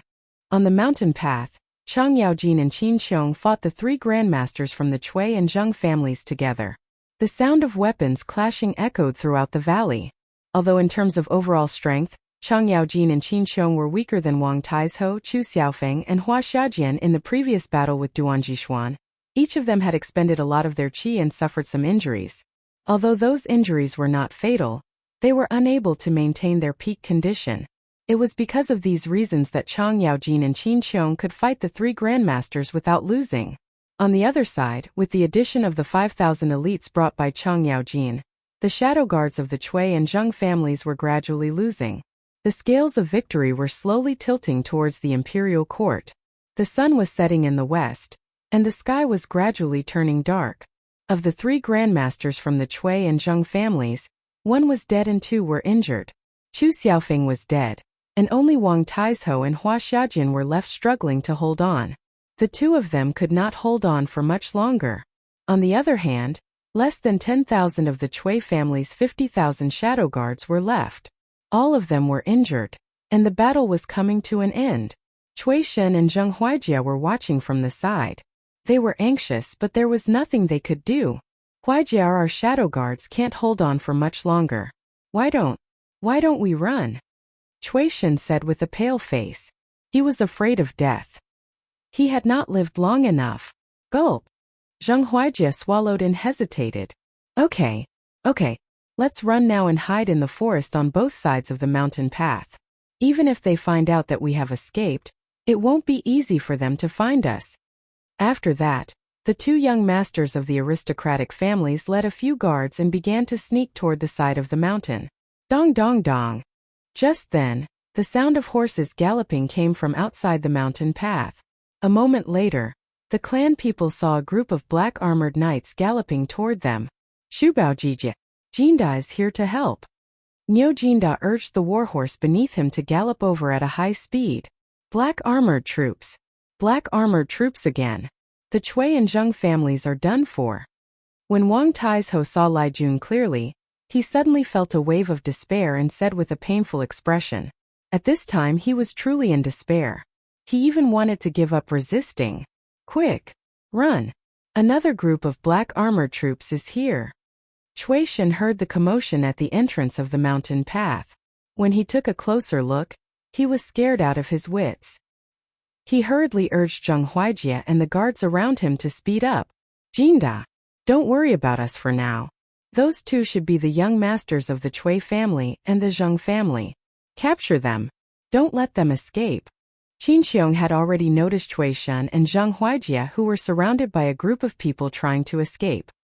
He hurriedly said to Niu Jinda, who was running over. Good. I'll go and capture those two kids right now.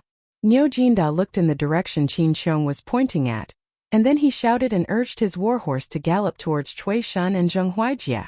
Young master, hurry up and leave. Someone was chasing after them. I'll help you block them for a while. One of the guards beside Cui Shen saw Niu Jinda galloping over and said. Then he turned around with a solemn expression and went to meet the enemy with his weapon. Go, go. All of you go and block that person. The Cui family will help you take care of your family. Cui Shen panicked and hurriedly shouted at the rest of the guards beside him. Yes, young master. The guards looked at each other, and a trace of despair flashed in their eyes. They cupped their hands and turned to rush out. Hey, you think you can stop me with just the few of you? Niu Jinda snorted coldly and did not slow down at all. He continued to gallop towards these few soldiers. These few soldiers did not see Niu Jinda move, but their weapons were already sent flying by the lance in Niu Jinda's hand, and they were also pushed back by this huge force. Niu Jinda did not kill them.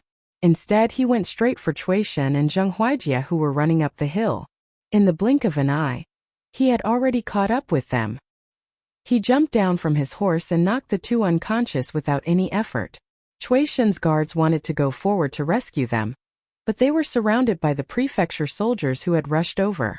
At this moment, Chang Yaojin and Qin Xiong respectively found a flaw in Wang Taizhou and Hua Xiaojin's defense and killed them with a single blow.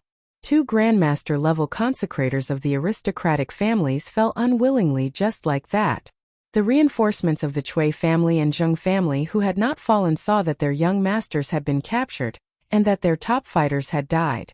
Instantly, they lost the motivation to continue fighting and put down their weapons, kneeling on the ground and surrendering. Seeing this, Qin Xiong decisively gave the order to quickly clean up the battlefield, and then regroup with the main force. In this battle, the Cui family and Zheng family's consecrators were completely wiped out. Only 3,000 of the 50,000 secret guards were left, and they surrendered in the end.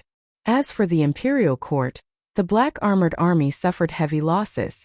More than 500 war horses were lost, 512 soldiers were killed, and General Duan Jishuan was severely injured.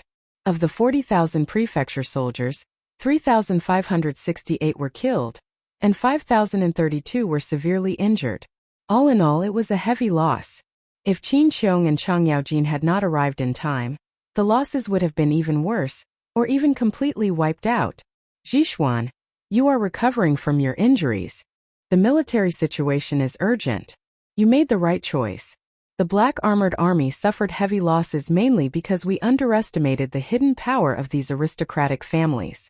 After returning to the central tent in the south of Guangqing County, Qin Xiong reported the situation to Li Jing. Duan Jishuan bowed to Li Jing and asked for forgiveness. Li Jing shook his head and comforted him gently. 3 grandmasters, hundreds of Qi transformation realm martial artists, and thousands of fearless men of sacrifice. With such a lineup, perhaps only the black armored army led by Duan Jishuan had the ability to fight against them. Although the black armored army suffered heavy losses in the end, Li Jing understood that it was not easy for them to fight to this extent with the military strength at that time. In the end, they had underestimated the strength and foundation of these millennium-old aristocratic families. Thank you, General Manager, for your mercy. Duan Jishuan saluted and then turned to leave with a sad face. In this battle he won, but he also lost. General Manager, the identity of these two boys has been verified. They are the eldest grandson of the Chui family in Bowling, Chui Shan, and the eldest grandson of the Zheng family in Xingyang Zheng Huijie. How should we deal with them? Niu Jinda pointed at Chui Shan and Zheng Huijie on the ground and asked Li Jing. Li Jing thought for a moment and replied, "Take them down and guard them well. When the time comes, bring them back to Chong, and hand them over to His Majesty." Okay. Niu Jinda heard and nodded. Qinqiong asked, "General Manager, when are we attacking the city?" When Li Jing heard this, he could not help but frown. He said in a deep voice, "Although theoretically, our victory is already decided, and the Chui family probably knows this, they still want to resist stubbornly and even want to drag the entire city's people to be buried with them. Their thoughts can be said to be vicious. If we rashly attack the city, they will probably let the newly recruited young men and even some old and weak women and children go up to the city tower to defend the city. In this way, if we attack by force, countless innocent people will be injured. Once the battle ends, Zhengzhou will definitely be transferred to the people's livelihood, and it will not recover for 10 years. Therefore, the matter of attacking the city needs to be considered at length. I also have to report this to His Majesty. Let the soldiers rest for a night. Anyway, the rebel army in the city will not be able to escape for a while." Qinqiong frowned and thought for a moment, then nodded and said, "General Manager's words make sense. Then let's rest for a night." Li Jing's prediction was right. Chui Junchuo had the intention of dragging the entire city to be buried with him. When Ji Shuwer, you don't have to have any more hope. Since Li Jing is here, the reinforcements brought by Chui Shen and Huijie must have all been killed. They can't possibly defeat Li Jing's scheme. In the main hall of the provincial governor's mansion, everyone's face was gloomy. The atmosphere in the hall was very oppressive, so oppressive that it was difficult to breathe. Chui Junchuo shakily stood up and let out a long sigh. "No, I don't believe that my Huijie will die just like that." Zheng Shuwu shook his head with a pained expression. Chui Junchuo sighed and ignored him. Unexpectedly, Zheng Shuwu suddenly stood up and walked quickly to Chui Junchuo's side. He grabbed his collar and said crazily, "It's all your fault. It's all your fault. If you, Chui Junchuo, had not charmed me with your words back then, how would the Zheng family have come to this point today?" Chui Junchuo's body did not dare to move. Being pulled by Zheng Shuwu like this, he immediately had some difficulty breathing. He quickly shouted at Pan Junue beside him, "Quick! Zheng Shuwu is crazy. Quickly capture him. Quick! What are you still standing there for?" Pan Junue was originally hesitant, but seeing that Chui Junchuo was almost out of breath, he quickly waved his hand and ordered, "Men, capture old grandfather Zheng." "Yes, Chui Junchuo, you dare. You dare to capture me." Zheng Shuwu was quickly captured by the guards. He looked at Chui Junchuo in disbelief and asked, Why wouldn't I dare? Quick, take him away." Chui Junchuo said angrily. Now that the Chui and Zheng family's reinforcements had been annihilated by Li Jing's men, he no longer needed to rely on the Zheng family, so he naturally did not need to spoil Zheng Shuwu anymore, because the entire army in Guanqing County was his Chui family's people. "Chui Junchuo, you're ungrateful, you'll die a horrible death." Chui Junchuo was quickly taken away, leaving behind a wave of vicious curses. Chui Wenji just watched and did not say a word from the beginning to the end because he could see the situation clearly. "Jinue, if Li Jing attacks the city later, let the new soldiers go up to defend the city. After the new soldiers are all dead, let the people in the city to defend the city. Even if the Chui family cannot win, I will make Li Jing lose a few teeth in Guanqing County. I will let the entire Guanqing County be buried with the Chui family." After a moment of silence, Chui Junchuo looked at Pan Jinue and said word by word fiercely. After everyone in the hall heard this, they could not help but feel a chill in their hearts. Chapter 1331. 2 in 1 chapter. After cleaning up the soldiers and counting the casualties, there were many more tents of various sizes in the open space in the south of Guanqing County. Li Jing's 60,000 elites from the capital were able to set up camp.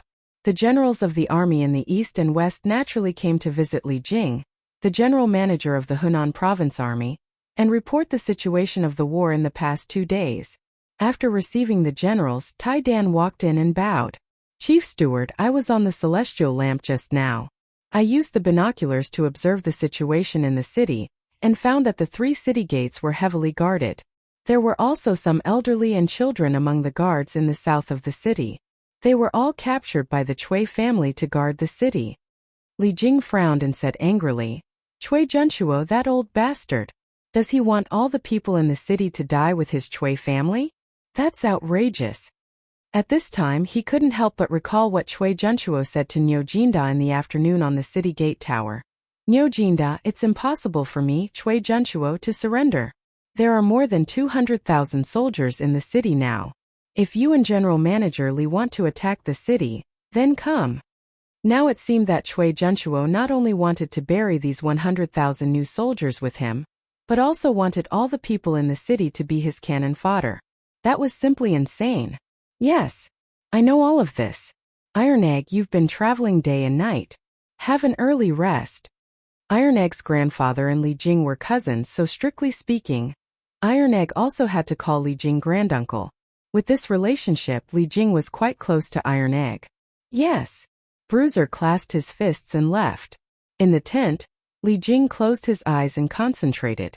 After a while, he opened his eyes and wrote the situation here into a memorial.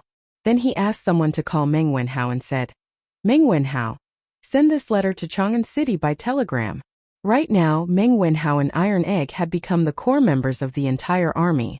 They were in charge of the army's communication with the outside world. The rescue of Guancheng relied on the unparalleled transmission speed of the telegraph machine. Li Jing had fought in wars all his life, but he had never been so comfortable as this time. Grasping first-hand information at the first moment allowed him to calmly make various tactical arrangements to deal with the changes in the situation on the battlefield. This was more efficient and useful than strategizing. He had already secretly made up his mind. After returning to the imperial court, he would definitely suggest to Li Er to build a telegraph machine.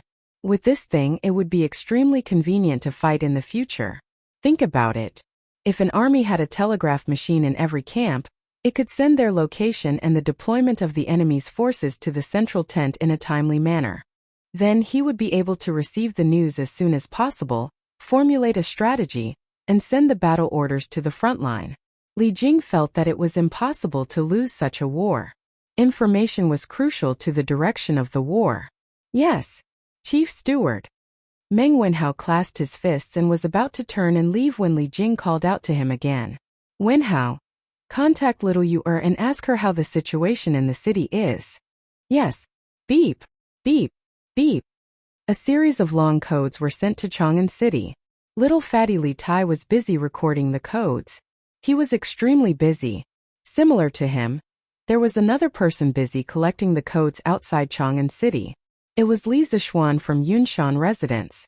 Since the day the army set off, Li Zishuan had handed over the 2 remaining telegraph machines. He had made a few more telegraph machines.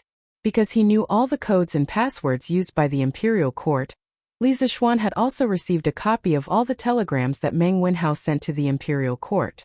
Because of this, although Li Zishuan had never left Yunshan residence, he knew the situation at the front line like the back of his hand. However, only God knew if what he did was considered as stealing the imperial court's military secrets.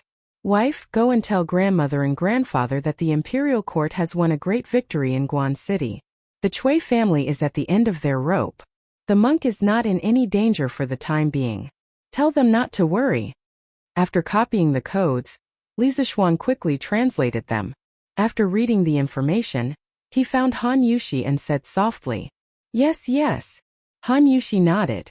Then she hesitated for a moment and asked, Husband Iron Egg, is Iron Egg doing well over there? Li Zishuan smiled and said, Wife, don't worry. Iron Egg is with Uncle Li. He is safe.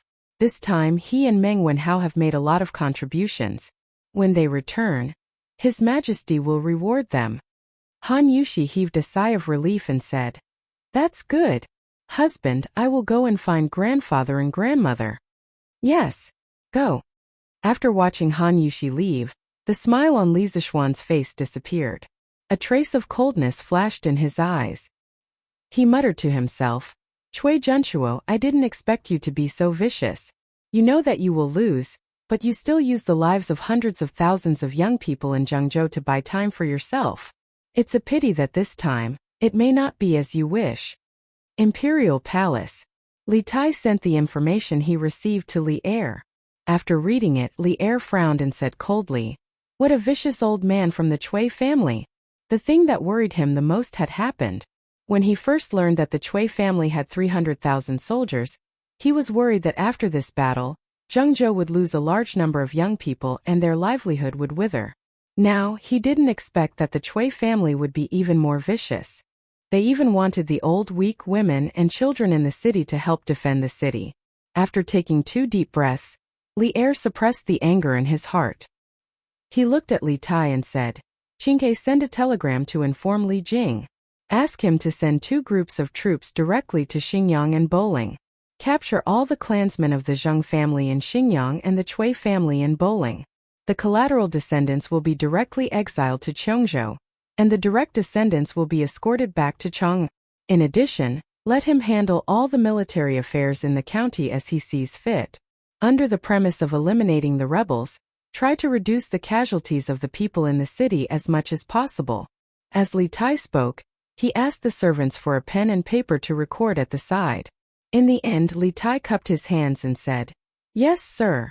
Tomorrow, I will go to the pagoda of Xingshan Temple and send the information to Supervisor Li."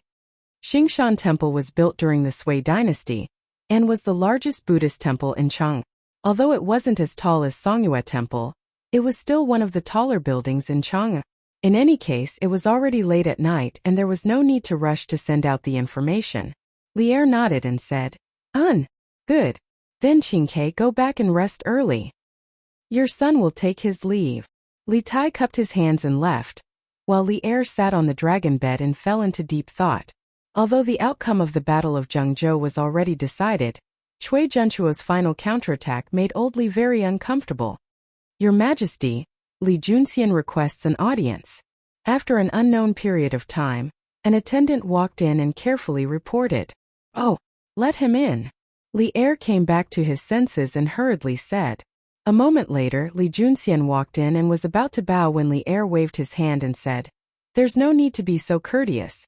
Why have you come to find us so late at night?" Li Junxian cupped his fists and said, "Replying to your Majesty, ever since the army went south to Zhengzhou, a total of 42 officials have tried to send pigeons to inform the Cui family and Zheng family, but the letters have all been intercepted by the cavalry. This subordinate has come today to ask your Majesty, how should we deal with these officials?" Li Er's face darkened and he expressionlessly said, "Do you have a list? Let us take a look." Li Junxian took out a piece of paper from his bosom and handed it over. "Your Majesty, please take a look.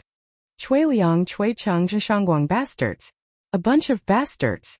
They eat from the emperor, but instead of sharing the emperor's burdens, they colluded with the enemy and betrayed the country. These people have gone too far. Tonight, arrest all of them and hand them over to the Supreme Court, Ministry of Justice, and censorate for public trial." Looking at the familiar names on the paper, the anger in Li Er's heart grew stronger and stronger. Finally, he slammed the dragon table and exploded. Li Junxian's spirit was shaken and he solemnly said, "This general obeys the decree." Li Er's casual words set off a storm of blood in Chang'an City. At night, the doors of dozens of houses were opened by the cavalry department. The owners of 42 mansions were arrested almost at the same time. The screams, pleas, and shouts woke up many people who were sleeping soundly. However, no one dared to go out and check what was going on, because at this time there were only 2 possibilities for such a huge commotion. One was that they were attacked by bandits, and the other was that the imperial court was arresting criminals. Regardless of the situation, it was not something that ordinary people could afford to offend. Most of the officials who heard the news were unable to continue sleeping. Everyone had a premonition that something big was about to happen in Chang'an City. Guanqing County East Gate. A group of new soldiers were still guarding the city walls. "Brethren, do you have time?" "Brother, I have some matters to discuss with you." At this moment, Lu Rengue was leaning against the city wall and dozing off. Speaking of which, this fellow wasn't afraid of falling off the wall in his sleep. At this moment, someone patted him on the shoulder and said, Who? Oh, so it's Brother Wang Lang. Do you need something from me? Lu Rengue woke up from his sleep and saw that the person who had come was the captain of the 6th platoon, Wang Lang, whom he had wanted to join a few days ago. He immediately perked up and greeted him. Wang Lang nodded and whispered, Brother Ren, can we talk in private? Seeing his mysterious expression, Lu Rengue's eyes turned. There was no reason for him to refuse. Of course. Brother Wang Lang, follow this one. A few moments later, Lu Rengue led Wang Lang to a corner of the city wall. This place was rather remote, and under normal circumstances no one would come here. Brother Wang Lang, what do you need? Speak, Lu Rengue asked as he leaned against the wall. Wang Lang looked around and whispered, Brother Ren, don't you think that Provincial Governor Pan and Commandant Chui are getting more and more overboard? Lu Rengue asked curiously. Brother Wang Lang, what do you mean? Wang Lang said with a face full of resentment, Brother Ren, don't you know about the battle in the south of the city today? At first, Commandant Chui's army did have the upper hand, but later on, Duke Wei Lijing and Duke Niu Jindao of Lanyi County led an army of 50 to 60,000. Commandant Chui was so scared that he fled in panic. It's fine if he fled, but he actually had the brothers of the 13th and 14th battalions stay behind to cover his retreat. After the army retreated back to the city, he ordered his men to close the city gates, and the several thousand brothers of the 13th and 14th battalions were all locked outside the city gates. Do you think Chui Quan is still human? In my opinion, he thinks that the 13th and 14th battalions are all new recruits like us, so he doesn't care about us. What's even worse is that according to what I know, Chui Quan's men have started to capture some old, weak women and children to guard the south gate. Because of today's battle, more than half of the new recruits guarding the south gate were killed or injured. He's short of manpower. This guy is really a beast. In my opinion, if the army outside the city attacks later on, us new recruits will definitely be the first to die. If we're all dead, Chui Quan will definitely capture the citizens in the city and put them on the city walls. Bah! This son of a bitch is really a good for nothing. Hey! Brother Wang Lang, keep your voice down.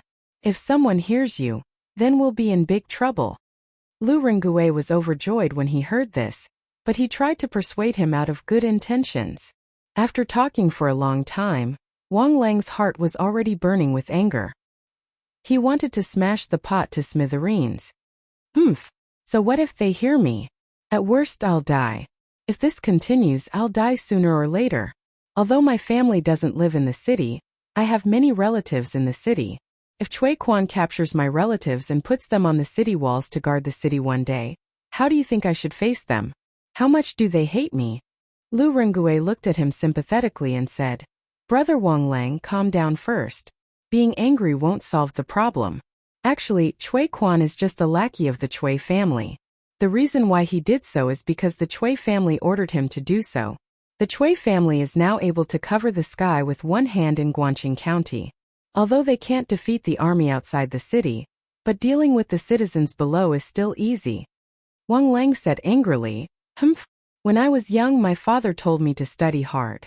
If I can become a hanger-on of the Chui family in the future, then I'll bring glory to my ancestors. Now it seems that I'm lucky that I didn't study hard at that time. Otherwise, if I rely on the Chui family, such a dirty place, I might as well cut my own throat.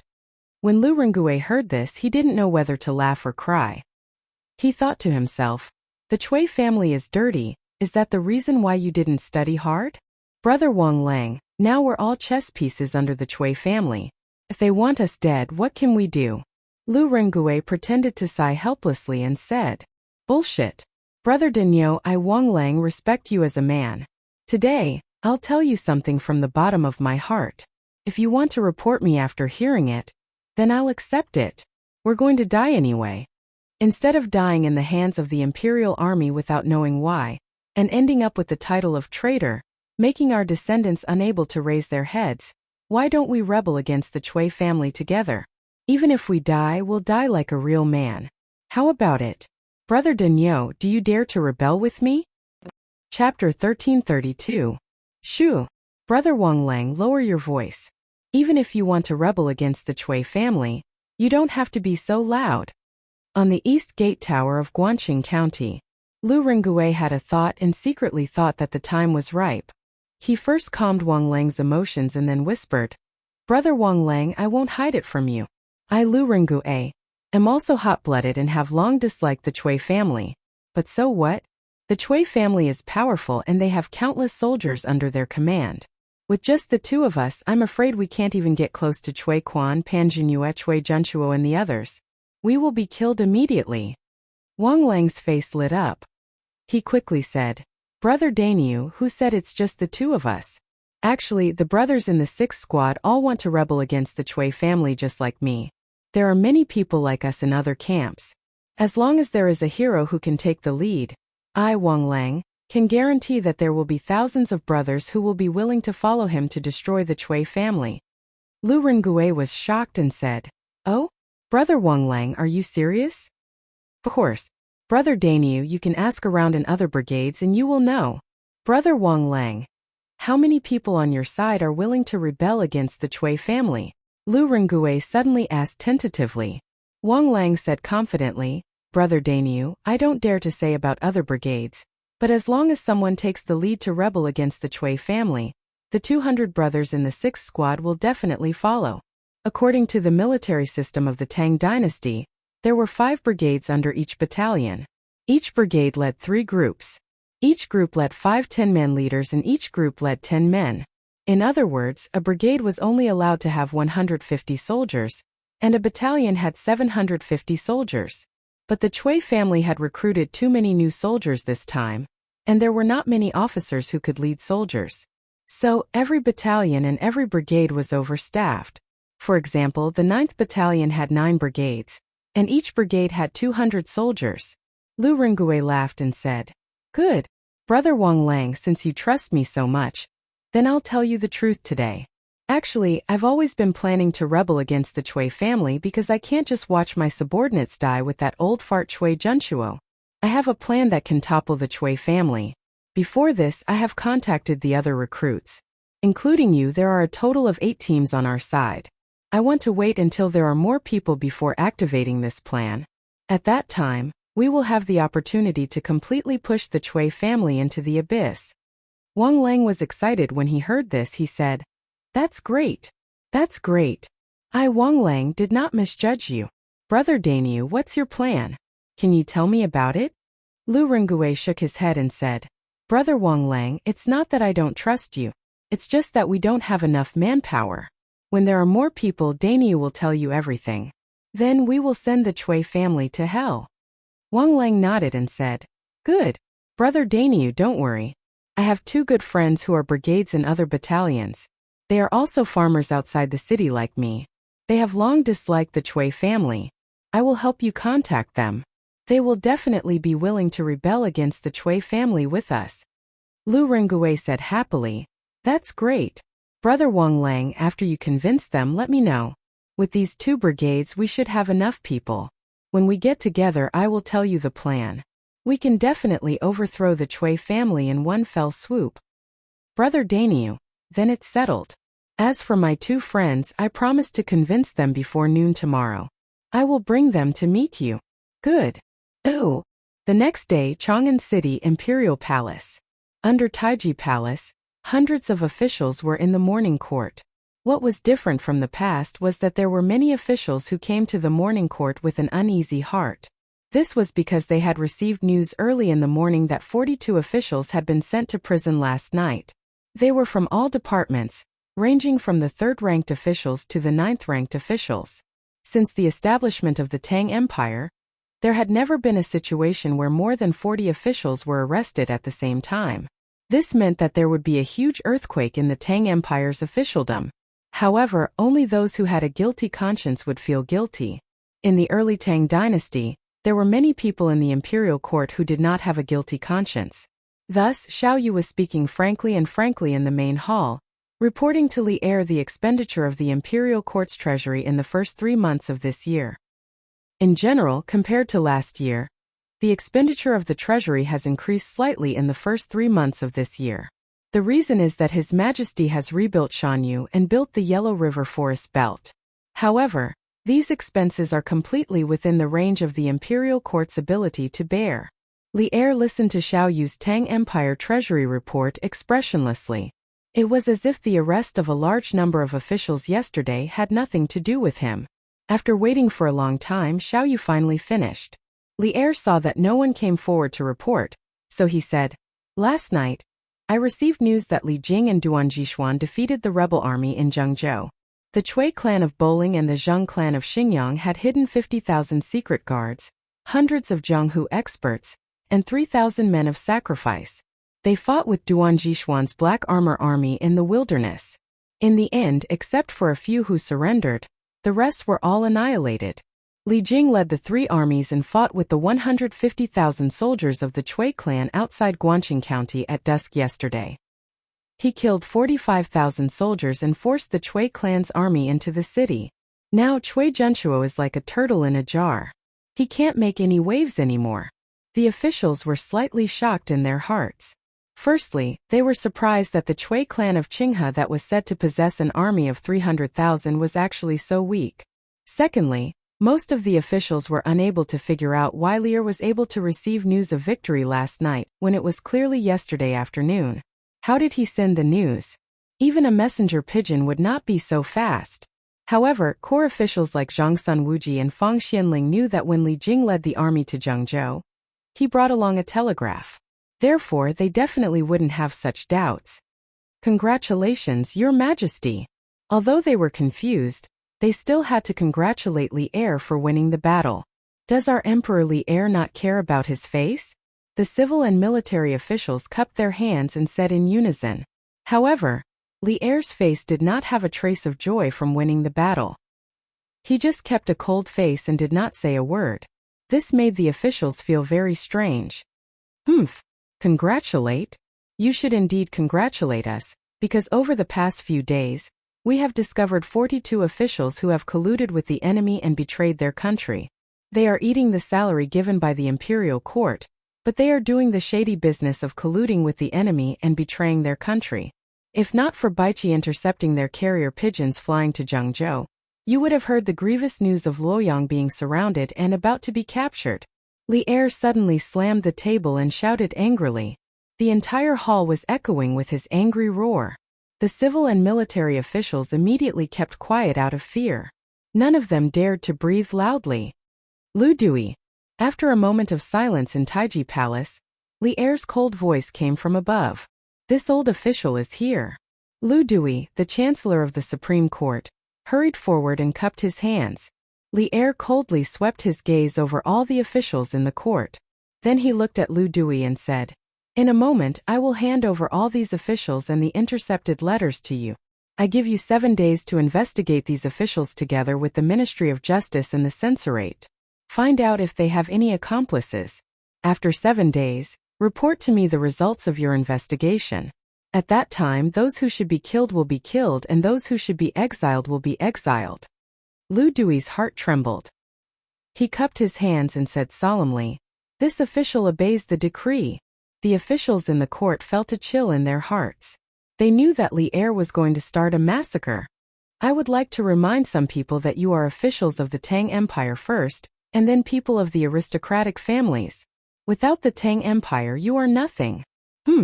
Court is dismissed. After Li Er said this coldly, he got up and left in a huff. Now that he had almost wiped out 3 of the 5 families, he had the confidence to say these words. The officials looked at each other and sighed. Then they left the hall and went about their own business. "Oh, little fishy, little fishy."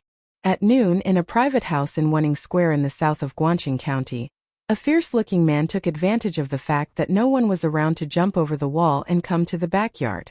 "Big Brother Lu? Why are you back?" Little Fishy, who was taking an afternoon nap in the attic, hurried downstairs to welcome him when she heard the shouts below. "Shoo! Lower your voice. I snuck out during lunchtime. Let's talk inside." Lu Rengue hurriedly whispered. "Oh, okay. Little Fishy replied and led Lu Rengue into the house. Then she said, "Big Brother Lu, you must have not eaten lunch, right? I still have some steamed buns left. Why don't you eat some to fill your stomach?" Lu Rengue waved his hand and said, There's no time. I can't stay any longer. I came back to look for you today because of an urgent matter. I'll make it short and leave after I'm done.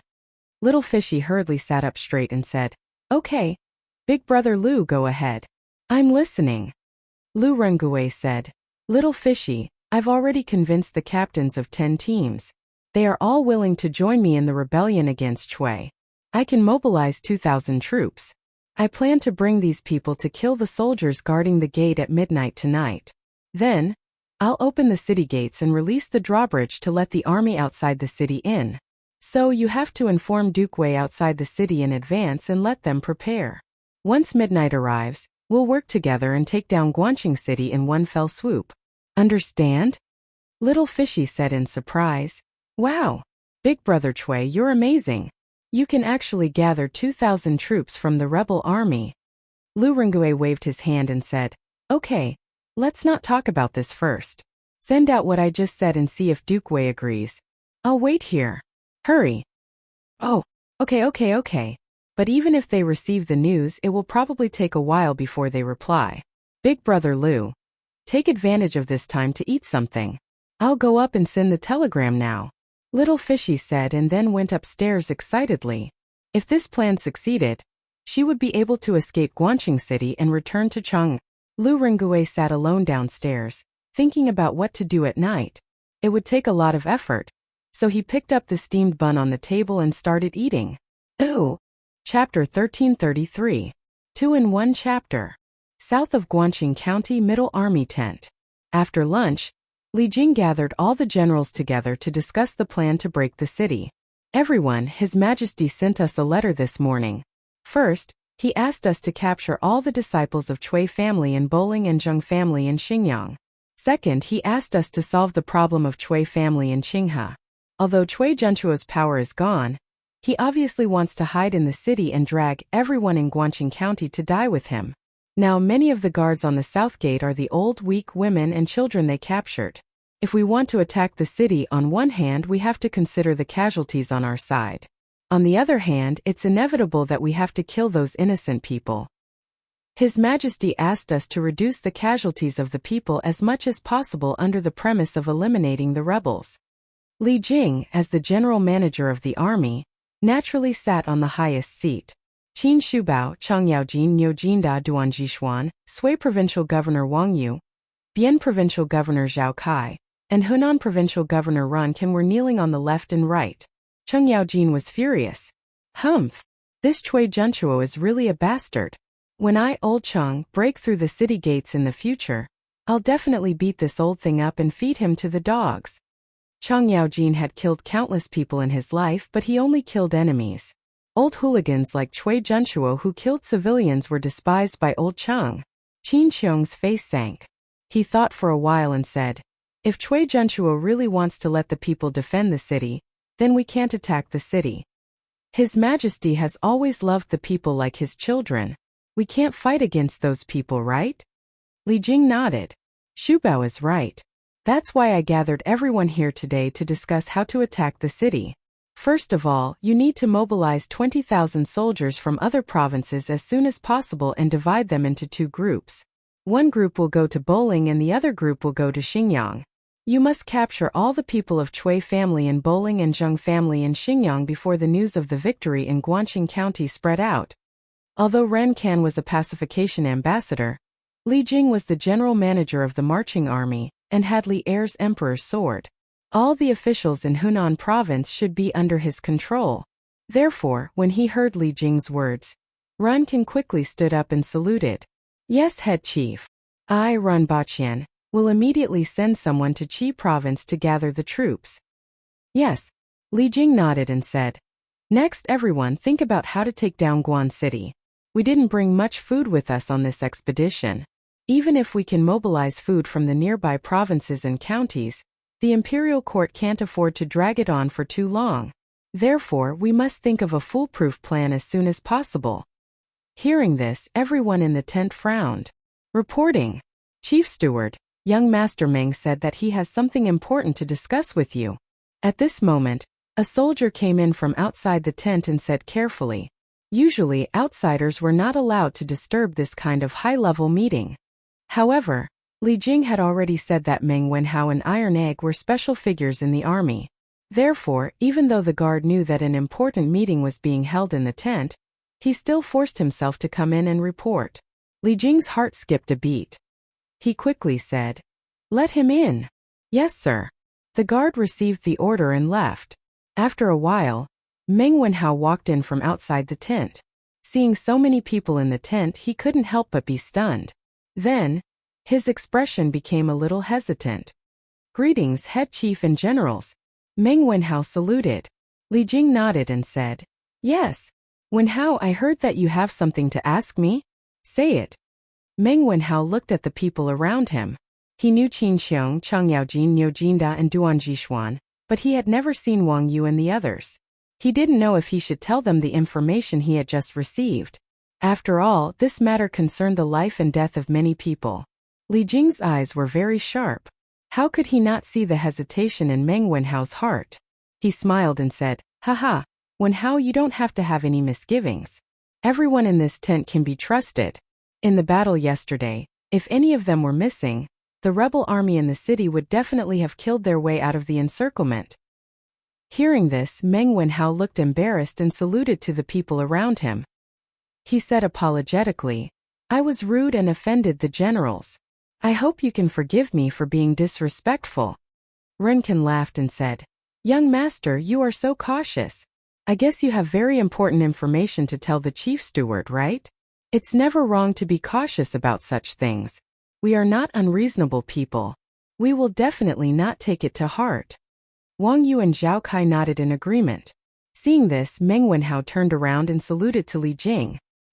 He said with a serious face, "Reporting to the chief steward, I just received a telegram from Little Yu. It said that the Bian Province Army Commander Lu Rengue has united 10 new recruits in the city who want to rebel against Chui. They can control 2,000 troops. Lu Rengue plans to bring these new recruits to kill the soldiers at the city gate at midnight tonight. He plans to open the city gate, lower the drawbridge and lead the army in from outside the city. I wonder what the chief steward and the generals think? They are waiting for my reply." "Oh, there is such a thing?" Li Jing was shocked. They were now worried about how to break through the city gate with the least casualties. In the end, someone sent a pillow to them while they were dozing off. If someone cooperated to open the city gate, then all the problems would be solved.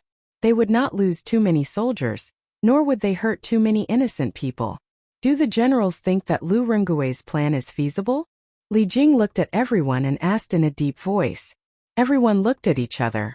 Qin Xiong stood up and said, "Guanqing County is the governing area of Zhengzhou. The city is strong. If we attack from the front, there will be heavy casualties. If we can really break through from the inside and then cooperate with the outside, it is undoubtedly the best plan to break the city. I think this plan is feasible." Bian Province Governor Zhao Kai smiled and said, "Chief Steward, I also think this plan is feasible." Lu Rengue was the Bian Province Army commander, and was his subordinate. At such a critical moment, Lu Rengue directly played the key role of one person to decide the situation. This made him, the Bian Province governor, very proud. Wang Yu curled his lips in annoyance. He thought to himself that Lu Rengue was also a talent. He would see if he could be transferred to Sui Province. He was willing to directly give him the position of commandant. Chang Yaojin, Niu Jinda, and the others did not have any objections. Seeing this, Li Jing said to Meng Wenhao, "Immediately reply to Lu Rengue. Tell him to open the city gate at midnight tonight and lower the drawbridge. The army outside the city will be prepared to enter the city in advance." "Yes, Chief Steward." Meng Wenhao cupped his fists and left. In the tent, Li Jing immediately began his tactical deployment. "Generals, listen up. Tonight at midnight, organize the troops and follow me into the city. However, each department needs to leave 10,000 troops outside the city to guard the city gates to prevent the rebels in the city from escaping." "Yes, sir." Guanqing County, Wenning Square. Beep, beep, beep, beep. "It's here. It's here. It's finally here."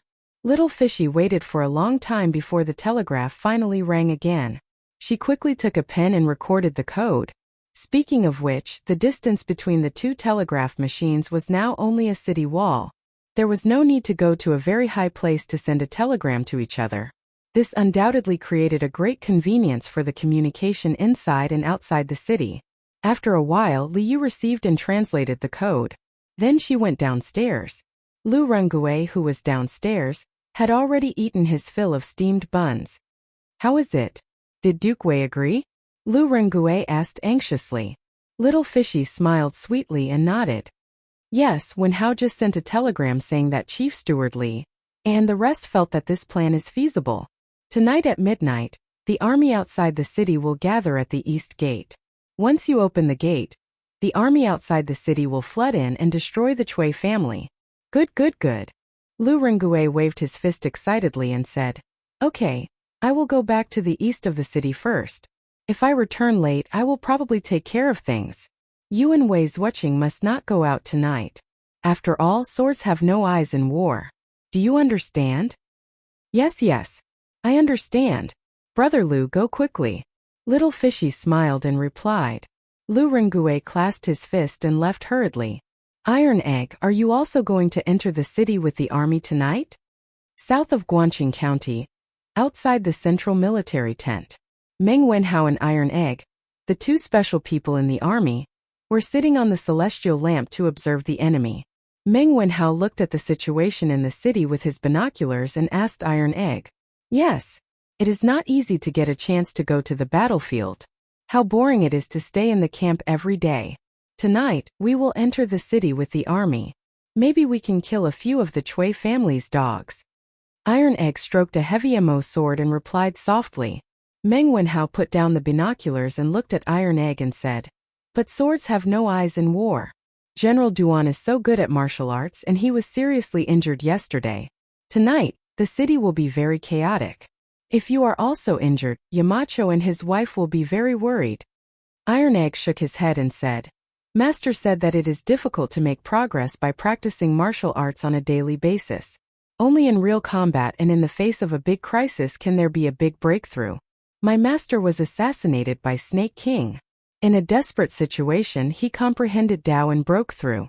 That was how he became the youngest martial arts grandmaster in the Tang Empire. And my father, in his early years, followed General Qin to fight everywhere. Although he did not get an official position in the end, he is still a great hero in my heart. I want to be a master like my master and a great hero like my father. But how can I become a master if I am locked in a cage every day? How can I become a great hero? So tonight, I must enter the city and see for myself." Meng Wenhao was slightly moved. Everyone had different dreams. He wanted to learn martial arts well and become a useful person in the Tang Empire.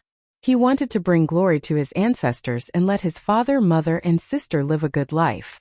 Iron Egg's dream was to become a master and a great hero on the battlefield. As a dream chaser, what reason did he have to stop Iron Egg? In that case, Iron Egg, you can go. I will wait here for your good news," Meng Wenhao said with a complicated expression. Yes, yes. Wenhao, don't worry. After entering the city, I will find little Yu and the others. Then, I will let the army take them to a safe place," Iron Egg said with a big laugh. "Thank you. Chui Quan, have you arranged the defense of all the city gates? We can't let anything go wrong." In the provincial governor's mansion, Chui Junchuo sat on the seat of honor and asked Chui Quan. Reporting to Grand Duke, rolling stones and hot oil have been prepared at all the city gates. Once the army outside the city attacks, there will be heavy casualties. Currently, there are 2 commoners who have been conscripted to guard the southern city gate. Along the way there were 3 rebellions but nothing else happened. Chui Quan bowed and replied, "Oh, there were rebellions? Can they be punished severely?" Chui Junchuo's eyes darkened as he asked. Chui Quan hurriedly said, "Reporting to Grand Duke, they have all been killed. After the rest of the commoners saw what happened to them, no one dared to cause trouble anymore." "Yes, then they should all be killed. These rebellions should be taught a lesson. Otherwise, it will be difficult to manage them." Chui Junchuo nodded. Then his eyes darkened as he said, "In the new army, there must be many people who are dissatisfied with our Chui clan. Therefore, You should also send some veterans to watch the city gates and prevent them from slacking off or secretly opening the city gates. Cui Quan nodded and said, "Don't worry, Grand Duke. There will always be veterans watching around the new soldiers. Nothing will go wrong. In fact, many people are still loyal to the Cui clan." "Yes, that's good. That's good. Let's see how long Li Jing can drag this out. After a long time, won't he have to withdraw his troops?" Cui Junchua was completely relieved when he heard this. However, he didn't know that the current Cui clan was no longer the 5 surnames and 7 sects that everyone looked up to in the past. Especially the recent actions of the Cui clan had already made many commoners hate them. A just cause enjoys more support while an unjust cause finds little support. The Cui clan was about to pay the price for their recent unjust actions. As night fell, Guangqing County was lit up with thousands of lights.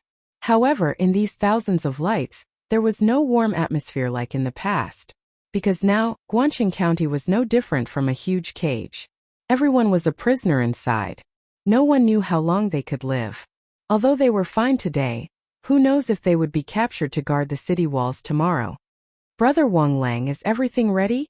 Lu Rengue found an opportunity to find Wang Lang, the captain of the 6th squad, and asked in a low voice, "Brother Dainiu, don't worry, everything is ready.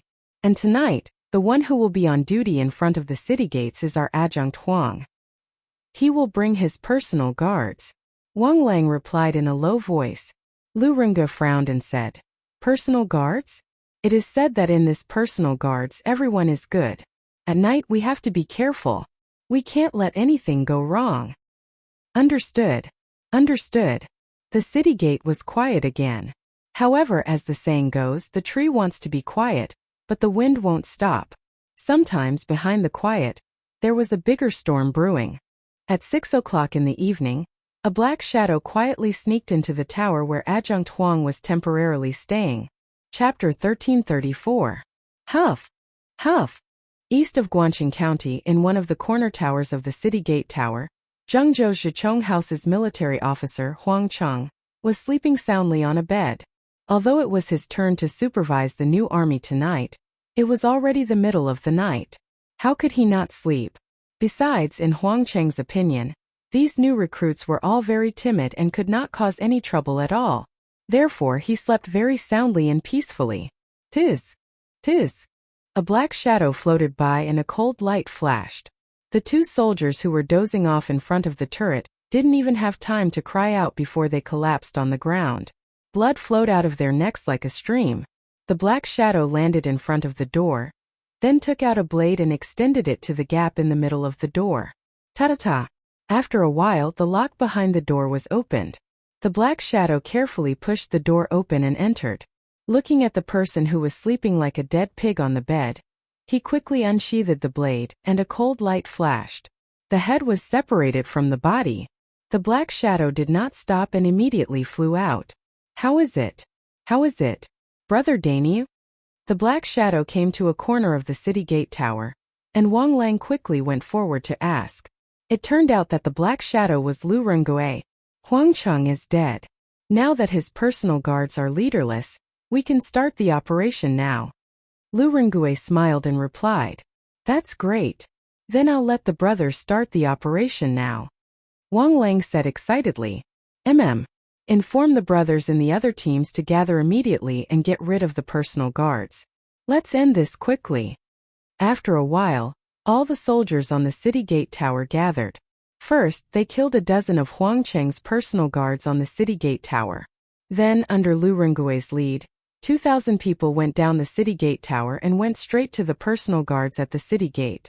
"Who is it? Stop! Which battalion are you from? Why are you not guarding the city up there? Why are you coming down?" A soldier at the city gate hurriedly shouted when he saw Lu Rengue leading a large group of people over in an aggressive manner. Hearing the commotion, more than 100 soldiers behind him also became alert. "Brother, Adjunct Huang asked me to come down and ask you to go up. He has something to tell you in person," Lu Rengue said as he led his men closer to the city gate.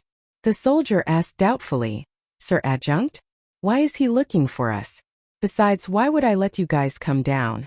Before the soldier could finish his words, Lu Rengue had already pulled out his saber and pounced towards him. Kill! Lu Rengue's speed was as fast as lightning.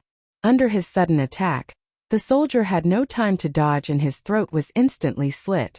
After standing still, Lu Rengue let out a low roar. Behind him, more than 2,000 recruits all wielded mo swords and slashed at Huang Cheng's personal guards. It's a rebellion. Someone is going to rebel. Someone from the personal guards immediately shouted. At the east gate, they were not the only group of personal guards. There were also 5,000 veteran soldiers stationed there. Quick! Let's end this quickly. Lu Rengue growled and took the lead to rush into the guards. Captain, wait for me. Feng Wu was so anxious that he almost called out Lu Rengue's real identity. Fortunately, he changed his words in time. After that, he also rushed forward with his mo sword. He had to protect Lu Rengue's safety. The two groups of people quickly clashed. Lu Rengue's side had more than 10 times the number of people on the other side. Although the soldiers of the personal guards were generally more skilled, it was still difficult for two fists to fight against four hands. After a short while, the personal guards of nearly 200 people were left standing. Of course, Lu Rengue's side also paid a heavy price. There were more than 300 casualties, which was almost double the number of the enemy. The gap between the recruits and Huang Cheng's personal guards was immediately apparent. I know you. You're Rendaniu of the 5th Battalion. How dare you rebel against the Chui family? Aren't you afraid of being cut into pieces? A soldier pointed at Lu Rengue and shouted unwillingly. Even if I die, I won't be a lackey of the Chui family and harm the people. Kill them all. There's not much time left. At this critical moment, Lu Rengue did not waste his breath. He took the lead and rushed towards the soldier. Bang! Bang! Bang! At this moment there was a rush of footsteps from afar. Lu Rengue's face changed and said, Quick! Just a little faster. Their reinforcements are here. Kill! As soon as he finished his words, the recruits rushed towards the remaining 20 personal guards and launched the last round of attacks. After a few seconds, all of Huang Cheng's personal guards were killed. Lu Rengue quickly said, Feng Wu, quick! You take a few people to open the city gate and lower the drawbridge. The rest of you follow me to stop the rebels. Yes. In the battle just now, Lu Rengue had used his outstanding martial arts skills to conquer the majority of the recruits. At this moment, when they heard his orders, no one objected. Although they knew that with just these recruits, they would definitely not be able to defeat the 5,000 veterans, but they still followed Lu Rengue without hesitation and turned around to face the incoming veterans. How dare you? Who dares to open the city gates and rebel against their superiors? Attack! Arrest them all! Sure enough, it was the 5,000 veteran soldiers who were stationed at the east side of the city. Lu Rengue took a deep breath. He knew that he could not defeat them, but he had to buy time for Feng Wu. He rolled his eyes and glanced at the torches on the city wall not far away. Many recruits were peeking at them. He shouted loudly, Brothers who were forced into the camp by the Chui family, listen up.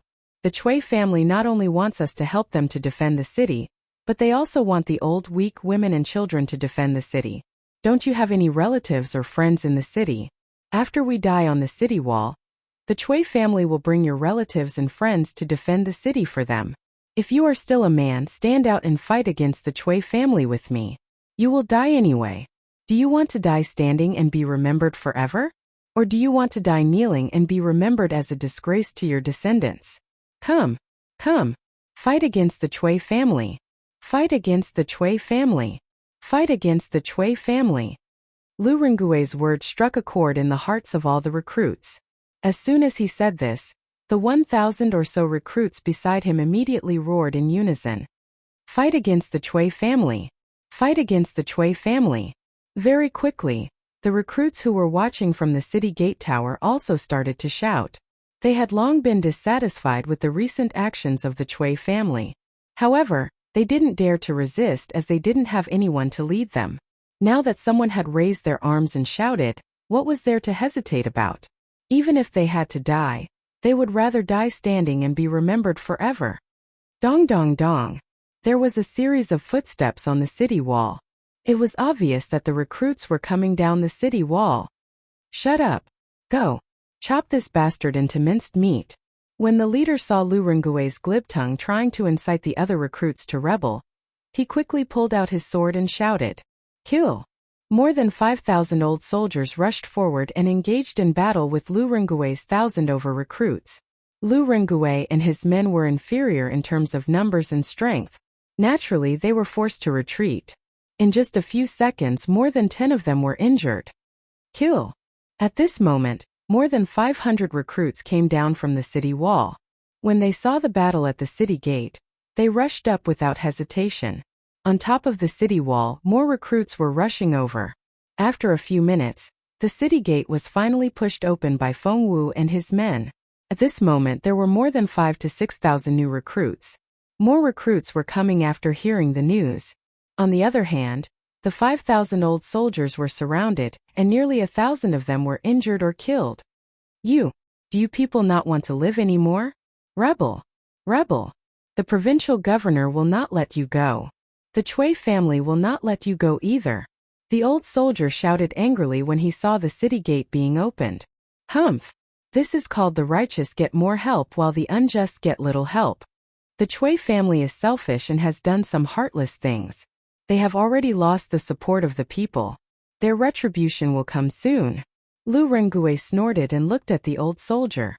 Quick! Quick! Lower the drawbridge and let the imperial army come over. Feng Wu, who was at the city gate, quickly shouted to the soldiers around him. Yes. There was an ear-piercing screech, followed by the sound of the other end of the drawbridge falling to the ground. The drawbridge at the city gate was finally lowered. Quick! The city gate is open. Everyone follow me. At this time there were already more than 100,000 soldiers standing outside the city gate. Chang Yaojin shouted excitedly when he saw the city gate was open. He held his lance and urged his horse to gallop toward the city gate. Kill! Niu Jinda and Qin Qiong also followed closely behind. Bang! Bang! Bang! Hundreds of thousands of soldiers swarmed towards the east city gate of Guangqing County. The thousands of old soldiers in front of the city gate wanted to escape when they saw the army entering the city. However, they were blocked by the thousands of new soldiers and were quickly killed by the army of the imperial court that entered the city. Lu Rengui, take these new recruits and follow the army into the city to capture the leader of the rebels. Under Zhao Kai's lead, Qin Qiong saw Lu Rengui and ordered, Yes, sir. General, Chui Junchuo should be in the governor's mansion now. Pan Zhinyue should be in the provincial governor's mansion. Lu Rengui cupped his fist and said loudly. The new recruits next to him were dumbfounded. What is going on? Isn't this guy called Rendainu? Why is he called Lu Rengui? Also, how does he know the guards outside the city? Okay, Lu Rengui, take these people and follow General Cheng to the Chui family to capture Chui Junchuo and the others. I'll take them to the provincial governor's mansion. Qin Qiong gave a simple order and led the soldiers into the city. Lu Rengui bowed and shouted, Brothers, it's time to redeem ourselves. As long as we capture Chui Junchuo, we can redeem ourselves. Okay, capture Chui Junchuo. At this time, Lu Rengui's identity was no longer important. To these new recruits, as long as they could redeem themselves and reduce their crime of defecting to the rebels, that would be enough. Hey, let's go. I didn't expect you to incite so many new recruits to go against the Chui family with you. You're quite capable. I old Cheng like you. Chang Yaojin looked at Lu Rengui with appreciation and then laughed. Chapter 1335. Lu Kenjun. Where are Wei Zuoqing and Little Fishy now? Are they safe? Chang Yaojin led an army of 50,000 and headed straight for the Chui family. On the way, Iron Egg found Lu Rengui and asked. Lu Rengui saw that Iron Egg was only 10 years old and was following the army to battle. He couldn't help but feel surprised, so he asked, Little brother, you are? Iron Egg replied as he walked. Everyone calls me Iron Egg. Oh, Meng Wenhao and I were the ones receiving the telegrams you sent out of the city. We are good friends with Little Fishy, so we are very worried about her safety. Lu Rengui suddenly understood and asked, Then you should both be students of Yanhuang College, right? I heard from Miss Liu that this telegraph was invented by the Marquis of Yong'an. I think only his students would use this kind of thing. Iron Egg nodded and said, Yes. We are both my master's students. My master is also very interested in you, Lu Kanjun. He hopes that after this war, you can come with me to Chang'an City. When Lu Rengui heard Iron Egg call Li Zishuan master, he thought that all the students of Yanhuang College called Li Zishuan that way, so he didn't make a fuss. However, when he heard the last sentence, his eyes widened and he said, I have never met the Marquis of Yong'an. How did he know me? Tai Dan thought about it and said, although my master lives in Cloud Mountain, he knows about the world's affairs. He's an extraordinary person. He knows that you're brave and resourceful, so he cherishes you. What's so strange about that? This child helped Li Zishuan to show off. Li Zishuan's image in Lu Rengui's mind instantly became tens of thousands of times higher. Living in the mountains but knowing about the world, wasn't this the work of a god? At this moment, Lu Rengui only thought of Li Zishuan as one of those immortals on earth. He hurriedly cupped his hands respectfully and said, I am indebted to Marquis Yong, and for thinking so highly of me. After this matter is over, I will personally go to Chang'an to pay him a visit. Iron Egg turned his head and looked at Pang Feiji behind him. Pang Feiji quickly gave him a thumbs up. With this, old Pang's mission in Zhengzhou was completed. Chicken Bro was full of admiration for Iron Egg.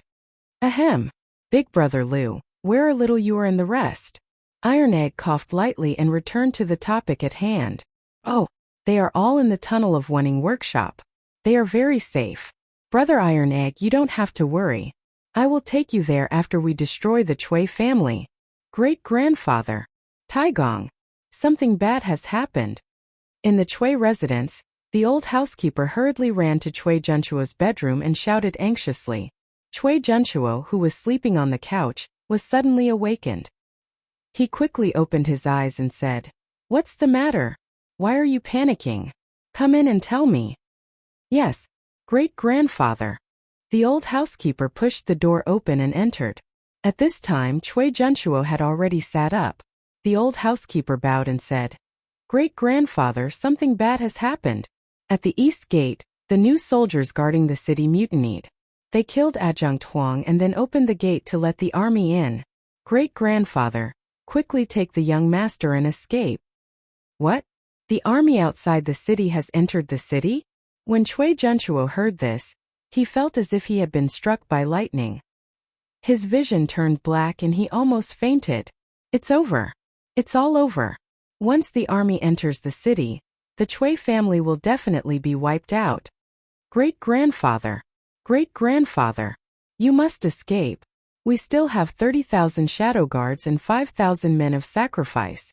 Please take the young master and escape. The housekeeper knelt down beside the bed and said anxiously, Yes, escape. The Chui family cannot be destroyed. It's better to leave some hope. Immediately let Qi Li lead the hall of worship, the men of sacrifice, and the shadow guards to escort the young master out of the city. Chui Junchuo's lifeless eyes suddenly flashed a ray of light, and he quickly ordered, Great-grandfather, what about you? I'm old and I've lived enough. I won't escape. Housekeeper, you've been with me for so many years. Later, take advantage of the chaos and escape. Chui Junchuo sighed. A man's words were kind when he was about to die. At this moment, a rare trace of kindness appeared in his heart. Great-grandfather, I've been with the Chui family all my life. Where can I go? I'm willing to live and die with the Chui family. Chui Junchuo patted the old housekeeper's shoulder and was speechless. General Cheng, the Chui family now has 30,000 shadow guards and many Jianghu experts. General Cheng, please be careful. When they were about to reach the Chui family's residence, Lu Rengui cupped his fists and said to Chang Yaojin. Chang Yaojin laughed carelessly and said, That's good. I've come all the way from Chang'an to Zhengzhou, and I haven't had enough fun yet. Tonight, I'll use the shadow guards of the Chui family as practice for the little brats below. Hurry up, don't let the Chui family escape. Asterisk bang. Bang. Bang. Asterisk while they were talking, a large number of soldiers suddenly rushed out of the gate in front of them. In front of the army was a young man wearing a scholar's robe. He was riding on a horse and was urging the people behind him. Hurry up. Now that the guards outside the city are empty, let's go out from the south gate. Chang Yaojin narrowed his eyes and said, Lu Rong, bring 10,000 men to the Cui family's residence to capture Cui Junchuo. The rest of you follow me. Don't let them escape. Yes, General. A general behind Chang Yaojin quickly took the order and left. Chang Yaojin shouted, "Chase! All of you chase after them. Don't let the Cui family escape." Yes, sir. The army started moving. Chang Yaojin took the lead and rode his horse at the front. Lu Rengue, Iron Egg, Peng Feiji and the rest quickly followed behind and chased after them. Not good. There are pursuers. Qi Li, get your men to stop the pursuers. The rest of you, follow me and escape from the south gate. When Cui Xuanji heard the commotion behind him, he turned around and was immediately shocked. He said to Qi Li beside him with a panicked expression. Qi Li frowned. Although he did not want to agree to this difficult task, he thought that Cui Xuanji was now the young leader of the Cui family. If he could really escape, he would benefit a lot in the future. So he braced himself and said to the two people beside him, "Third brother, fourth brother, protect the young master well. I will bring up the rear." Wang Wangjin and Ming Huan cupped their fists and said, "Big brother, you must come back alive." Qi Li smiled and said, "Don't worry. If I want to escape, no one can stop me." After that, he laughed and led thousands of Cui family's shadow guards toward Chang Yaojin's army. Cui Xuanji, on the other hand, quickly summoned the remaining troops and ran toward the south gate without looking back. "General Cheng, your opponent is us. If you want to pass through this road, you have to pass through us first." Qi Li led 5,000 shadow guards and blocked the path of Chang Yaojin's army. Guanqing County was not like Chang'an City. The distance between the streets was small. Naturally, the streets were not as wide as those in Chang'an City. 6 or 7 people standing side by side basically blocked the entire road. Therefore, Qi Li and the others had completely blocked off the path. "Hey, you talk big. Oh, you're a grandmaster. Old Cheng will fight you. Lu Rengue, take 20,000 men and go around the side streets to chase after the Cui family. Leave these people to me." Chang Yaojin narrowed his eyes and looked at Qi Li suddenly. His eyes burned with the fire of war. But his mind was still clear. He knew that he could not let anyone from the Cui family escape tonight. So he ordered Lu Rengue. This was also a test for Lu Rengue. "Yes, General Cheng." Lu Rengue clasped his fists and left. Cui Xuanji's plan was perfect. He let Qi Li block Chang Yaojin while he slipped away from the South City Gate. Once he reached the South City Gate, he could recruit the guards near the South City Gate. Wouldn't his strength increase by several times? But sometimes dreams were full, but reality was harsh. Just as he reached the South City Gate, Cui Xuanji found that it was already chaotic. The recruits at the East City Gate rebelled. How could the South City Gate be spared? The recruits and veterans here were also fighting. In the beginning, the Cui family had recruited 250,000 new soldiers with 50,000 old soldiers, 30,000 shadow guards and 20,000 government soldiers, as the foundation to expand into a 300,000-strong army. However, their foundation was not solid enough. Moreover, the Cui family's recent actions had really made those new soldiers bitterly disappointed. In addition, Lu Rengue had raised his arms and led a group of people to rebel against the Cui family at the East City Gate. The time bombs that the Cui family had buried finally exploded on this night. Now in Guanqing County, the recruits who knew that the Imperial Army had entered the city all picked up their weapons and fought with the veterans who usually shouted at them. When Cui Xuanji arrived at the South City Gate, he saw this scene. 50,000 to 60,000 recruits were fighting 5,000 to 6,000 veterans. It was basically 10 against 1, and veterans were dying in pools of blood. Cui Xuanji gritted his teeth and said, "Go to the West City Gate." "Haha, young Master Cui, you can't go anywhere today. Stay here." While Cui Xuanji was hesitating, Lu Rengue arrived with the army. Go, kill them." Cui Xuanji's expression changed and he said viciously. Clang! Wang Wangjin and Ming Huan looked at each other, drew their swords and stabbed at Lu Rengue. They knew that it was impossible for them to fight their way out in this situation. Almost everyone in Guanqing County was House Chui's enemy. They might as well capture Lu Rengue and force the Imperial Army to retreat and let them out of the city. It was a good plan, but Lu Rengue was someone who had been on the battlefield for a long time. How could he be so weak? He took 2 steps back and then fell on his back. He didn't fall completely, but when he was close to the ground, he put 2 fingers on the ground to support his weight. With this step and fall, he dodged Wang Wangjin and Ming Huan's fatal attack. Go! That's the young master of House Chui. It's a great achievement to capture him. Don't let him get away. Taking the opportunity, Lu Rengue circulated his internal energy and roared.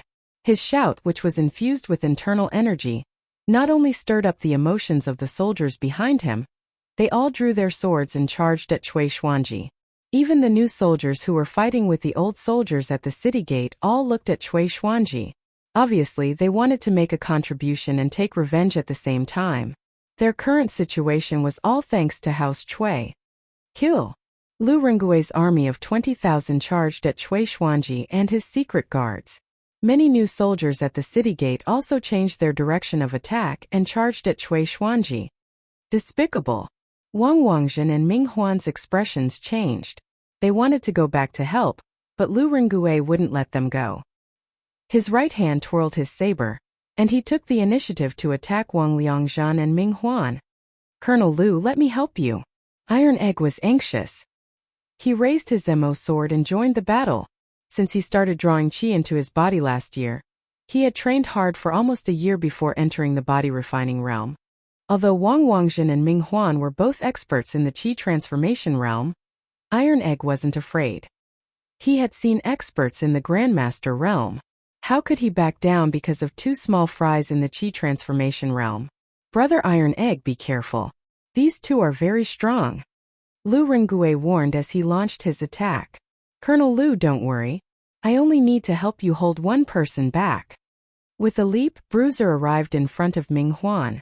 He had chosen Ming Huan because he was relatively weak. He had only just entered the qi transformation realm. Humph! You want to stop me with just you, a brat who's still wet behind the ears? Ming Huan snorted coldly. Then his body moved in a dazzling manner. Suddenly, a long sword stabbed at Iron Egg's chest without warning. It was fine if he didn't attack, but once he attacked, he used a killing move.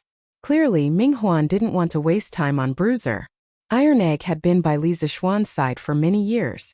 Although his aptitude wasn't as good as others, he was definitely much more knowledgeable than his peers. After all, he had witnessed several battles between grandmasters. It was very useful for improving his eyesight and combat experience. The moment the long sword was unsheathed, Iron Egg had already reacted. He stabbed his Mo sword into the ground and used his hands to block Ming Huan's killing blow. Humph! Arrogant! Ming Huan was surprised at first, but then he sneered. The long sword quickly stabbed at Iron Egg's chest.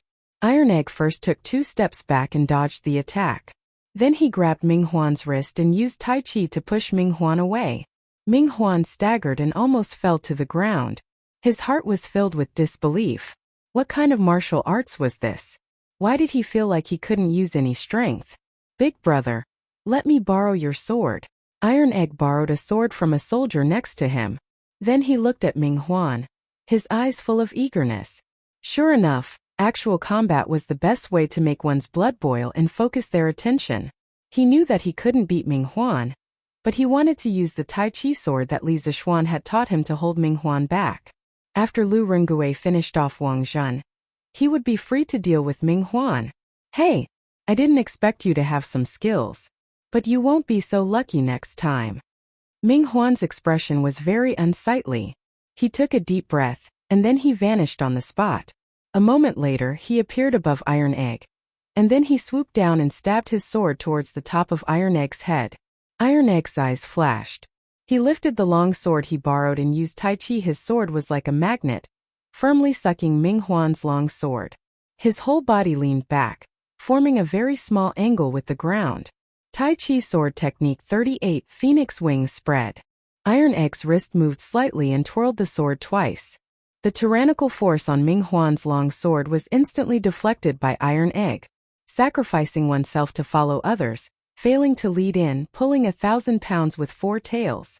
This time Ming Huan didn't dare to underestimate Iron Egg anymore. The two of them tangled together again.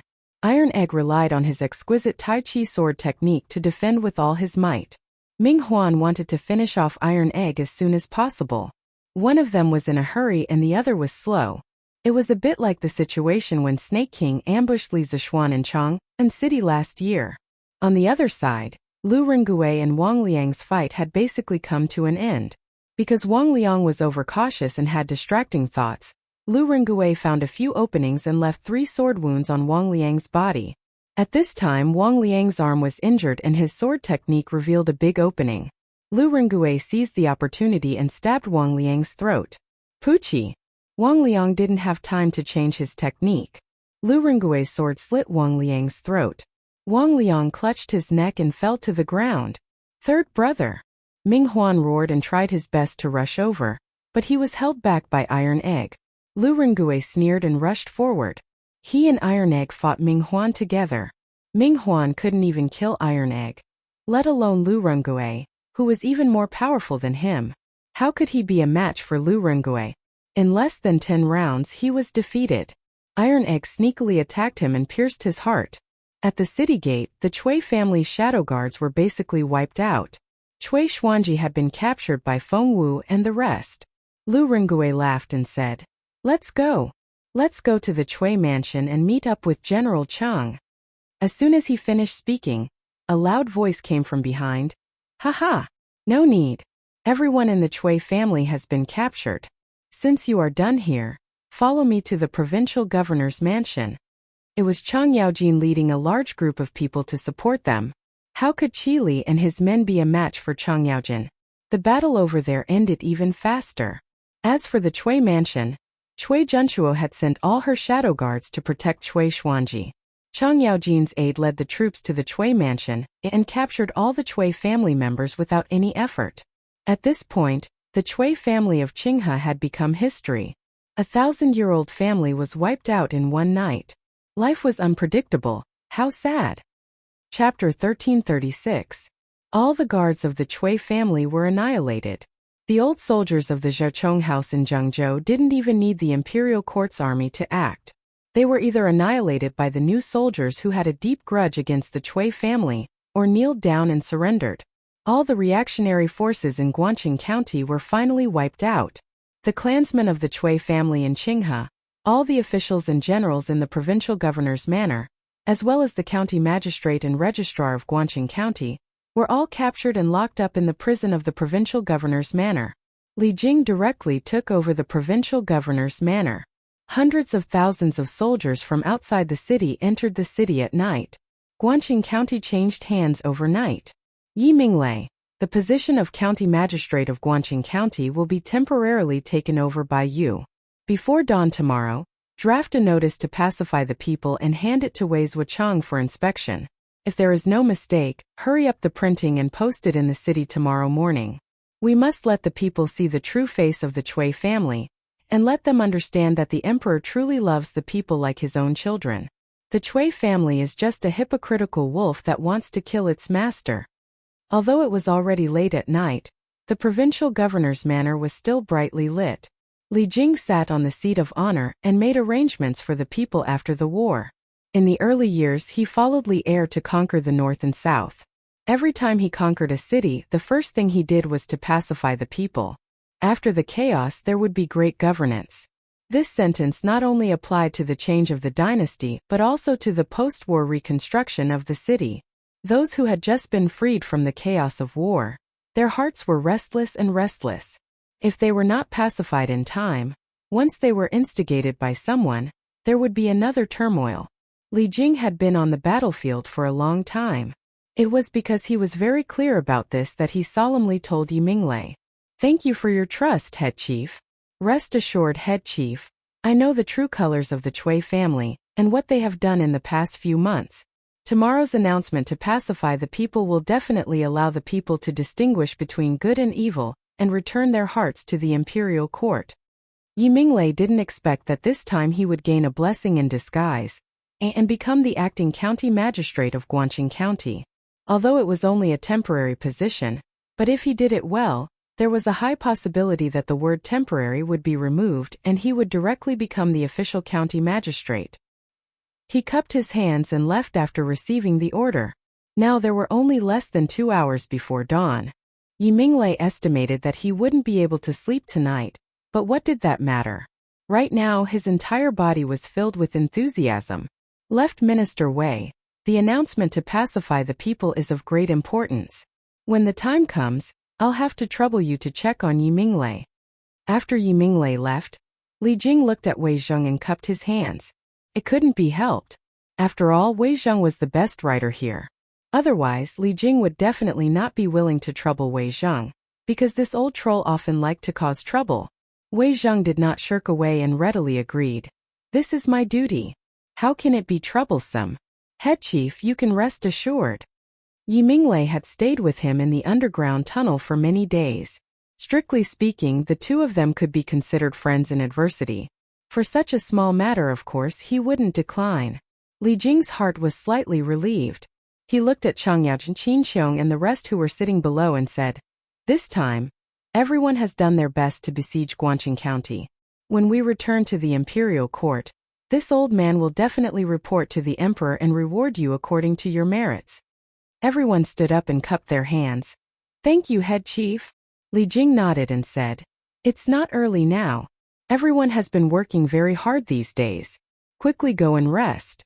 Tomorrow, all the generals must count the casualties and submit the battle report to this old man. This way, this old man can send the news of victory to the emperor." "Yes." Everyone responded and cupped their hands to bid farewell. The incident happened suddenly, and it was already 1 o'clock in the morning. There was no place for them to stay in the city. So tonight, they all stayed in the guest rooms of the provincial governor's residence. Who asked Pan Jinyuet to have so many rooms in the provincial governor's residence? Wen Hao, at first, I really didn't expect that you would come all the way to Guangqing County to save me. You knew that there was a war here, but you still insisted on coming. Aren't you afraid of accidents? In a garden in the west courtyard of the provincial governor's residence, Little Fish and Meng Wenhao sat on a stone bench. With the faint light from the lantern beside them, they talked about the joy of reunion in a foreign land. Which girl didn't yearn for love? Girls of this age were all infatuated. In order to save her, a young man traveled hundreds of miles without any complaints and came to the dangerous battlefield. How could Little Fish not be moved? How could she not be moved? Meng Wenhao smiled and said, "Little Fish, you are a girl. You are not afraid in the enemy camp. What do I have to be afraid of? Besides, the first person you met in Chang'an City was me. If you are in trouble, who will help you if not me?" Hearing this, Liu felt warm in her heart. She didn't know why. She had always been open-minded, but at this moment she didn't know what to say. After a moment of silence, Little Fish raised her head and rebuked. "Idiot, I came here to take care of the city, to get rid of violence and to save Left Minister Wei. As long as I can achieve my goal, even if I die, I think it's worth it. After all, I'm just an insignificant person to everyone. But you are different. You have parents and sister. If you have an accident here, what will they do?" Meng Wenhao frowned and said, "Who said you are just an insignificant person? Although you don't have parents in Yunshan, there is Yamacho who cares about you. Master's wife loves you. Also, Mr. Ma usually takes care of you. How can you be an insignificant person?" After that, Meng Wenhao hesitated for a long time. As if he felt that it was not enough, he added, "And I also care about you. So, you are definitely not an insignificant person. In Chang'an you have friends and elders. When they heard that you had an accident in Guangqing County, everyone was very worried about you. Sometimes the more ordinary the words, the more touching they were." At this moment in Little Fish's mind, the scene of Meng Wenhao bravely standing up for her when she encountered bandits in Chang, and at the beginning of last year. In less than a year, she, a child without parents, not only established herself in Chang'an, but also made many friends and met many elders who cared about her. Li Zishuan was like her father and brother. In her most difficult time, he took her in and helped her. Ma Zhou was like her teacher. During the time in the editorial department of Datong Daily, she learned a lot of useful things from the talented Ma Zhou. Faubert was like her grandfather, indulging her to do whatever she wanted in the workshop. As for Meng Wenhao, he was her first friend and Zui Hao's best friend. "Little Fish, what's wrong with you? Why are you crying?" Liu was silent for a long time. Meng Wenhao was puzzled. Inadvertently, he caught a glimpse of tears in the corner of Li Yu's eyes.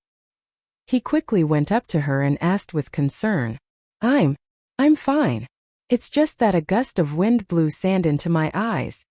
Li Yu suddenly woke up from her memories. She rubbed her eyes and pretended as if nothing had happened. She said, Wenhao, it's getting late. You've been fighting with the army for the past few days. It's better for you to rest early. Meng Wenhao felt a little strange, but he didn't know where to start. He could only say, Okay, little fish, you should rest early too. Let's talk tomorrow. Okay. Little fish nodded. Meng Wenhao turned around and left. When he was about to reach the corridor under the eaves, Li Yu suddenly shouted, Meng Wenhao. Meng Wenhao couldn't help but stop in his tracks. He turned around and heard Li Yu continue, Meeting you is the greatest honor in my life. Thank you for coming to save me. You are Little Fish's best friend for life. After that, Little Fish's face suddenly turned red. She hurriedly turned around and ran back to her room. Meng Wenhao was stunned. After a long time, he shook his head and smiled. He then walked into the room. Let old Chui go. Let the Chui family go. The Chui family are all good people. Let old Chui go. He is a good person. Yes. The current emperor killed his brother and imprisoned his father. It's a treacherous act. He needs a wise leader like old Chui to take over the throne to help the country. Li Jing, old Chui is only helping me to help the country. What's wrong with that? Why do you want to capture him? Let old Chui go. The next day, when the people woke up, they found that Guangqing County had a new master overnight.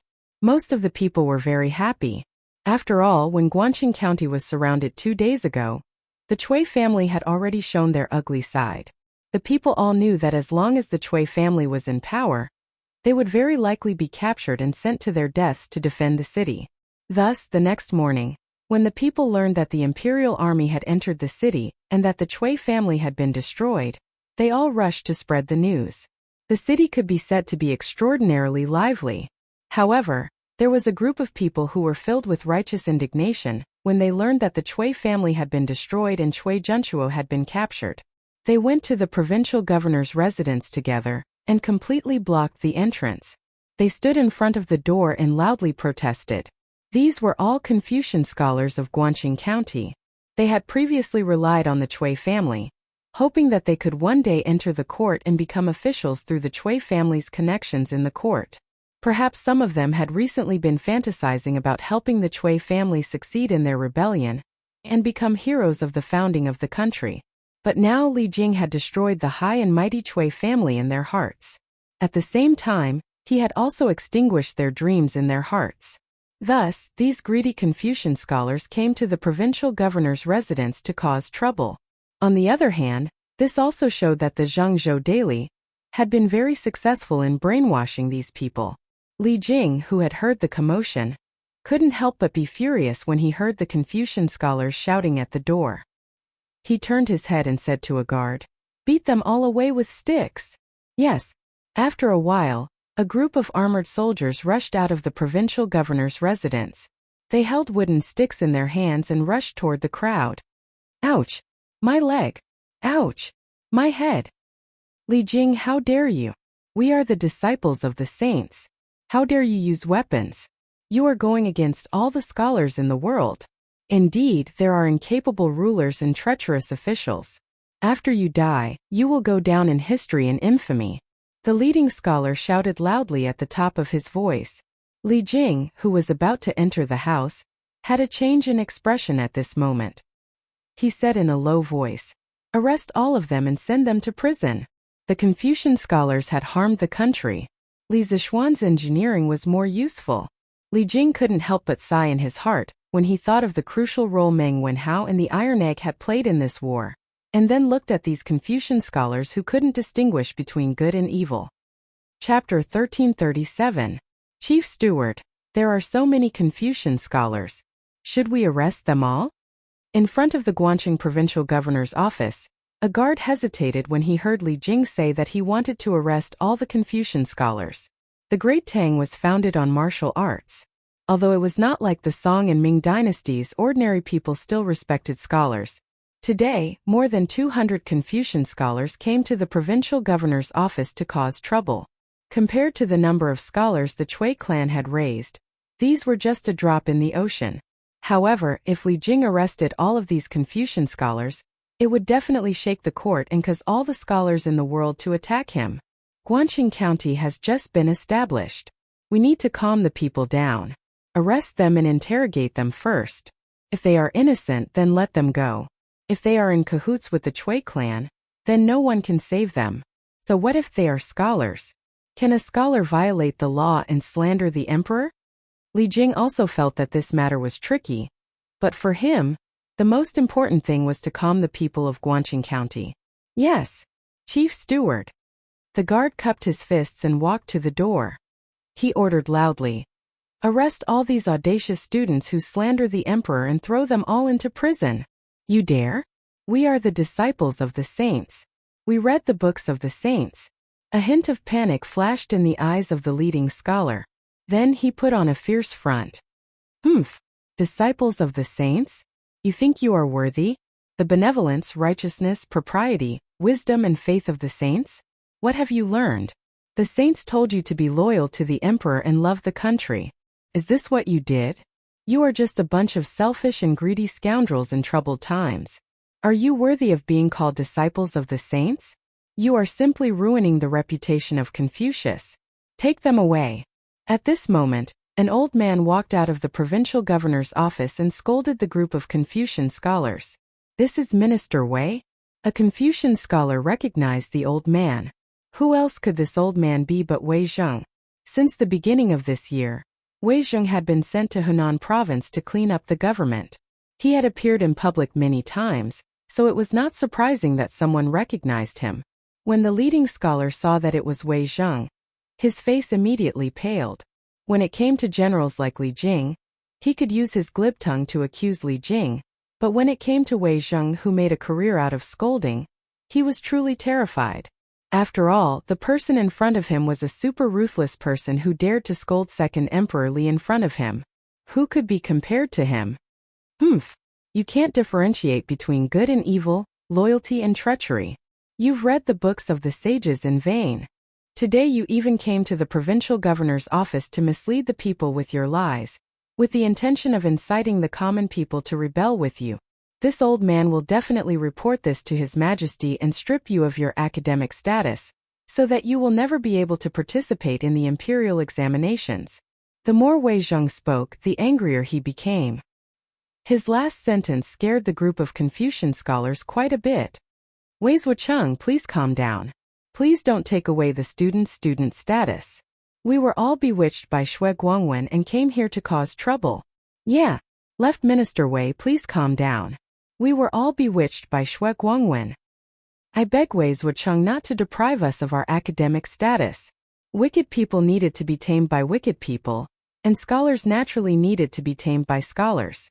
Wei Zheng had also read the books of the sages, so he knew what these Confucian scholars cared about the most. He immediately grasped their sore spot, and the group of Confucian scholars began to beg for mercy. The leading Confucian scholar roared in exasperation. "Stop! Nonsense! You are all talking nonsense. You came willingly. What does it have to do with me, Xue Guangwen?" Li Jing frowned and said, "Take this Xue Guangwen down and properly interrogate him about his relationship with the Chui family." Yes. Immediately, two wolf-like soldiers lifted Xue Guangwen up. Chief Steward, although the rest of the Confucian scholars were bewitched, this shows that they can't distinguish right from wrong and should be punished. Why don't we also capture them and lock them up for a few days as punishment? I will report this to His Majesty. Wei Zheng looked at the rest of the Confucian scholars and frowned, then suggested to Li Jing. Li Jing originally had such a plan. When Wei Zheng said this, he had no more scruples in his heart. He waved his hand and said, "Capture them all and properly interrogate them." Yes. A group of soldiers surrounded the 200 Confucian scholars. Now that the Confucian scholars knew fear, they all knelt down and begged for mercy. At this time the onlookers burst into cheers. Good capture. A few days ago it was you people who were talking about how good the Chui family was.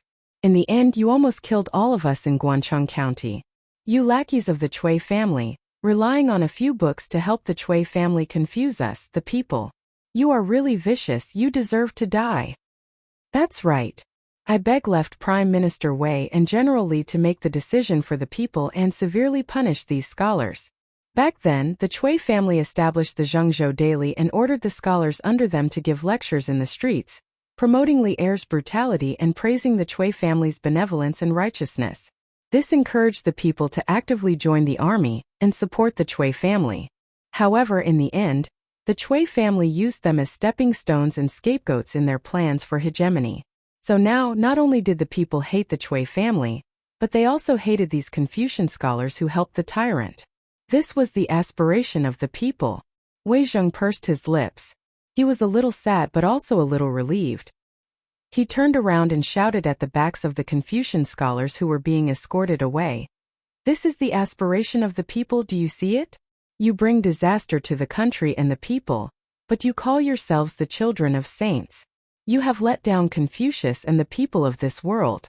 As long as I, Wei Xuanqing, am in this world, I will make sure that you scum will never be able to rise again. After that, he looked at Li Jing and said, Director Li, please let me handle these Confucian scholars. If there is anything illegal on them, I will not be merciful. Previously, His Majesty asked me to come to Hunan province to clean up the governance. I didn't expect that the Chui family would rebel halfway. Now that the rebellion has been quelled, but the officialdom in Hunan province still needs to be cleaned up in time. So, Director Li, you take the army back to Chang'an first. I will stay here and give Hunan province a bright future. Li Jing was shocked and moved. He couldn't help but respect Wei Zheng because Wei Zheng took the initiative to take on this kind of dirty and tiring work. Obviously, he wanted to take the blame for him. If he were to deal with this matter, it would definitely cause many civil officials in the imperial court to impeach him. Wei Zheng was helping him to reduce the trouble. In that case, I will have to trouble you, left Prime Minister Wei. Li Jing cupped his hands and said, The city has just been taken care of, and the security around Zhengzhou is also worrying. In order to avoid the danger last time, I will leave 5,000 troops for you to use. Wei Zheng didn't refuse because although the Chui family had been destroyed, who knew if there were any remaining forces stirring up trouble in the dark? He cupped his hands and said, Then I will thank you, Director Li. At noon, after eating lunch, Li Jing called Meng Wenhao over and handed him a letter and said, Quickly send this news back to Chang'an. After the army replenishes their rations, we will return to the imperial court tomorrow. Since Wei Zheng was willing to stay in Guangqing County to clean up this mess, Li Jing felt that there was no need for him to stay here. In terms of pacifying the people, Wei Zheng was undoubtedly better than him. As such, he planned to return to the imperial court tomorrow morning. Why wait until tomorrow? The main reason was that the army didn't bring much rations to ensure the speed of the march. If they didn't replenish their rations in Guangqing County, the army would probably starve on the way back. Yes, Director. Meng Wenhao took it with both hands and was about to turn around and leave when Li Jing stopped him. Meng Wenhao, wait. Meng Wenhao was confused and didn't know what Li Jing wanted. Li Jing got up and coughed twice. His face flashed with embarrassment. Cough, cough. Meng Wenhao, do you have any intention of making contributions in the military in the future? With your talent in telegraphy, this old man can persuade His Majesty to give you a position in the army. What do you think? Poaching, the dignified military god of Tang, actually wanted to poach someone. Because of Han Yushi, Li Zixuan was Li Jing's junior. But now, Li Jing actually wanted to poach his student. No wonder he had an embarrassed look on his face just now. Meng Wenhao obviously didn't expect Li Jing to say this to him. Hearing this, he was stunned for a moment and then took 2 steps back. He solemnly bowed and replied, Director's military achievements are outstanding and awe-inspiring. It is indeed my honor to be able to serve beside you. But Wenhao's skills were all taught to me by Yamacho. Even if Wenhao wants to go to the military, Wenhao has to get Yamacho's permission. Besides, I only learned a little about Yamacho's engineering. I don't want to leave Yanhuang College now, so I hope you can forgive me. Li Jing's face turned red and he waved his hand. Cough, cough. It's fine, it's fine. I'm just asking casually. Don't take it seriously. When you return to Yunshan, don't mention this to Yamacho. If Li Zixuan were to find out about this, where would he put his old face? At this moment, Li Jing regretted asking just now. Meng Wenhao couldn't help but laugh in his heart. He didn't expect the invincible military god of Tang Li Jing to have such a moment. How rare. Don't worry, Director. I didn't hear anything just now, but I have something to say. I don't know if it's appropriate. Meng Wenhao cupped his hands and said. Li Jing raised his eyebrows and said, "Oh? Wenhao, go ahead." Meng Wenhao said, "It's actually not difficult for Director to use telegraphy in the military on a large scale. Yamacho promotes engineering, so that the students of the academy can apply what they have learned. Yamacho will definitely be very willing to lend you a hand in this matter." Li Jing's eyes lit up. Indeed, it was better to go directly to Li Zixuan, the head of engineering, than to poach people behind their backs. Meng Wenhao saw that Li Jing was silent and deep in thought, so he quietly left. "Father, Guancheng has been victorious. Director Li sent a telegram saying that the head of the Cui family, Cui Junchuo, and the governor of Zhengzhou, Pan Jinhua, have been executed. The army will return tomorrow." In Chang'an City, Li Tai had just finished his lunch when Li Er rushed over and reported, "Oh, Guancheng County has been conquered so quickly? Quick, let me have a look." Li Er was so surprised that he couldn't close his mouth. 2 days ago, he was still worried about how to conquer Guancheng. Today, he received news that Guancheng had been conquered, which really surprised him. Li Tai quickly handed the telegram over. As they weren't in a hurry to march this time, there was plenty of time to send the telegram. Therefore, this telegram described the process of conquering Guancheng County in detail. Li Er read it for a full 15 minutes before he finally finished reading it. He couldn't help but sigh. Good. We didn't hurt the innocent people, and our soldiers didn't suffer too many casualties. This plan of cooperation from the inside and the outside was well done. Lu Rengue? This person is also a talent. He is brave and resourceful. The governor of Bian province sent him to manage the city. It was the right choice. If it weren't for him, Wei Xuanqing would have met with misfortune this time. This Li, you can actually stay calm in a dangerous situation and help the army communicate with each other. When Shi and Yi Fashion went to Guancheng County, I was worried that they would ruin my plans, but I didn't expect that in the end, she would become a key figure in the entire war. And this Meng Wenhao and Iron Egg, they all contributed greatly to this war. The people around Li Zixuan are really extraordinary. I'm not in Jianghu, but Jianghu is full of legends about me. Now, there is one person who didn't personally go to the battlefield, but the outcome of the war was reversed because of him. This person was Li Zixuan. Whether it was Yi Fashion and Li Yu working together to secretly visit Guancheng, Meng Wenhao and Iron Egg following the army, or Lu Rengui's successful plan of cooperation from the inside and outside, behind all of these, there was more or less Li Zixuan's shadow. Father, now that Guancheng has been broken, and Chief Steward Li has returned to the capital, there shouldn't be any military matters that need to be communicated by telegram. Therefore, I plan to return to Yanhuang College this afternoon. I hope that Father will allow it. Li Tai cupped his hands and said. To be honest, he was really not used to leaving the academy for so many days. Now that the war was over, he naturally wanted to return to Yunshan as soon as possible. Li Er was stunned and said unhappily, "You child, are you so unwilling to accompany father and mother?" "I don't dare. I just saw the importance of engineering in the Tang Empire from this war. I want to learn it as soon as possible, so that I can help father build the country and conquer the world in the future." Li Tai quickly came up with a reason to shut Li Er's mouth. Li Er heard this and said happily, "Haha, good. You are indeed my good son. Then you can go." The next day, in the east of Guancheng County, after the 3 armies were assembled, Li Jing gave the order and the army set off. Tens of thousands of soldiers moved in order and returned to the capital. Farewell, General Li. General, have a safe journey. Unexpectedly, the people of Guancheng County were waiting on the road that the army had to pass through early in the morning. Both sides of the street were filled with people who heard the news and rushed over. When the army passed by, countless people shouted loudly. Now the people understood that the Cui family was only using them in the past, not for their own good. If Li Jing didn't lead the army to Guancheng County, The people of Guanchang County might have lost their lives for Cui Junchuo's personal ambition. It was Li Jing's army that saved them. Of course, they would be grateful from the bottom of their hearts. Looking at these people, I now feel that the risks I took in the past half a month were worth it. Otherwise, there would definitely be many children who lost their parents because of the war and become orphans like me.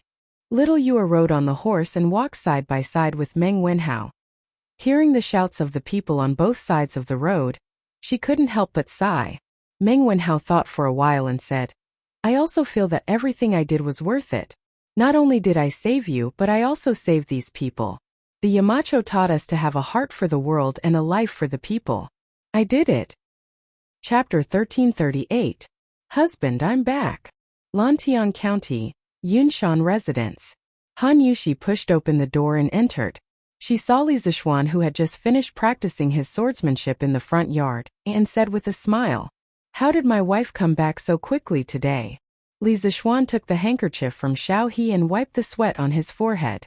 He was full of curiosity. Because Yi Fashion was in Guanchang, Han Yushi had been going to the residence next door early in the morning to chat with old Madame Yi and old Madame Yi. The main reason was that she was afraid that the old madam would be too worried and get a mental illness over time. Haha. Husband, aren't you asking the obvious? Yesterday you told grandmother that Guancheng had fallen and that Fa Shan and the others had been rescued. Grandmother's mood instantly improved. Why would she need me to comfort her? When I went there just now, grandmother had already left with grandfather. I heard from the servant that they had gone to the academy early in the morning. Han Yushi said with a smile. After Yi Fashion escaped from Guancheng, he did not return to the capital with the army. After bidding farewell to Little Yue Iron Egg, Meng Wenhao, Lu Rengui and the others, he left for Nanyang. He planned to go home and bid farewell to his parents before going to the south to visit the famous mountains and great rivers. He wanted to visit the reclusive experts and pursue his own path. As for the merits, he did not care at all. Li Zishuan smiled and said, Grandfather and grandmother have reached the age where they should be enjoying their old age. Something like this happened a while ago and it really made them worry a lot. In the end, I did not expect Fa Shan to accompany Little Yue to Guancheng. This child is kind. The Yi family really has a successor. Grandfather and the others should be happy for Fa Shan. Han Yushi asked curiously, Husband, do you value Fa Shan a lot? Li Zishuan now had hundreds of students, but she had never seen Li Zishuan value someone so much. Li Zishuan thought to himself that the future leader of the world's Taoist sects was definitely important to him. However, he could not say such things out loud. He thought for a while and said, The monk is very talented and intelligent. He is different from the other rich kids. He can endure hardships. It would be hard for someone like him to not succeed in the future. That's why I said that the Yi family has a successor. Han Yushi nodded with a smile. Then she rolled her eyes and said, Husband, Iron Egg has helped a lot during this expedition. Do you think His Majesty will reward him? In the end, this was his biological sister. Back then, after Iron Egg went to manage the city, Han Yushi was extremely worried every day. Now that Iron Egg was about to return in triumph, Han Yushi, as his sister, began to worry about whether her younger brother would be able to get the reward he deserved. Li Zishuan patted his wife's shoulder and replied, Wife, don't worry.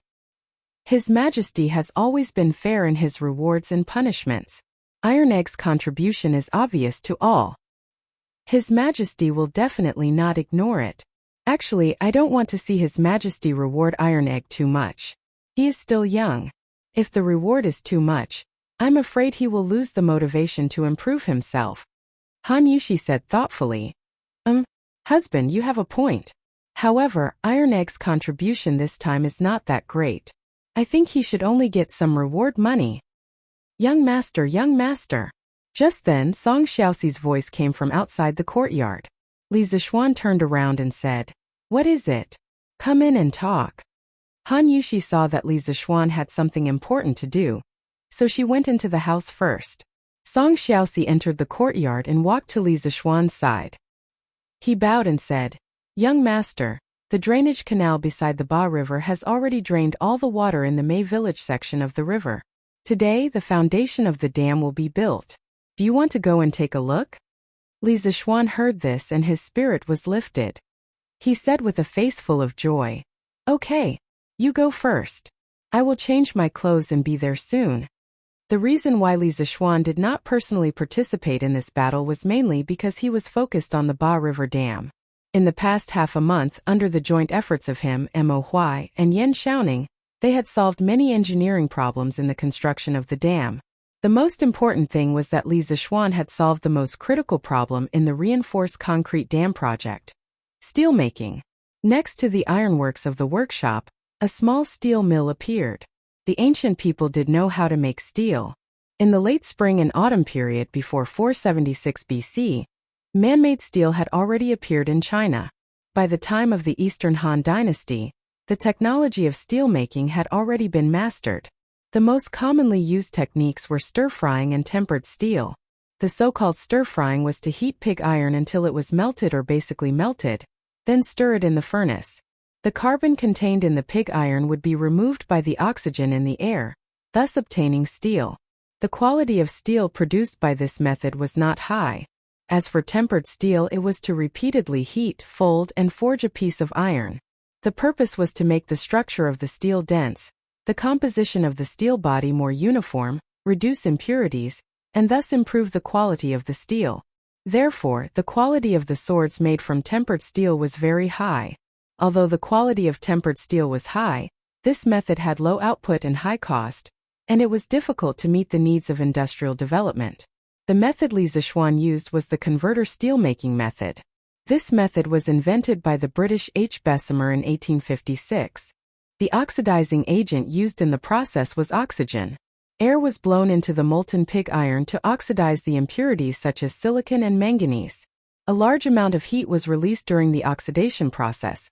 1% silicon could raise the temperature of pig iron by 200 degrees Celsius, allowing the furnace to reach a high enough temperature. Converter steelmaking was carried out in the converter. The shape of the converter was like a pear, with refractory bricks on the inner wall and many small holes tuyere on the side of the furnace. Compressed air was blown into the furnace from these small holes. It was also called a side-blown converter. In the beginning, the converter was horizontal. Liquid pig iron at 1,300 degrees Celsius was poured in, and a certain amount of quicklime was added. Then air was blown in and the converter was rotated to make it stand upright. At this time, the surface of the liquid pig iron reacted violently, causing iron, silicon, and manganese to oxidize, FeO(SiO2), MnO, and form slag. Using the convection of the molten steel and slag, the reaction spread throughout the furnace. A moment later, when there was only a small amount of silicon and manganese left in the molten steel, the carbon began to oxidize and form carbon monoxide exothermic, causing the molten steel to boil violently. A huge flame appeared at the mouth of the furnace due to the overflowing carbon monoxide burning. Finally, phosphorus also oxidized and further formed ferrous phosphate. Ferrous phosphate then reacted with quicklime to form stable calcium phosphate and calcium sulfide, which together became slag. When the phosphorus and sulfur gradually decreased, the flame subsided, and brown iron oxide appeared at the mouth of the furnace, indicating that the steel had been refined. The steel produced by this method, whether in terms of output or quality, was superior to the stir-frying method and the 100-tempered steel method. When Mo Huai saw the large amount of high-quality steel produced at the mouth of the converter, he exclaimed in disbelief. It must be known that the Mo family was not only proficient in construction, but also in steelmaking and sword-making. In the end, he discovered that Li Zishuan, who was not a member of the Mo family, actually had such heaven-defying steelmaking skills. Mo Huai could not help but be even more convinced of Li Zishuan because of this. After solving the steelmaking process, Li Zishuan experimented with the mixture of steel and cement. The degree of hardness was comparable to that of a boulder. It was precisely because he solved these basic problems that he was able to build the foundation of the dam today. After changing out of his training clothes, Li Zishuan wore a white scholar's robe and came to the bank of the Ba River. From afar, he could see the black mass of workers on both sides of the river. In order to speed up the progress of the project, Li Zishuan used the tactic of overwhelming the workers, just like the last time when he built Yanhuang College. He recruited more than 10,000 craftsmen and commoners. Basically, all the young and strong people in Lantian County were recruited. This was a classic example of not having enough time, so he made up for it with numbers. After all, he had money. Yamacho, you're here. Mo Huai's eyes were sharp. After discovering Li Zishuan's arrival, he hurriedly came up to greet him. Mr. Mo, I heard that the dam is going to build its foundation today, so I came to take a look. Li Zishuan smiled and looked at the Ba River in front of him. Due to the drainage canal next to it, the water in this section of the river had already been drained, revealing the yellow riverbed. The soft sand on the riverbed had already been dug away by the craftsmen and commoners. In a while, they would be building the foundation from where they were dug away. Seeing this scene, Li Zishuan felt a surge of pride in his chest. With a sigh, he said, "After several months, we've finally passed the most difficult time. Before this, who would have thought that we could cut off the surging Ba River in such a short period of time? Now, not only are we cutting it off, but we also have to build a dam with a width of several feet in the middle. From now on, the natural moat will be cleared." Hearing this, Mo Huai laughed and said, "In the end, Yamacho's plan is the most appropriate. Moreover, Yamacho has invested so much manpower, material and financial resources. If we can't produce results as soon as possible, it would make this old man look incompetent." Li Zishuan hurriedly said, "Why do you say that, Mr. Mo? During this period of time, the one who has worked the hardest is none other than you. When the dam is completed, you will be the hero of the entire Lantian County. All the people who have benefited from the dam will be grateful to you." "Hey Yamacho, according to what you said, I don't have to work hard?" While the two were talking, Yin Xiaoning walked over from the side and said half-jokingly. He and Li Zishuan were very good friends, but because he was also on duty at Yanhuang College, when there were people from the college present, he would usually call Li Zishuan Yamacho and not directly call him by his name. This was to give face to his own friend. Li Zishuan turned to look at Yin Xiaoning and said, "Haha, it's all hard work. It's all hard work. Oh right, Xiaoning, why don't I see ink girl?" Yin Xiaoning's eyebrows twitched and he almost vomited blood. A trace of embarrassment appeared on his face. He thought to himself, this bad friend of mine is really touching the pot that doesn't boil. Mo Huai is still in front of me. Is it appropriate for you to mention his daughter in front of him? Ahem. Why is she here? She should be in the workshop right now. After being reminded by Li Zishuan, Yin Xiaoning didn't dare to face Mo Huai as usual. He was nervous and uneasy like a son-in-law meeting his father-in-law. "Young master, elder Mo, the materials are ready. Should we start building the dam's foundation?" At this moment, Faubert came over to resolve Yin Xiaoning's embarrassment and said, "Yes, let's start." Li Zishuan smiled and nodded. Chapter 1339. The construction process of a dam was generally divided into 3 steps. First, cutting off the flow. Dig one or several tunnels or channels in the natural river, then cut off the river so that the water flows downstream through the diversion holes or channels. Second, excavating the foundation pit. The dam also needed a stable geological structure to be built, so the sediment on the river had to be dug out, and the embankments like door frames on both sides had to be dug out until the bedrock was exposed. Third, filling the dam body. Fill the dam body according to the type of dam, concrete dam, rock-fill dam, etc., until the top was capped. Now the Ba River Dam was in the second step.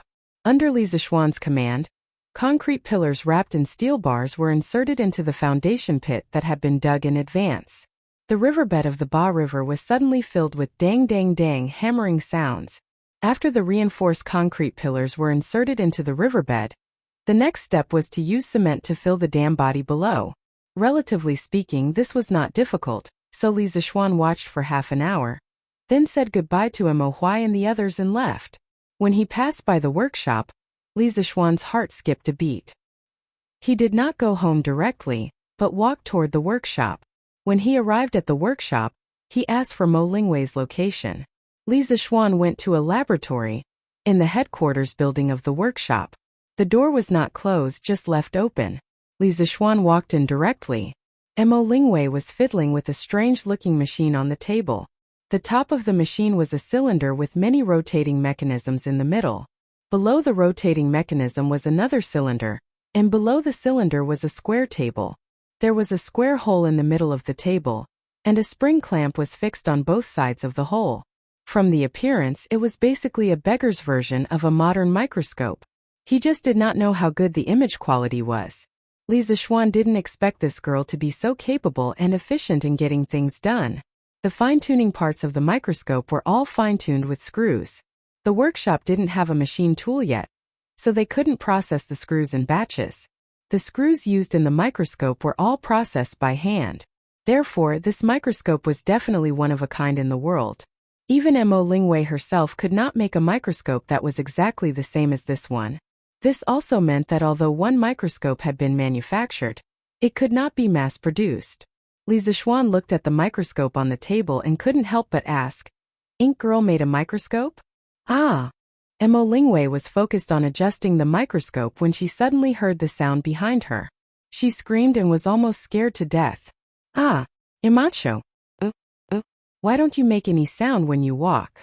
Also, why didn't you knock? You scared me to death." Mo Lingwei turned around and saw that the person who spoke was Li Zixuan. She rolled her eyes and blamed him. Li Zixuan said innocently, "Ink Girl, the door wasn't closed. Why would I knock? Also, who said that I don't make any sound when I walk? I didn't deliberately control my feet. Ink Girl, you were too focused so you didn't hear it." Mo Lingwei proudly snorted and avoided the topic. She replied, "This microscope has basically been assembled according to Yamacho's instructions. Currently it can see some small things, but there are still two problems that I don't understand." Li Zixuan curiously asked, "What are the problems?" Logically speaking, Mo Lingwei's practical ability in engineering was unparalleled in the entire Yanhuang College. Therefore, Li Zixuan was also very curious about the problem she encountered. First, there's the problem of the light source. Because the distance between the objective lens and the object being observed is very small, it's difficult for the light to shine on the object being observed. Therefore, the image seen through the eyepiece is very dark and difficult to distinguish. Second, what's the point of going through so much trouble to build the microscope? Is it just to see some small things? But if you want to see those small things, you can just use a magnifying glass. Why bother? Mo Lingwei frowned and was very puzzled. It had to be said that this girl's attainments in the field of optics were definitely at a higher level. Now that she was conversing with Li Zixuan, she had inadvertently used some professional terms. If it were anyone else, they probably wouldn't be able to understand it. Li Zixuan smiled and replied, "Miss Mo, it's not that there's no solution to the first problem you discovered. First, you can use a set of immortal mirrors to guide the sunlight from outside the house, or the candlelight from inside the house and reflect it onto the object. Second, we can directly create a light source under the stage that supports the object being observed." Create a light source? How do you create a light source?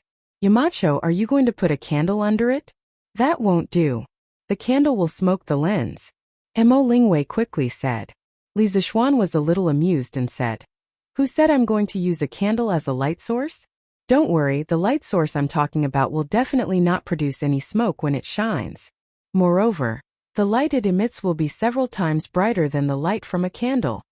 Mo Lingwei curiously asked, "No smoke? Yamacho, is it possible that this light source doesn't need to be burned to emit light? But how can there be something in this world that can emit light without burning? Yamacho, quickly take out this light source and let me take a look." At this moment, Mo Lingwei's interest in Li Zixuan's light source was far greater than the microscope itself.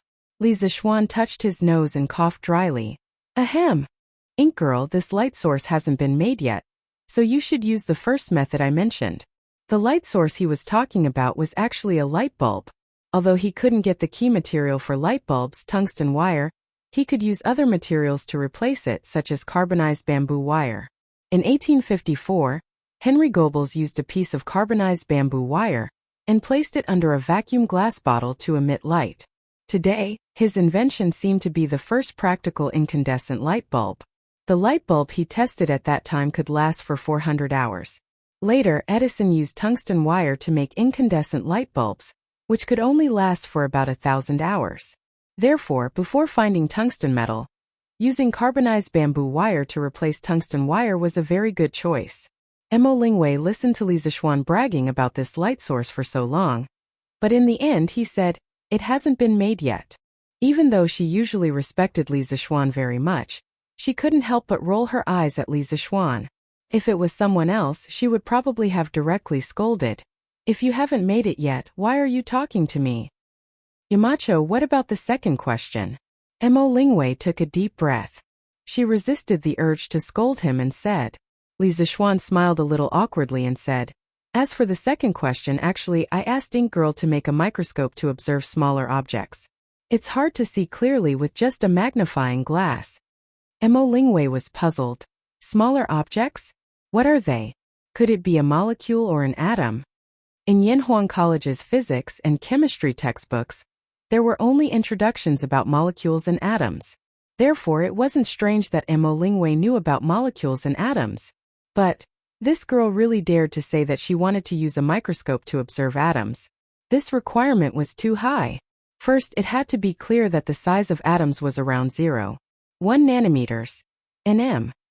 A normal optical microscope's wavelength distribution was between 400 and 700 nanometers, which was limited by the diffraction limit. The optical microscope's resolution limit was only a few hundred nm. Therefore, if one wanted to use a microscope to observe atoms, they had to use a super-resolution electron microscope. With Tang Dynasty's current industrial foundation, let alone a decade, even if Tang Dynasty was given 100 years, its technology wouldn't be able to reach that level. Ink Girl, you're joking. I'm talking about smaller objects, not atoms. Oh right, Ink Girl, have you calculated the magnification of this microscope? Li Zixuan suddenly thought of a very important question, so he asked.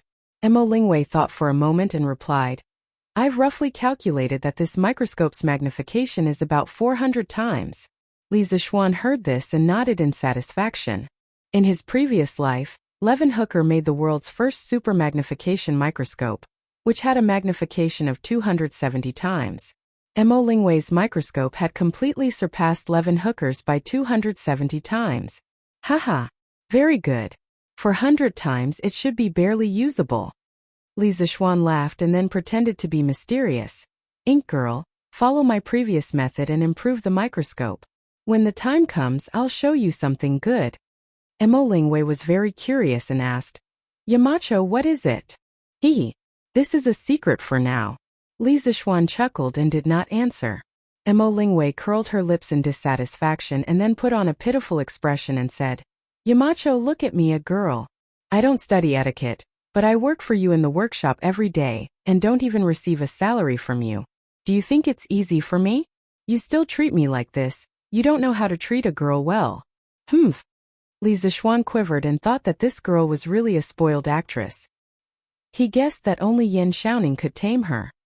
He quickly waved his hand and said, Ahem. Ink Girl, about what I'm going to show you in a few days. It's useless to say it now because I haven't made it yet. However, you did play a big part in making this microscope, but I'm not a stingy person. When the time comes, I'll give you some benefits and you'll definitely be satisfied. Mo Lingwei's eyes lit up and she immediately became spirited. She quickly asked, What benefits? Yamacho, hurry up and tell me. Li Zixuan chuckled and said, The benefits are that I'll be your matchmaker with Yan Xiaoning. How about it? How's this benefit? Mo Lingwei blushed and said angrily, Who wants to marry him? Yamacho, when are you going to be our matchmaker? Li Zixuan was dumbfounded. He almost didn't get it. Cough cough. As soon as possible. I'll mention this to your father and Uncle Yan as soon as possible. You go ahead with your work, I still have something to do, so I'll leave first. Li Zixuan quickly left. He was afraid that if he stayed with this girl any longer, his brain would become abnormal. Chapter 1340. When Li Zixuan and Mo Lingwei were discussing the profound problems of the microscope, in the imperial palace of Chang'an City, in the imperial court, a report of victory set off a stormy wave. Yesterday I received a report of victory.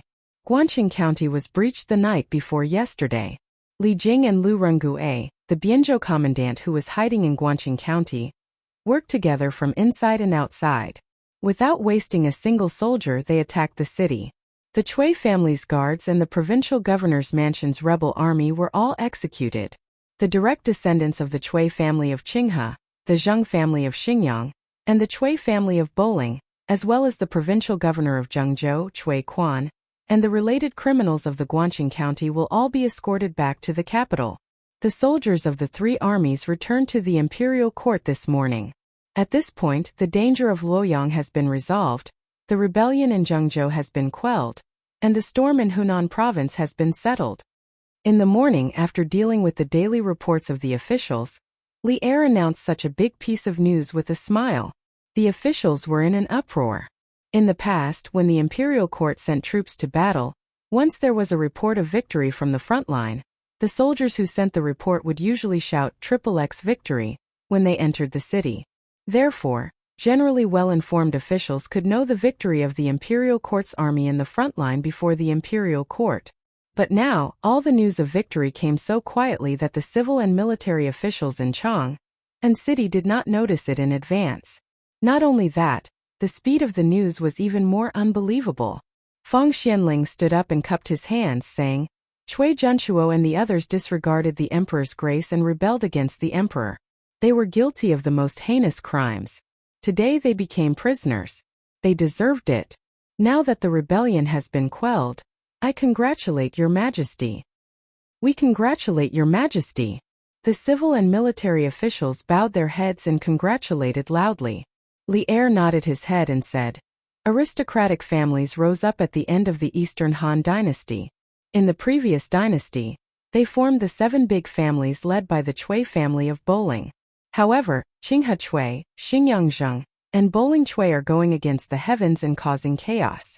They are no longer worthy of enjoying the glory of a 1,000-year-old aristocratic family. As such, I want to rewrite the annals of the ancient clans and remove these 3 families from the list. This matter will be handed over to you, Minister Fang. As long as you have the need, the officials in the imperial court will be under your command. In addition, in recent years, those aristocratic families and big clans have been selling their daughters for marriage. Every time a girl marries into another clan, they will ask for a large amount of money as a betrothal gift. They will make a deal based on the number of betrothal gifts. I hope that the revised clan annals can completely get rid of such bad habits. The officials were stunned. They were all at a loss for what to do with Li Er's combination of punches. Clans, as the saying goes, officials have descendants, and there are officials in the pedigree. That is, aristocratic families. Since Cao Pai implemented the 9-rank system, the official election system was controlled by aristocratic families and big clans. They selected officials completely based on the level of family prestige. In layman's terms, if your ancestor was a high-ranking official, then you can definitely become an official. If your ancestor was a pauper, even if you were a genius, please stand aside.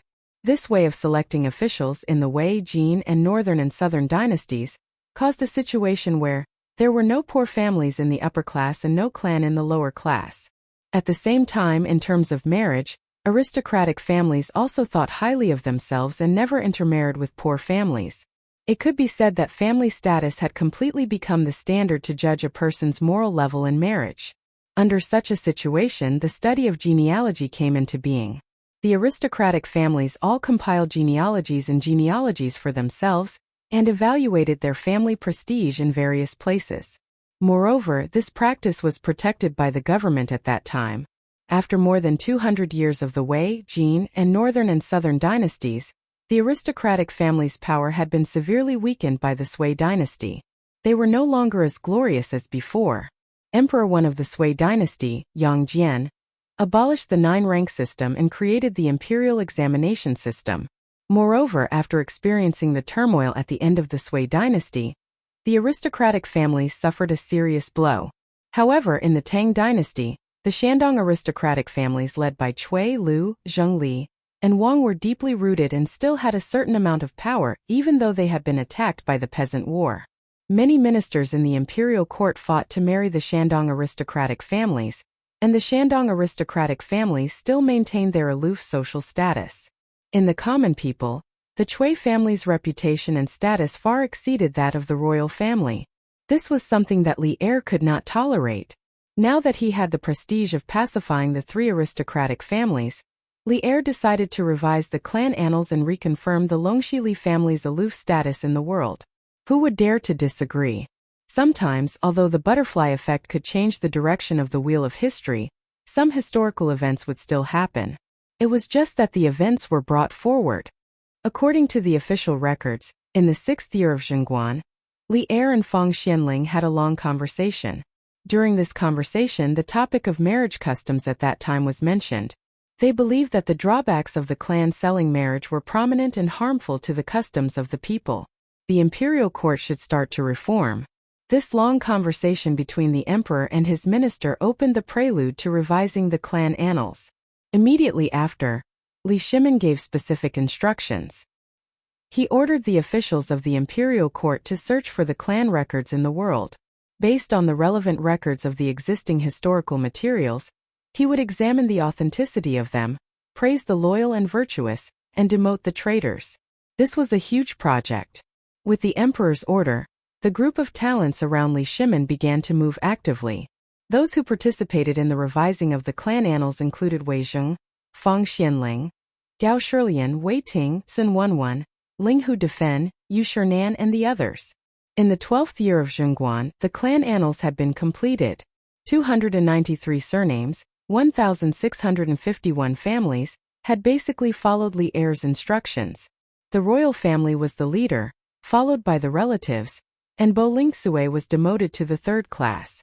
However, at that time, the people did not recognize Li Er's new revision of the clan annals. The status of the nobles in Shandong was still higher than the royal family.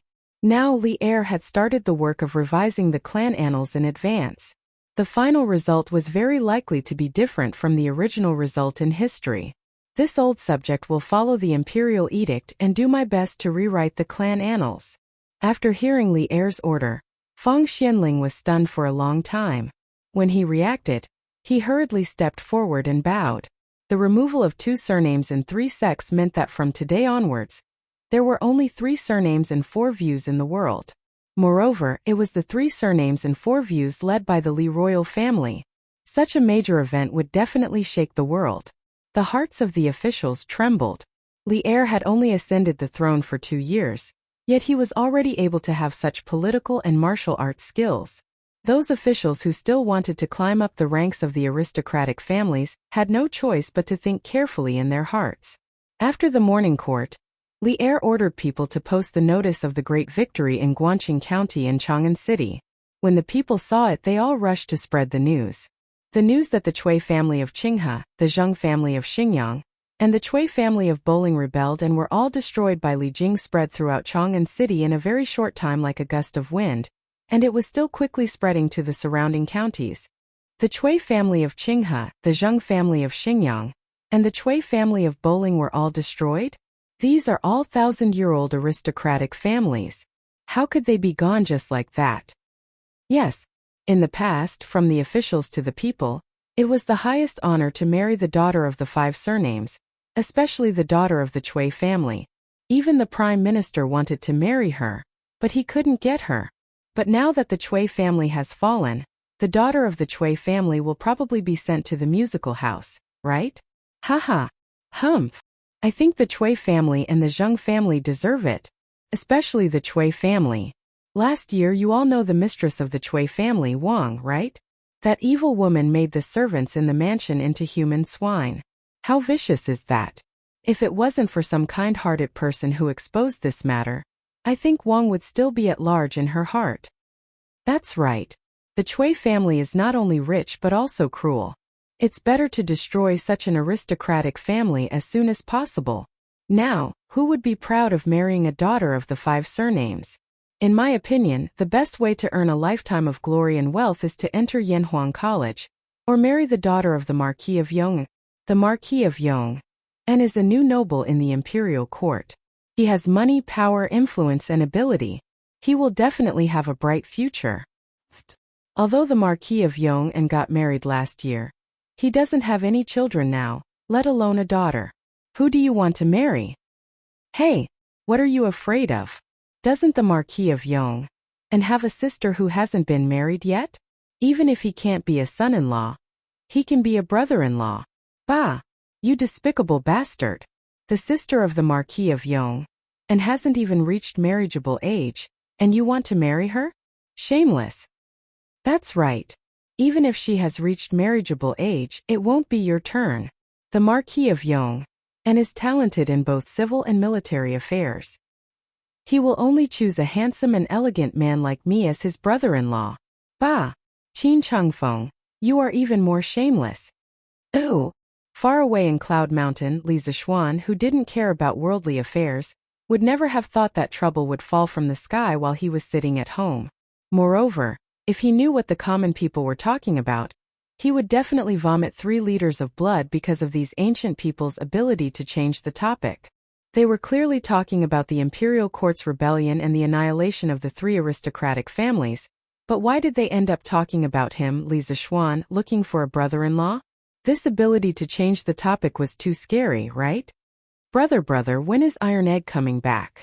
Lan'er, who didn't know that she had become the best daughter-in-law, in the common people's mouths, hurriedly asked when she saw Li Zixuan coming back.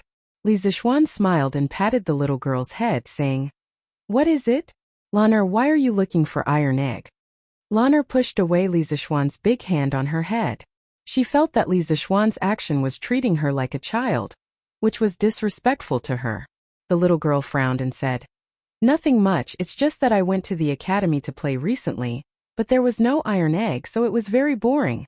Brother Chonyo only knows how to bully Lan'er. Brother, just tell Lan'er when Iron Egg is coming back." After saying that, the little girl pouted proudly, looking very cute.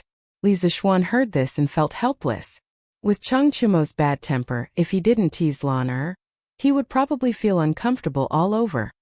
Iron Egg has already left Zhengzhou with the army today, and he should be back in 6 or 7 days. Lan'er, don't worry. Big brother will show you something fun. Lan'er's eyes lit up, and she immediately became interested. She asked excitedly, "What is it?" Li Zixuan smiled and said, "Hee, I can't tell you now, but you'll know when the time comes." Stinky brother. You're still keeping me in suspense. Humph. Yamacho, His Majesty has gone to the academy. You should go quickly. In the afternoon, Li Zixuan was sunbathing in the front yard when Emojong suddenly rushed to the door and said.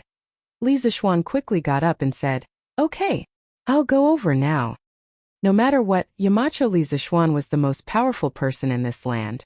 When he came to Yanhuang College, Li Zixuan as the Yamacho had to be present just like a leader inspecting his work. Half an hour later, Li Zixuan arrived at Yanhuang College. After asking about Li Er's current location, he quickly followed him. Old Li was now in the corridor outside Class 1's classroom. It seemed like he was secretly listening to the teacher's lecture inside. Li Zixuan was just about to bow when Li Er waved his hand to stop him, as if he had eyes behind his head. Li Zixuan understood what Li Er meant, so he didn't say anything. Thus, a dean of Yanhuang College and a Yamacho of Yanhuang College actually leaned on the window outside the classroom and did the shady business of eavesdropping on the teacher's lecture. This class was physics. Class 1's physics class was originally taught by Mo Huai, but Mo Huai was now busy with the construction of the dam and couldn't leave at all. Therefore, all of Mo Huai's affairs in the academy were temporarily handed over to Mo Chue. This person was also the focus of Mo Huai's training, and was very likely to be the next Mo family big son. A while ago, Li Zixuan had secretly tested Mo Chue's ability, and found that whether it was his grasp of physics or his ability to lecture in class, this young man was basically on par with Mo Huai. Based on this, Li Zixuan gradually relaxed. When school started, all of you must have seen Yamacho personally demonstrate the telegraph machine. You only know that the telegraph machine is very magical and can transmit messages from far away, but do you know why it can transmit messages? What does it rely on to transmit messages? Before you understand this, you must first understand a phenomenon, electromagnetism. Yes, you didn't hear wrong, electromagnetism. First of all, you should have seen magnets before. Yamacho's compass used the magnetic needle under the effect of the Earth's magnetic field. The magnetic needle's south pole points to the north pole of the Earth's magnetic field to achieve the function of indicating direction. This is called magnetism. As for electricity, Yamacho's telegraph machine previously relied on electricity to drive it. Electricity and magnetism are two different things, but who would have thought that the two can be converted to each other under special conditions? Well, not only did you not think of it, but I also didn't understand it. But Yamacho thought of it. To be honest, sometimes I'm also very curious about how Yamacho's brain can store so many novel things. Just a bit of the knowledge in his brain is probably something that others can study for a lifetime without being able to understand. Okay, back to the topic. In this lesson, I'll show you how electricity can be converted into magnetic fields. The current teaching progress of the academy had reached the electromagnetism section. Emochue stood on the podium and spoke with fervor and assurance. He did not notice the two big bosses eavesdropping outside the window. His lecture was serious and not humorous, and it was very attractive to listen to. Come with me. After some time, Li Zixuan was already immersed in the content of Emochue's lecture. Li Er, who was beside him, said in a low voice, "Yes, Your Majesty." Chapter 1341. Marquis Yong'an, if I didn't hear wrongly, that Mr. was explaining the principles of the telegraph to the students? Arriving at the conference room on the first floor of Guanghua Building, Li Er gestured for Li Zixuan to close the door. Then he looked at Li Zixuan and asked. Li Zixuan didn't know what Li Er meant by this question, but he still replied truthfully, "Your Majesty, what Mr. Mo said before was only the most basic theoretical knowledge used in the telegraph." The most basic knowledge? What's wrong with the most basic knowledge? If these most basic knowledge were to be learned by foreigners, wouldn't they also be able to create the telegraph? Li Er mercilessly interrupted Li Zixuan's words. His face was gloomy as he said, "I let you establish Yanhuang College to open the minds of the people and promote engineering. I didn't let you leak the military secrets of the Tang Empire. The telegraph is the highest military secret of the Tang Empire, but you so easily revealed its principles to the public. Have you considered the consequences?" This time the imperial court sent troops to Zhengzhou. Before Cui Zhenchuo attacked Luoyang, they completed the encirclement of Guanxing County in time. Then during the siege, Li Jing and Lu Rengue worked together to break into the city without expending a single soldier. What did they rely on? You should know better than me. You can imagine, if the technology of the telegraph fell into the hands of the enemy, how much trouble would it bring to the Tang Empire? As the Yamacho of Yanhuang College, why didn't you think of this? Li Er blabbered on, not giving Li Zixuan a chance to interrupt. It could be seen that he was quite angry now. It was because of the recent war that Li Er saw the importance of the telegraph in the military, so he had such a big reaction now. Li Zixuan saw that Li Er had finally finished speaking, so he quickly took the opportunity to say, "Your Majesty, knowing the principle of the telegraph machine and making it are two completely different things. It's like everyone knows that food is grown from the ground. But does everyone know how to grow the ground? Of course not. I'm introducing these things to the students in the physics textbook so that they can understand the characteristics of things in this world and broaden their horizons. This way they can create more valuable things in the future. Even a wise man would make a mistake. Although this official is proficient in engineering, this official's strength is limited after all. This official needs many successors of engineering to help this official overcome more technical difficulties. If this official blindly cherishes what he knows, once this official gets old or dies, engineering will quickly decline and there will be no successor." Li Zixuan felt that he needed to explain the gap between theory and practice to old Li, and at the same time change old Li's long-held beliefs. This question was actually very simple. In modern times, it could be said that 90% of college students and even high school students knew how the telegraph worked. But did they know how to make a telegraph? Obviously, it was impossible.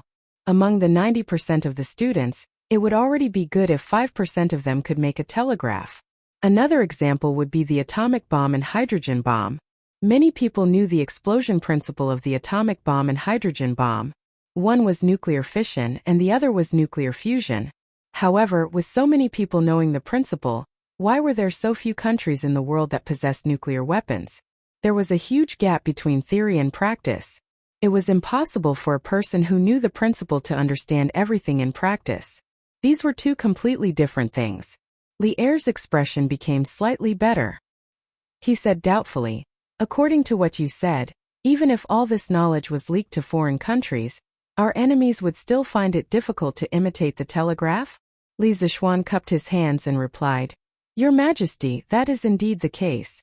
Even if they have figured out how to make a telegraph machine by that time, We may have already produced an even more advanced telegraph machine with a longer transmission distance and a more stable message transmission. Moreover, although this is the case, this knowledge is unique to our Tang Empire. Currently, only the students of Yanhuang College have the qualifications to learn it. This official will also instruct them to keep it a secret. Even if the students outside or the envoys of other countries enter the academy, they will not be able to learn this knowledge. Your Majesty's words today can be considered as a reminder to this official.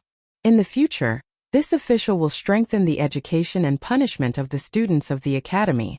In the future, Yanhuang College's enrollment will focus on whether the students are patriotic.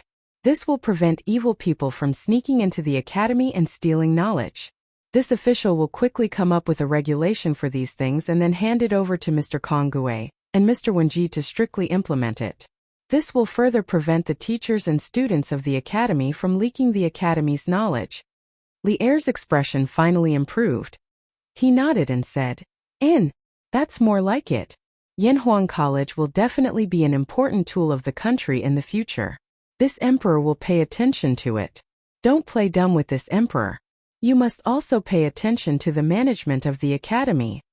Although Yanhuang College had only been established for less than a year and had not fully blossomed, Li Er could already see the importance of Yanhuang College to the Tang Empire's national strength.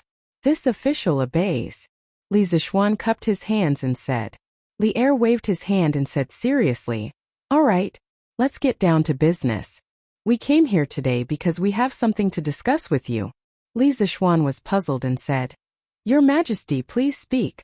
Li Er pondered for a moment and slowly said, This time, in resolving the crisis of Luoyang and taking down Guan City, the telegraph played an extremely important role. The situation on the battlefield is constantly changing. The commander behind the enemy needs the latest news from the front lines, and the soldiers at the front lines need the latest orders from the commander. The telegraph perfectly solved all the problems. This thing is simply a divine tool for military formation communication.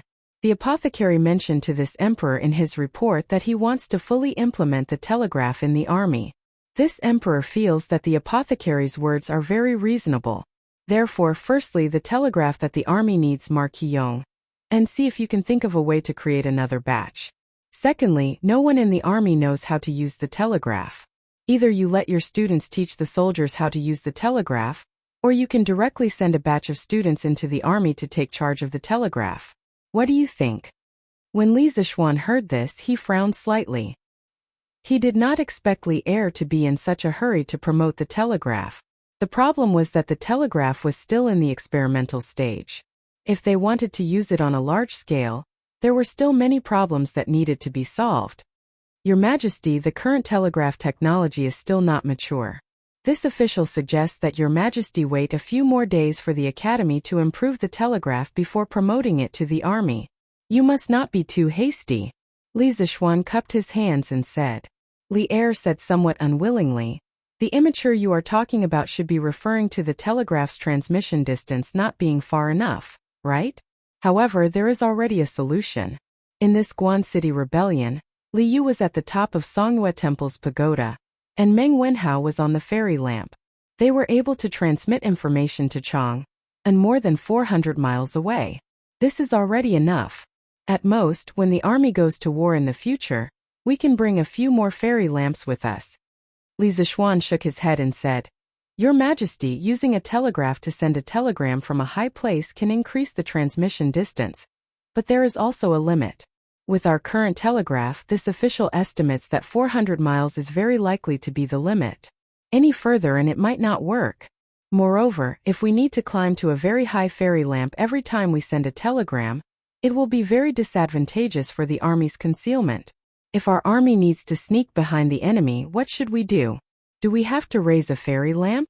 Wouldn't that be telling the enemy the location of our army? Therefore, this official hopes that Your Majesty will give this official some more time. When the time comes, the telegraph that has been modified by the Academy will not only be able to transmit messages further, but it will also only need to be sent on flat ground when sending a telegram. This kind of telegraph is more suitable to be promoted in the army. When Li Er heard this, his expression could not help but change. He asked uncertainly, Can this kind of telegraph really be made? Absolutely. Li Zixuan replied with certainty. Li Er nodded and said, Good. Then how long do you need? Li Zixuan thought for a moment and replied, At least half a year, at most a year. Because the modification of the telegraph needs to search for and refine a few special materials, this official cannot give your majesty a very precise time. Li Er did not ask Li Zixuan what materials he needed because he knew that it was useless to ask. He definitely did not have them. Otherwise, Li Zixuan would have directly borrowed them from him instead of painstakingly searching for them. Therefore, Li Er directly said, This emperor knows that you have sent people to search for all kinds of mineral veins. In the future, as long as it is useful for making a telegraph, this emperor can give it to you no matter what kind of mineral it is. If you don't have enough people to search for mineral veins, this emperor can also allocate some people to you. If this emperor remembers correctly, there are two brothers in the imperial army. Their ancestors were Taoist sorcerers who specialized in searching for Longdiangshu. Although these two did not learn the family's skills, they have been to most places in the Tang Empire. If you need people to search for mineral veins, this emperor can send them to follow you and help you search for useful mineral veins all over the world. Yes, Your Majesty, to be honest, this official does not lack anything right now, but I lack people. When Li Zixuan heard this, he was immediately overjoyed.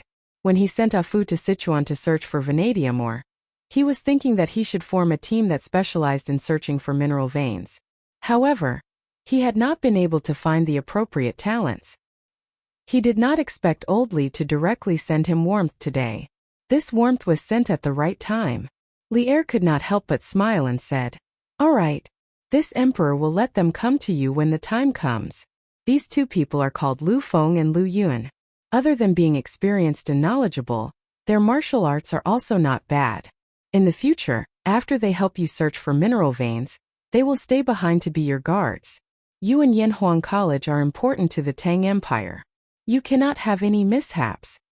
Ah? Li Zixuan was stunned when he heard this. He quickly waved his hand and said, Your Majesty, this cannot be done, absolutely cannot be done. The two of them are imperial guards. How can they be my guards? Your Majesty, please retract your order. Previously, when Pang Feiji searched for the whereabouts of the four ghosts of Tai Bai, for several months to no avail, Li Zixuan had thought of expanding a group of guards. Although he was indeed lacking guards, he could not use the imperial army as his guards. One had to know that the imperial army was equivalent to the emperor's personal guards. If they were to be his guards, it would be taboo. No matter. You just need to improve the telegraph machine as soon as possible. If this is done, I will guarantee Yanhuang College's glory and glory for generations to come. Li Er waved his hand and said without allowing any objection. After that, he did not wait for Li Zixuan's reaction and left directly.